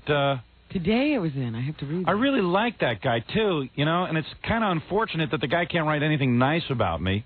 Because I think deep down under he really digs the show, but he just wants to, knock it. I just really... Because having read some of the stuff that he's written, I think he does like this show. I think he's a little jealous of it because I think he wishes he could be doing it. But I can't understand. This is the TV reporter from Newsday. Yeah. But the guy, the guy doesn't even make any sense. He's nonsensical when it comes to me. And he makes sense about everything else. Well, what does he say? I even got interviewed the other day, Robin, about TV critics. Mm-hmm. They were doing an article on that TV critic in Philadelphia, Gail Schuster, who writes nice stuff about us. Right. I said, yeah, she's real good. I said, and they said, who else do you like? I said, well, and I thought about it. I said, Marvin Kittman. I had to say, because I do respect the guy. What am I going to do, not say I like him because he doesn't like me? Mm-hmm. And then I also said, what's her name from the New York Post? Because she writes Jill Brooks. Yeah, because she writes some good stuff about us. I figure we'll stroke our friends. But Nothing anyway. like honesty, folks. Yeah. But I was pretty honest, about Marvin Kittman, where I should have probably not even mentioned the guy's name. Let's take a commercial break. You're listening to the best of the Howard Stern Show on 97.1 The Eagle. 97.1 The Eagle presents Candlebox, live in concert. Candlebox, August 9th at the Bomb Factory with special guest Rob Rule.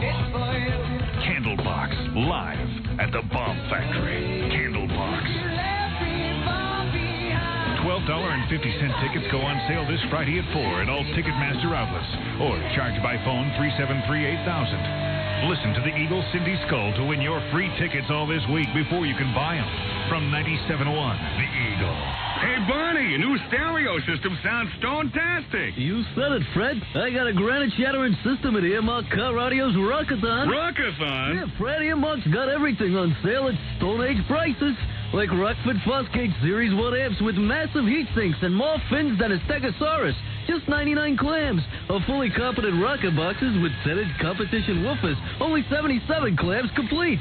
That's just pebbles, Fred. My system's near extinction. Maybe I should hot-foot it down to Earmark. Yeah, mine was prehistoric, but that was BC. Before Clarion. Then I went to Earmark and got a Clarion high-power CD player with 3-beam laser tracking and rock-tacular sound quality. Even on primitive gravel roads. All for 249 clams. That's mammoth savings, Fred. You mean I don't have to listen to my fossil of a car stereo system anymore? Yabba-dabba-doo! Get stone-tastic savings during the Car Audio Rockathon at Earmark Car Audio. The leader, loud and clear, in Richardson, Addison, and Dallas. Brah!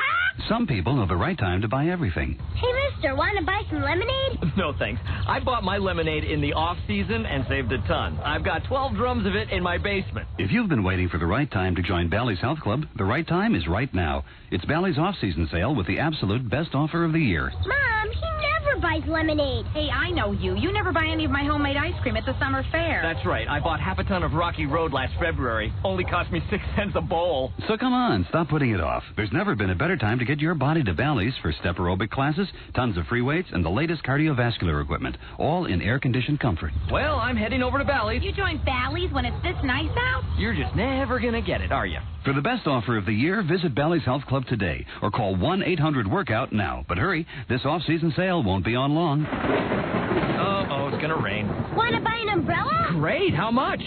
$50. Visit the Bally's President's Health Club near you or call 1-800-WORKOUT. quiet. You're heavy, you know. Shut up. She just came into the bedroom. Yeah. She's wearing a bath towel. Yeah. Now she's bending over the TV. Oh, man. Come on, let me up there. You should see what she has on now. What? Comedy Central, the only all-comedy cable channel. Really? Are you kidding me? No, and it's one of those new shows they're premiering in July. Yes. Oh, I don't believe it. What? She just moved right in front of the TV. I can't see anything. Oh, man. Now she's taking off her towel and blocking the whole set. Oh, we should have went to Susie's house. Yeah. What the hell is going on here? Watch Comedy Central's new fall season in July with new shows. Central, what the hell is going on here? Every Friday night in July, Comedy Central premieres a new episode of Jocks, an original news show that takes an unexpected look at and makes a lot of fun of the entire world of sports. Jocks, every Friday night in July at 9:30 p.m. Eastern Pacific. If you don't get Comedy Central, call your cable company. Oh, my God.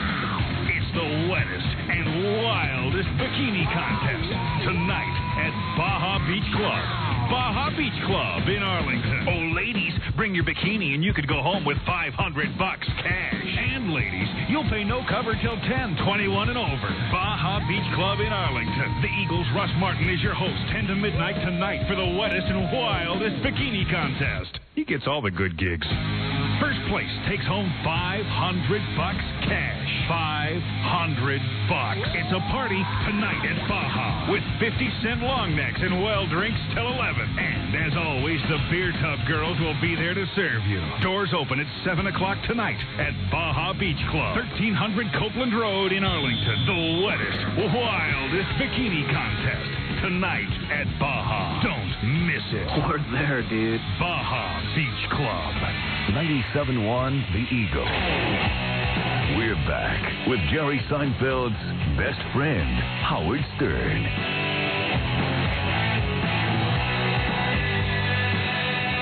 And we have more with the best of Stern. What is it, boy Gary Delabate? Do Bob and... Hold it a second. I mean... What? I mean, do Bob and Ray have any interest in talking to someone who has their own show on the gay cable network? Baba Booey. Oh. Sure, Bob and Ray will talk to them. Yeah. I don't know that he knows he's going to talk to Bob and Ray. I think he thinks he's just talking to Howard and Robin. But maybe, whoever wants to speak to them can. Sure, we'll talk to him. We're talking to a gay guy? Yeah, well, we'll set him straight, Ray. We know how to deal with them. Ernie, how could you like that? Ernie, are you done, or you want some more stories? Well, I'm looking at Ernie. Maybe I do like that. Were you ever attracted to Ernie? I mean, let me get to Robin. Were you ever attracted to Ernie? No. The whole time he was working for you, you never thought about him physically? Of course not. Okay, let's get back to Ray. Thank you. Ernie, you want to hear how real men handle gays? Okay. Do it. Hello? Hello? Hello? You're a homosexual? Yes, and a good one. What's a good one? What's a good one? Yeah. Active, proud, and I set a good example for other homosexuals. Children. What? Homosexual children. Hey, what's with you, Ray? Yes. Try to lower your voice, will you? Well, children... I'm working as hard as I can over here. Something's wrong with the machine. I know, you sound very feminine, to be honest with you. You know it's because I'm talking to this gay guy. Yeah. I think I'm changing. Maybe we shouldn't talk to any gays. I'm getting nervous with Ray over there. Right, quickly. You know, my voice is going up as we speak. No, this is Bob and Ray, sir. Bob and Ray? Yeah. Hey, how about trying a woman, pal? Well, I almost had a woman once. Well, let me tell you about women, okay, as long as we're on the topic. Yes. Bob and Ray have no tolerance for homosexuality. Maybe Howard and Robin... I haven't tried it. It feels so good. Hey, please. Hey. You know, God made man and woman. Man and Eve. Adam and Steve. Not he Adam also and made Steve. lots of mistakes. What? He also made lots of mistakes. Hey, dude. He made Adam and Eve so I'm getting fed up with you. God doesn't make mistakes, pal. God doesn't make mistakes. Your concept of God is a little warped. God isn't some guy who goes down to Mardi Gras and dresses up in a Carmen Miranda outfit. What Bible are you reading? I'm reading from the real Bible, the Lord Jesus Christ. Well, actually, we've got the condensed Reader's Digest version. And let me tell you something, pal. There's nothing better than a woman. For what? We like to use our women. Our women are sluts and whores, and we use them for every deviant thing you can think of. Well. We go to the bathroom on our women. Okay, pal? And we don't want to hear about some guys. We don't want to hear guys sharing each other's body fluids and their juices, okay? Oh, we don't. And what is the name of your show? Butt Blasters? Good Day Butt Blasters? Pal? Huh? What is your show? Totally Hidden Fist? Have you ever tried homosexuality? Hey, pal, you talking to Bob and Ray? And what is this? Who wants to try that? What's the name of your show? Teenage Mutant Ninja Ham Slammers? What's the name of your show, dude? It's called Gay USA, and it's shown on from 86th Street down every Thursday night from 11 on. And just what are you doing on this show? We interview everybody. We interview intelligent people. Yeah, well, you ought to interview Bob and Ray, and we'll set you straight. No, I mean, you need to go out with us. us. There's a show on the Fox channel now that's a bit embarrassing. What's that? What? Which one of you, Bob or Ray, one of you have a show on the Fox channel? Hey, listen, Dinosaur. You just listen to me carefully. I'm sick and tired of you mincing your way through a television set. That's not real television. Wig. What? I do have a dinosaur wig. I base my drag existence on dinosaurs. I'm not talking to that drag existence. These are all sick things. We're Bob and Ray. We kill gooks and nom. We don't talk to these people. You spray me now, Ray. Spray me down. Yeah, we feel it. We're feeling a little bit infested. We went to war for our country, man. Not for this, though. The whole time I was over there, man, the whole time I was over in Nam, you know what I thought about? What? Car and truck shows. That's what I fought for. Cars, trucks, and women. Hey, quick, blow up Gary's teeth. Bob and Ray have to leave now. Yes. Okay, we got to take a break. We'll be right back. It's the best of Stern on 97.1 The Eagle. What it was.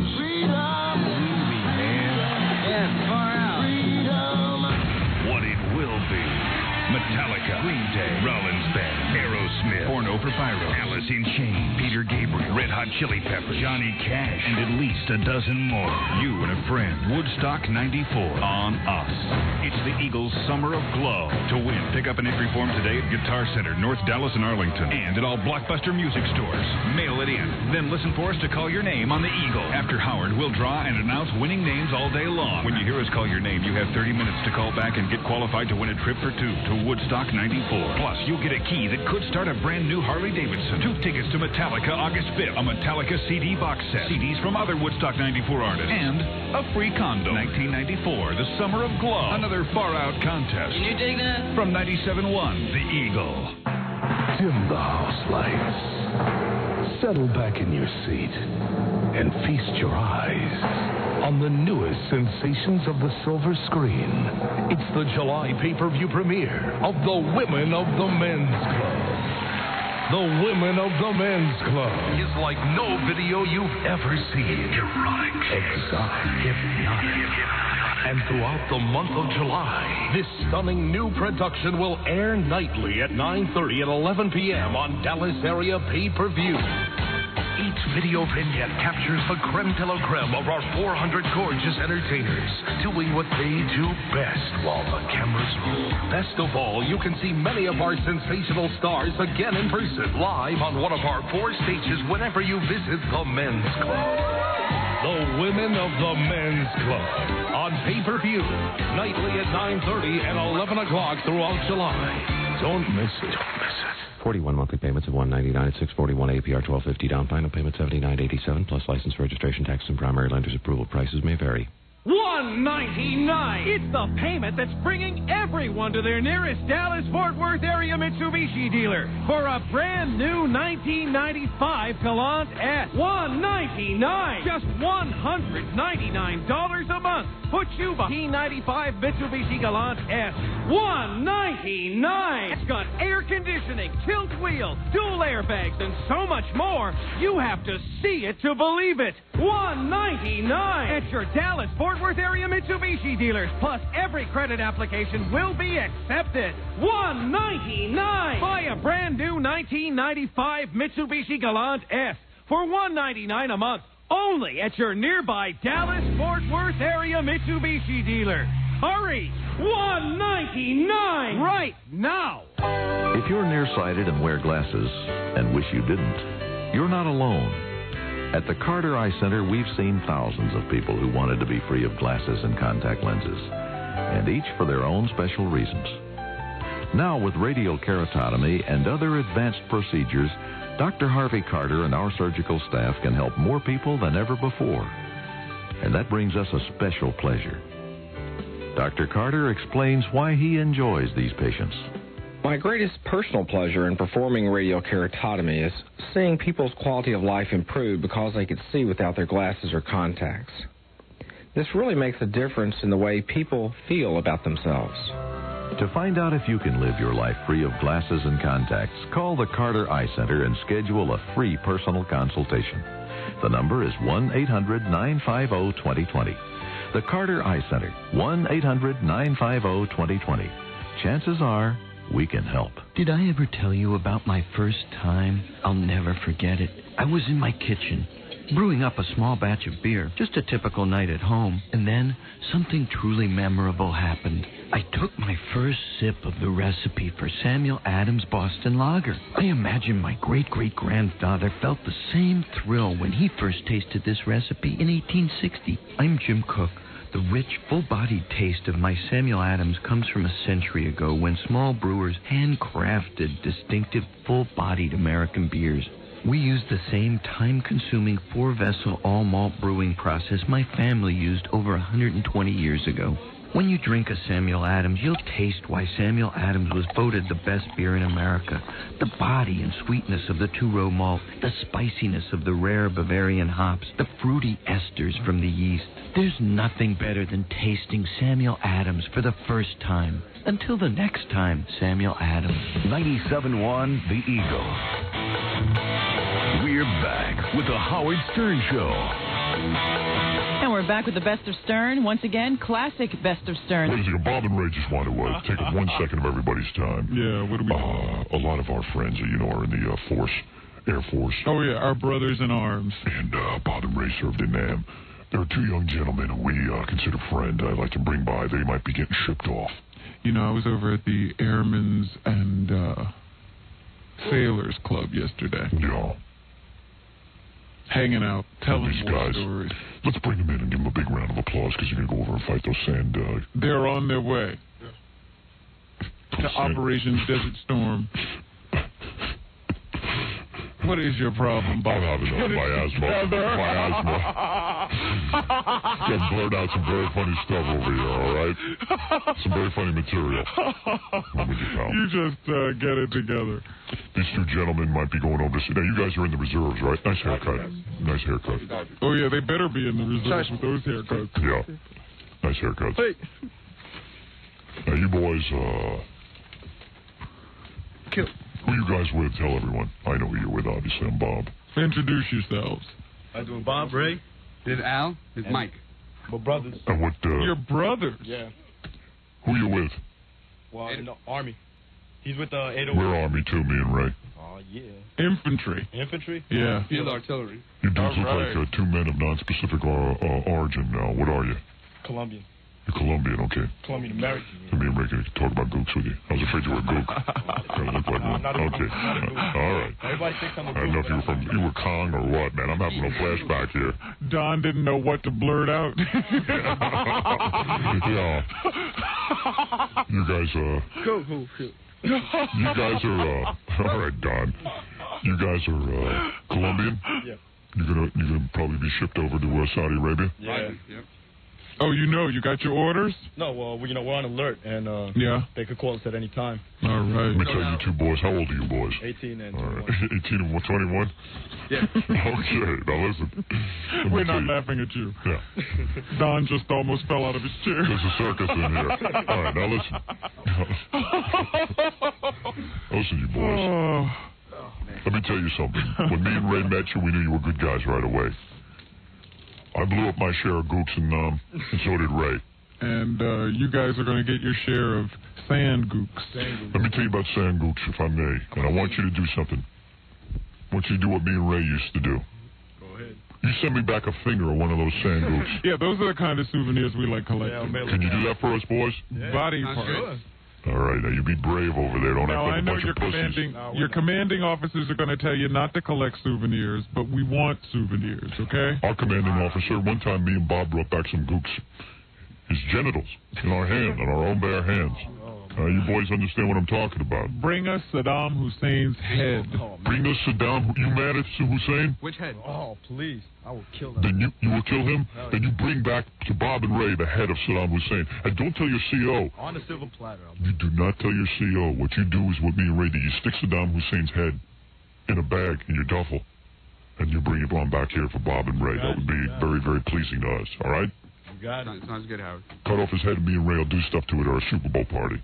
And to keep it from smelling, what you do is you wash it with Lysol. Right, Ray. Then you get some Dawn detergent to cut the grease. Right. And then you roll it in kitty litter. Do me a favor, take over a pack of kitty litter, some Dawn, and some, like a Lysol with you when you get Saddam's head in your hands. You understand what I'm saying, boys? Yep. You got it. Good to go. I'll mail it if I have to. So they'll get hit before You boys know how to fire a good weapon? Yeah. What are you bursting? M16A1. Me and Ray love that. It's a great weapon. Weapon of choice. M60. Remember that one, The M60? You're damn right I do, boy. Don't you tell me. I wish I could fire one right now. Me and Ray will be firing those up in the Poconos this weekend. Oh, yeah, we fire up in the Poconos. Yeah, they're a lot of fun to fire. They sure are.